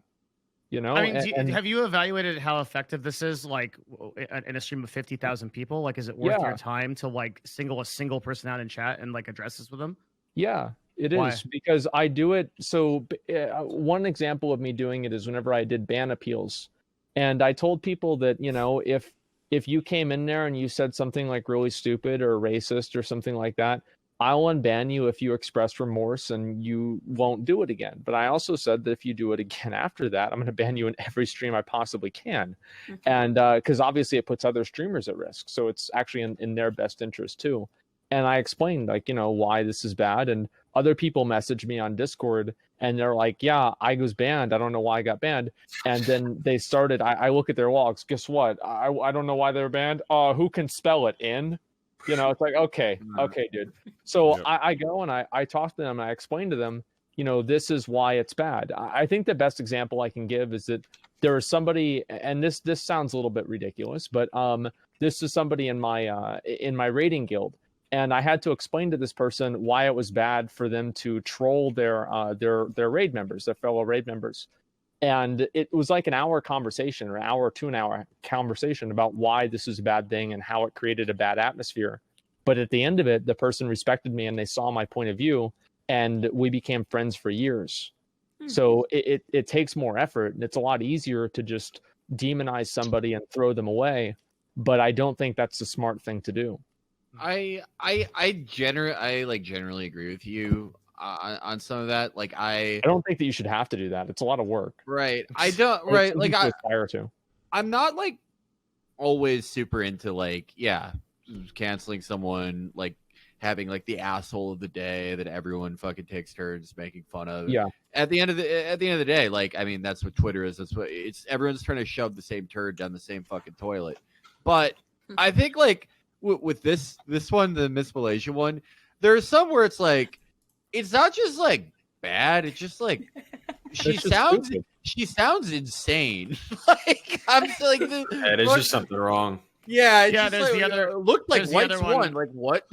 With like the vegan girl on Instagram, that she was like we need to stop thinking about black people and start thinking about like animals. Like those are the ones that are really vegan opportunists. Yeah, it's like that kind of I thing. love those. She doubled down, right?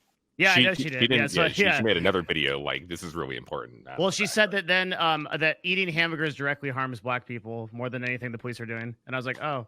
Okay. The point there. It's like, oh God, is that what's been happening? I thought somebody had a voodoo doll. This is horrible. Well, I can't believe it. That's a real privileged take, because like in that circumstance, like eating a hamburger is delicious, and yes, it can lead to heart disease, which can be a problem in the black community statistically. But her justification police officers are not like being killed by a police officer or being the victim of police brutality has no upsides. So you can only have that take if you're like, no, there's tremendous amount of upsides there in that circumstance for me as someone who's not likely to get this kind of negative attention from the cops.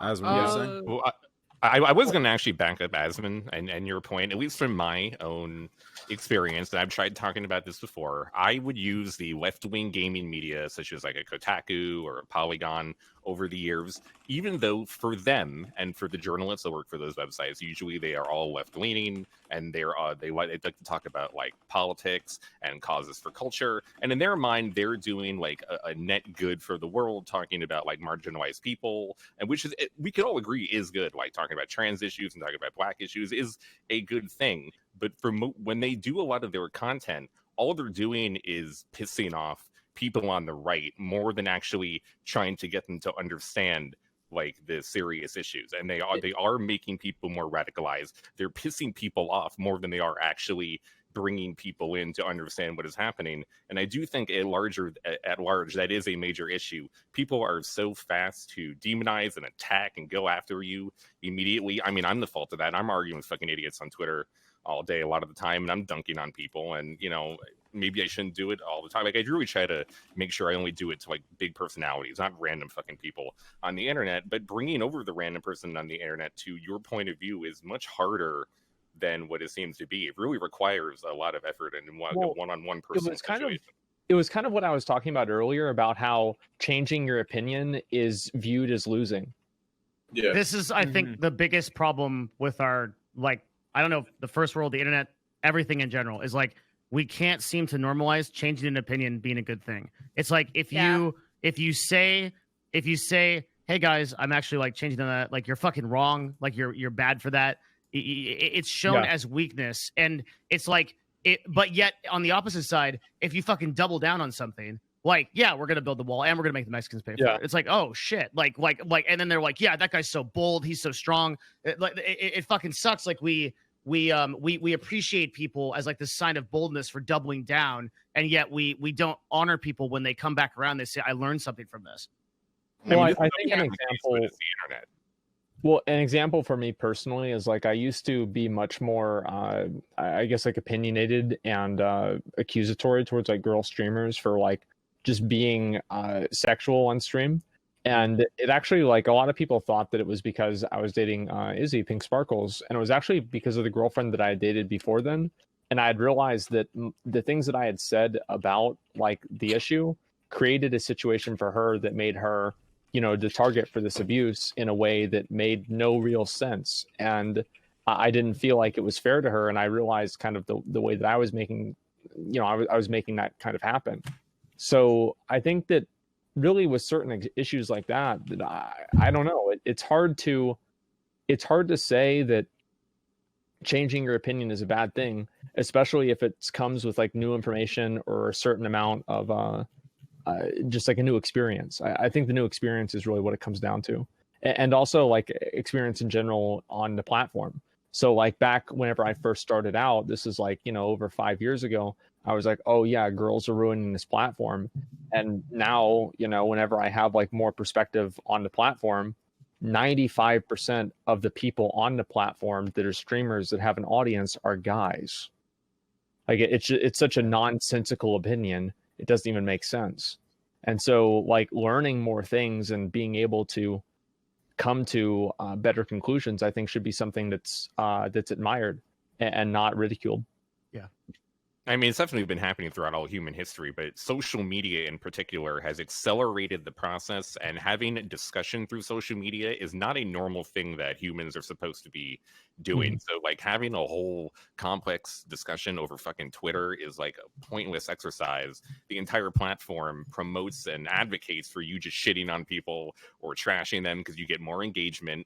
And it is better. That's how like all social media works. Like streams, YouTubers. It's not a surprise that like some of the biggest streamers and YouTubers are all like edgy content or edgy type of people, because people watch that type of shit and people engage with all that types of things. And having meaningful like discussions is a much more difficult process with the current way the internet is set up. Well, it's not as entertaining. Yeah, for sure. I think that's really what it comes down to. It's just not as entertaining, and people want to see that level of entertainment. I think you can still be edgy and also side with progress. I think that if your content, like in general, like I think that if your content exists at the expense of other people, then you don't have good content. 100%. That's always been the way that I look at it. Yeah. No, I agree with that. Anyone Train. I actually enjoyed the silence for a moment. That felt good. I wanted that to go at least 5-6 seconds longer, to be completely honest, before we wrapped it up. It felt real nice. Yeah, I was about to say you funny as shit, bro. Thank you, my man. I do. I appreciate that. Funny as shit, man. A lot of love, guys. What's up? $31,329. You believe that? $500 from Devin Nash. Oh, I just saw that. Yo, Devin. Thanks for the 500 bonus. Appreciate that. Pockets. Poppy. Hello. That's a lot of love. Thank you, brother. Thank you, Devin. Thank you. Devin, and also thank you for doing the research and actually going the extra mile to so people know where their money's going to a good place. Because like most streamers are pretty like lazy, and you just went the extra mile and made sure it's like a proper legit charity. So I want to say thank you for that, dude. I appreciate you putting so the time much. in. Thank you so much. Yeah. That with the facts. Chain was doing that shit. Actually, I texted Hassan asking him his opinions. I texted a lot of people asking opinions of what charity I should do. Like I had like 4 or 5 picked out, and then Devin came to me with Color of Change, and obviously I'm gonna. Devin cracked open the books earlier. Yeah. He's looking at all these numbers and shit. It looked like the Matrix. I was like, all right, dude, go off. I was reading the financial statements. Yeah. I was you was going that? Oh shit. Yeah. I wanted to see. I was like, just to give an idea of like, so like Color of Change in particular, like I flagged them because they had really high IT expenses. Their information technology expenses are really high. And I was like, oh, what the fuck? And so we looked into it and found out that it's because the majority of what they do is like a lot of education type content digitally. And so it justified it. But I went line by line on this org and looked at the last 2 years of everything. Yeah. I mean, if we're gonna do something like this, we got to do it right? And thank you for saying that. That means a lot to me. Sir. I hear that, man. Agree. My boy, that's awesome you to say. And on top of that, your dance moves are phenomenal. So like, I mean, like you're just a complete package. You're a complete package. Busy. But I mean, it's a huge shout out to Train for like trusting me to do that, and also for I know he's actually put a lot of work into the guests. He's put a lot of work into the podcast itself. He set up the Tiltify.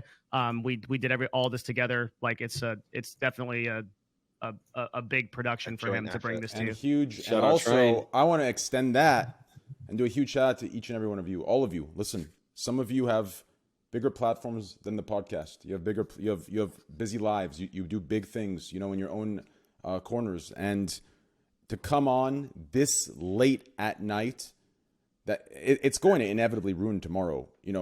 If you have to wake up to stream, you're going to be exhausted and probably have a little bit of bias.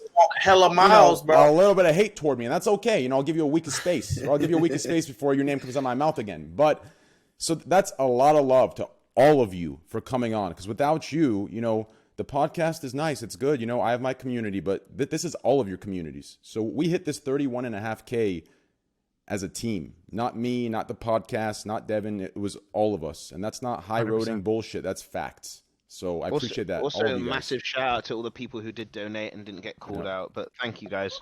Every little helps, and thanks to chat for watching as well. Because even if you can't afford to donate, just watching and bringing attention to the stream helps in a different way. Also, so thanks to everybody in general.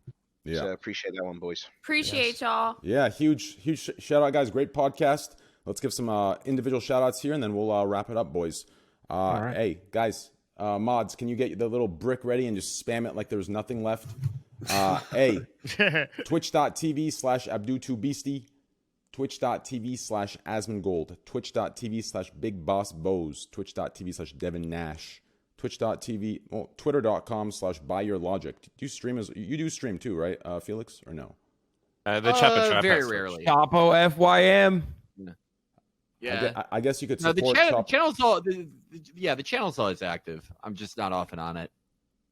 Thank you. Yeah, boys, those are all the links for all the streamers here. Swagg, he does Call of Duty, top tier play. We're talking big stuff. We're talking this guy's the best in the world for console, right? Well, for console, yeah. Just everybody remind. Let's all remind everybody. What's up, Greek? Console, okay. Yeah. So guys, if you want to watch some good stuff, Swagg's the place to be for Call of Duty.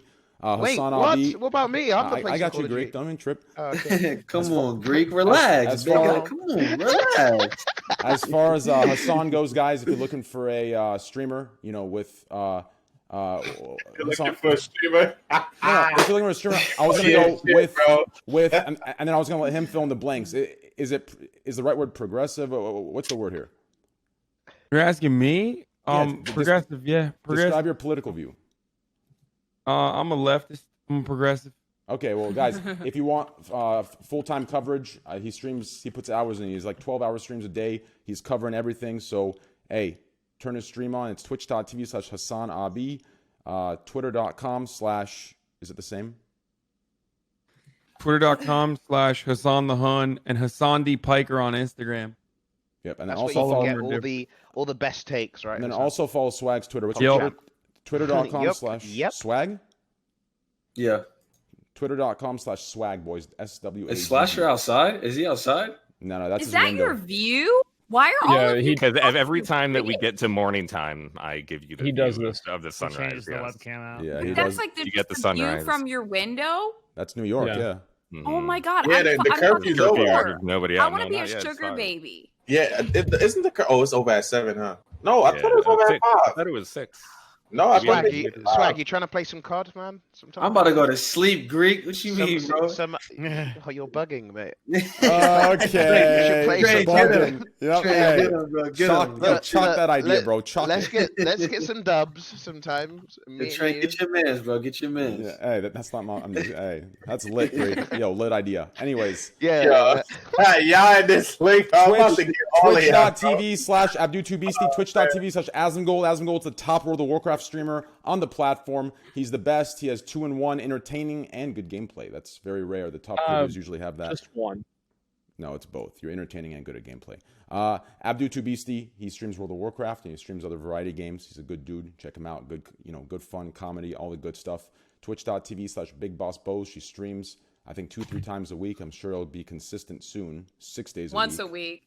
Nah, dude. Once a week. Yeah. Check her out. Once a week. 5 o'clock on Mondays. Yeah. You can check her out there. Twitch.tv/Devin Nash. You can follow him. He does one-on-one interviews with influential people. And, I like to call him Dashin' Devin because he's quite a dashing lad, mate. My boy Dad with the facts. Twitter.com/Slasher if you want to know things about yourself or anyone else before it even comes out. Somehow he knows things that he shouldn't, and they're always out. So you can go to twitter.com/Slasher and then obviously twitter.com/BuyYourLogic. You can check out his podcast, Chapo Trap House, supported on Patreon. Twitch, did I get everyone? Swag, and then Greek Got X, boys. We're going to be hosting Greek tonight, so make sure to go over there. He has good Call of Duty play, good reacts, good personality. Yeah, on a stack, boys. We're going to get some dubs. Yeah, he's an all-around. He's an all-around cozy streamer, so you can fall asleep to him. On a stack, we'll be getting some dubs. Are you going to bed, Rex? Probably. Does anyone want any last words? Do they want to say anything, raise awareness for anything before we head off here? I think we had a really productive conversation and we did something really good here. And I'd like to thank Devin and Train for putting it on and everybody else for being part of it. And, to have a productive conversation about such a touchy issue, I think it really sets a great example for everybody watching that, even whenever people do have disagreements, they can come together and find points of agreement and work those out. I think it's the most important thing. So it's been a great time. Can I say something real quick? Yeah, go ahead. It's not something I really talk about a lot, but I honestly, I took the day off of streaming on Monday. I usually just stream Monday to Friday. Cause I was just kind of like so overwhelmed that I felt so fucking helpless about everything that was happening in the nation. It just seems so fucked between like COVID and now the protests and everything. And it's almost insurmountable. Just, it's hard to imagine. It took a whole day to think about it. And I don't know what I did it. Maybe I was looking at social media, maybe I was just like watching all the protests and everything, but I realized at some point that I was thinking I wasn't going to stream for the week because I was like, man, fuck, one, I was actually like one of those people that we talked about that was kind of afraid to take a stand, right? I represent an organization. I was like, and for the past 8 years, I have never, ever taken a stand on anything that could be even construed as politics. And I finally realized that if I didn't do it now, that I as an individual was the only person that could actually change something, and that we as individuals together, we are the only people that can change something in this moment. And if I'm not going to do it when there's an issue that's this big, that's historical like this, that can really change things and progressively move things forward, I was never going to fucking do it. And that's when I decided to really go hard into researching charities, to try to start charity events, to talk to the influencers in my agency and try to make a difference. Every single one of us not only has a voice, but we have an option to make a difference. And every single one of us can make that decision going forward in the weeks and months as we change policy. And I would encourage all of you to do that. Everyone in this chat, you have that ability, and don't lose hope, because it's the combination of all of us as individuals that make great change. If the government gave me the opportunity to take a week off of or a month off of my stream and help fix this, I would do it. And I would vote for you. I would actually vote for you. Yeah. I would actually vote for Asman. Yeah, like I mean, even I'll back you up on that, Dev, because I mean, even with me, like I haven't been the most vocal, and like for a long time, I always had like this thing where like I felt like I should speak out more. I felt like a part of me wasn't, like I wasn't fully myself. It's weird, like weird explaining it, but like it may sound weird, but like I felt like for a long time I wasn't fully myself, and then it's like, even with these protests, it was like the first time I really went out and like really protested something. I've been to a couple of other things like with organizations at school, but it was never really nothing like this. And it's like after going through that process, it's like definitely like I've been way more active in like trying to make things better and being a change like myself. You know what I mean? Especially that it affects, you know, it's definitely. Has that made you feel better? Huh? Has that made you feel better?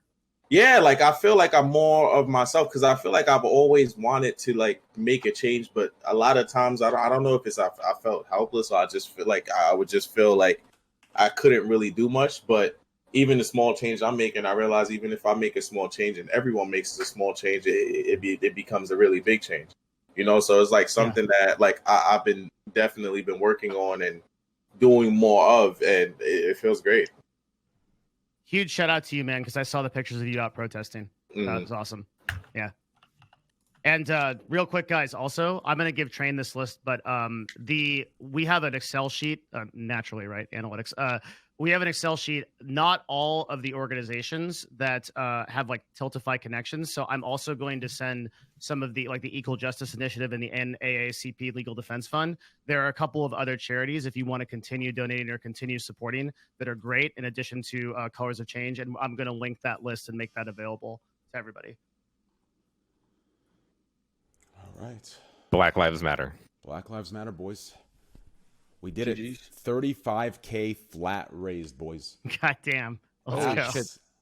Absolutely. Oh yeah. One more thing. Yo, Train, you funny as shit, bro. Man. Big. Big. That's Trainwreckstv, dude, coming in. I had to top it off. I had to. Shit, I saw the 31,496, and I was like, dude, we have got to get to 35. So I just topped it off. I was hoping, I'm like, if I press enter here, I hope no one donates $3, right? 'Cause then it's gonna trigger my OCD, and now we gotta keep streaming until we hit, you know, a flat number. So, which I shouldn't have just admitted there, but it's okay. Just kidding. Yo, guys, donate more. All right. Anyways, thank you guys. Shout out to everybody. Huge support. Asman, thank you for staying. You know, Asman was actually, you know, he had. It was gonna be 30 minutes. Yeah, it was gonna be 30 minutes, and he pushed it. You know, for this. So please, appreciate that. He was big, Asman. Thank you, Hassan. Thank you to you too, man. It's Hey, thanks for having me on, and also for doing this. Good. Well, thank you for doing. Shout out to you, man. Thanks for doing what you do. And hey, nice. Swagg, my man, coming in from a whole different territory. He doesn't even know who any of us are, right? He's in his Call of Duty section. All he knows is Ninja, Lupo, and Nick Merckx, right? He doesn't know any of you or me, right?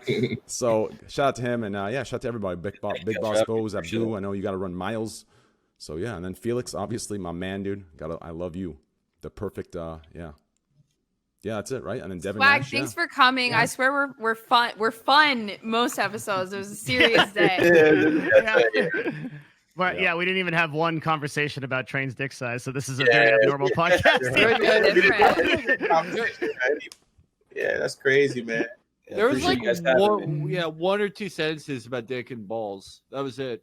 We'll bring Like, it back next week. Yeah, no, next, We're no, gonna next talk time. about balls. Yeah, we'll make up for Next week, I'll bring up some streamer Thank topic God. of how streamer lives, even though they make doctor salaries times 10, are shitty, and we have high expectations. And I'll bring some cocks and pussies into it. Don't worry. We I'll need some dick talk. I'll make sure for sure. I'll make sure. I'll make Jeff- sure- Greek wilding right now, bro. I'll make sure to jeopardize my possible future dude, sponsors. you're bugging right now. All right, guys. You're bugging.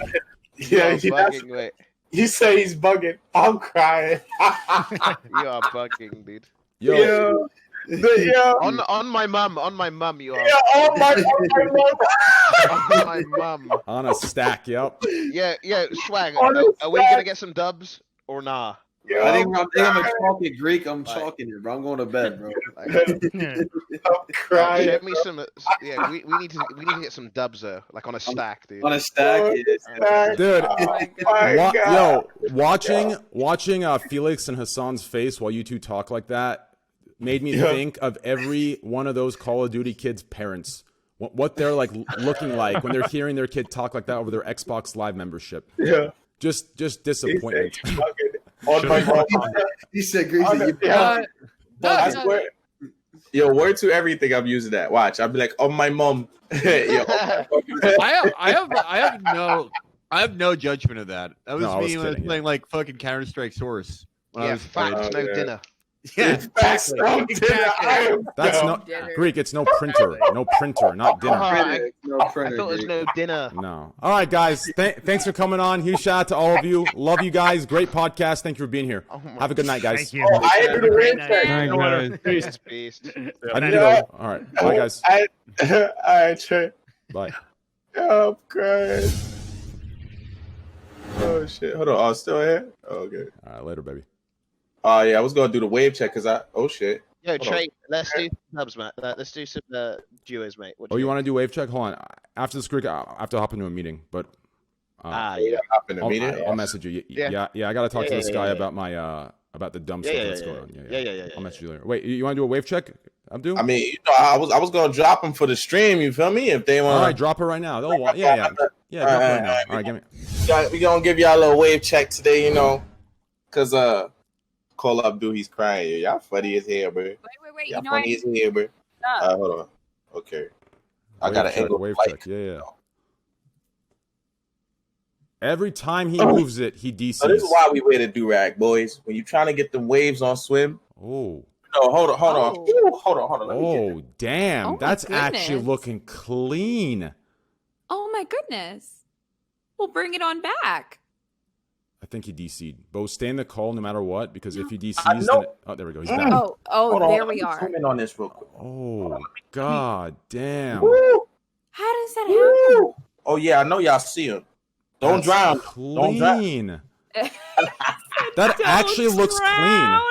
All right, bro. You know, Bro, my stream wants me to get waves. Can you help me out with that? I'm sorry, bro. Your hair texture is gonna be hard, bro. You probably gonna have like a one tsunami going down, you know. But you gotta brush a lot. You gotta make your hair curly. You gotta do a whole lot of do rag while wearing.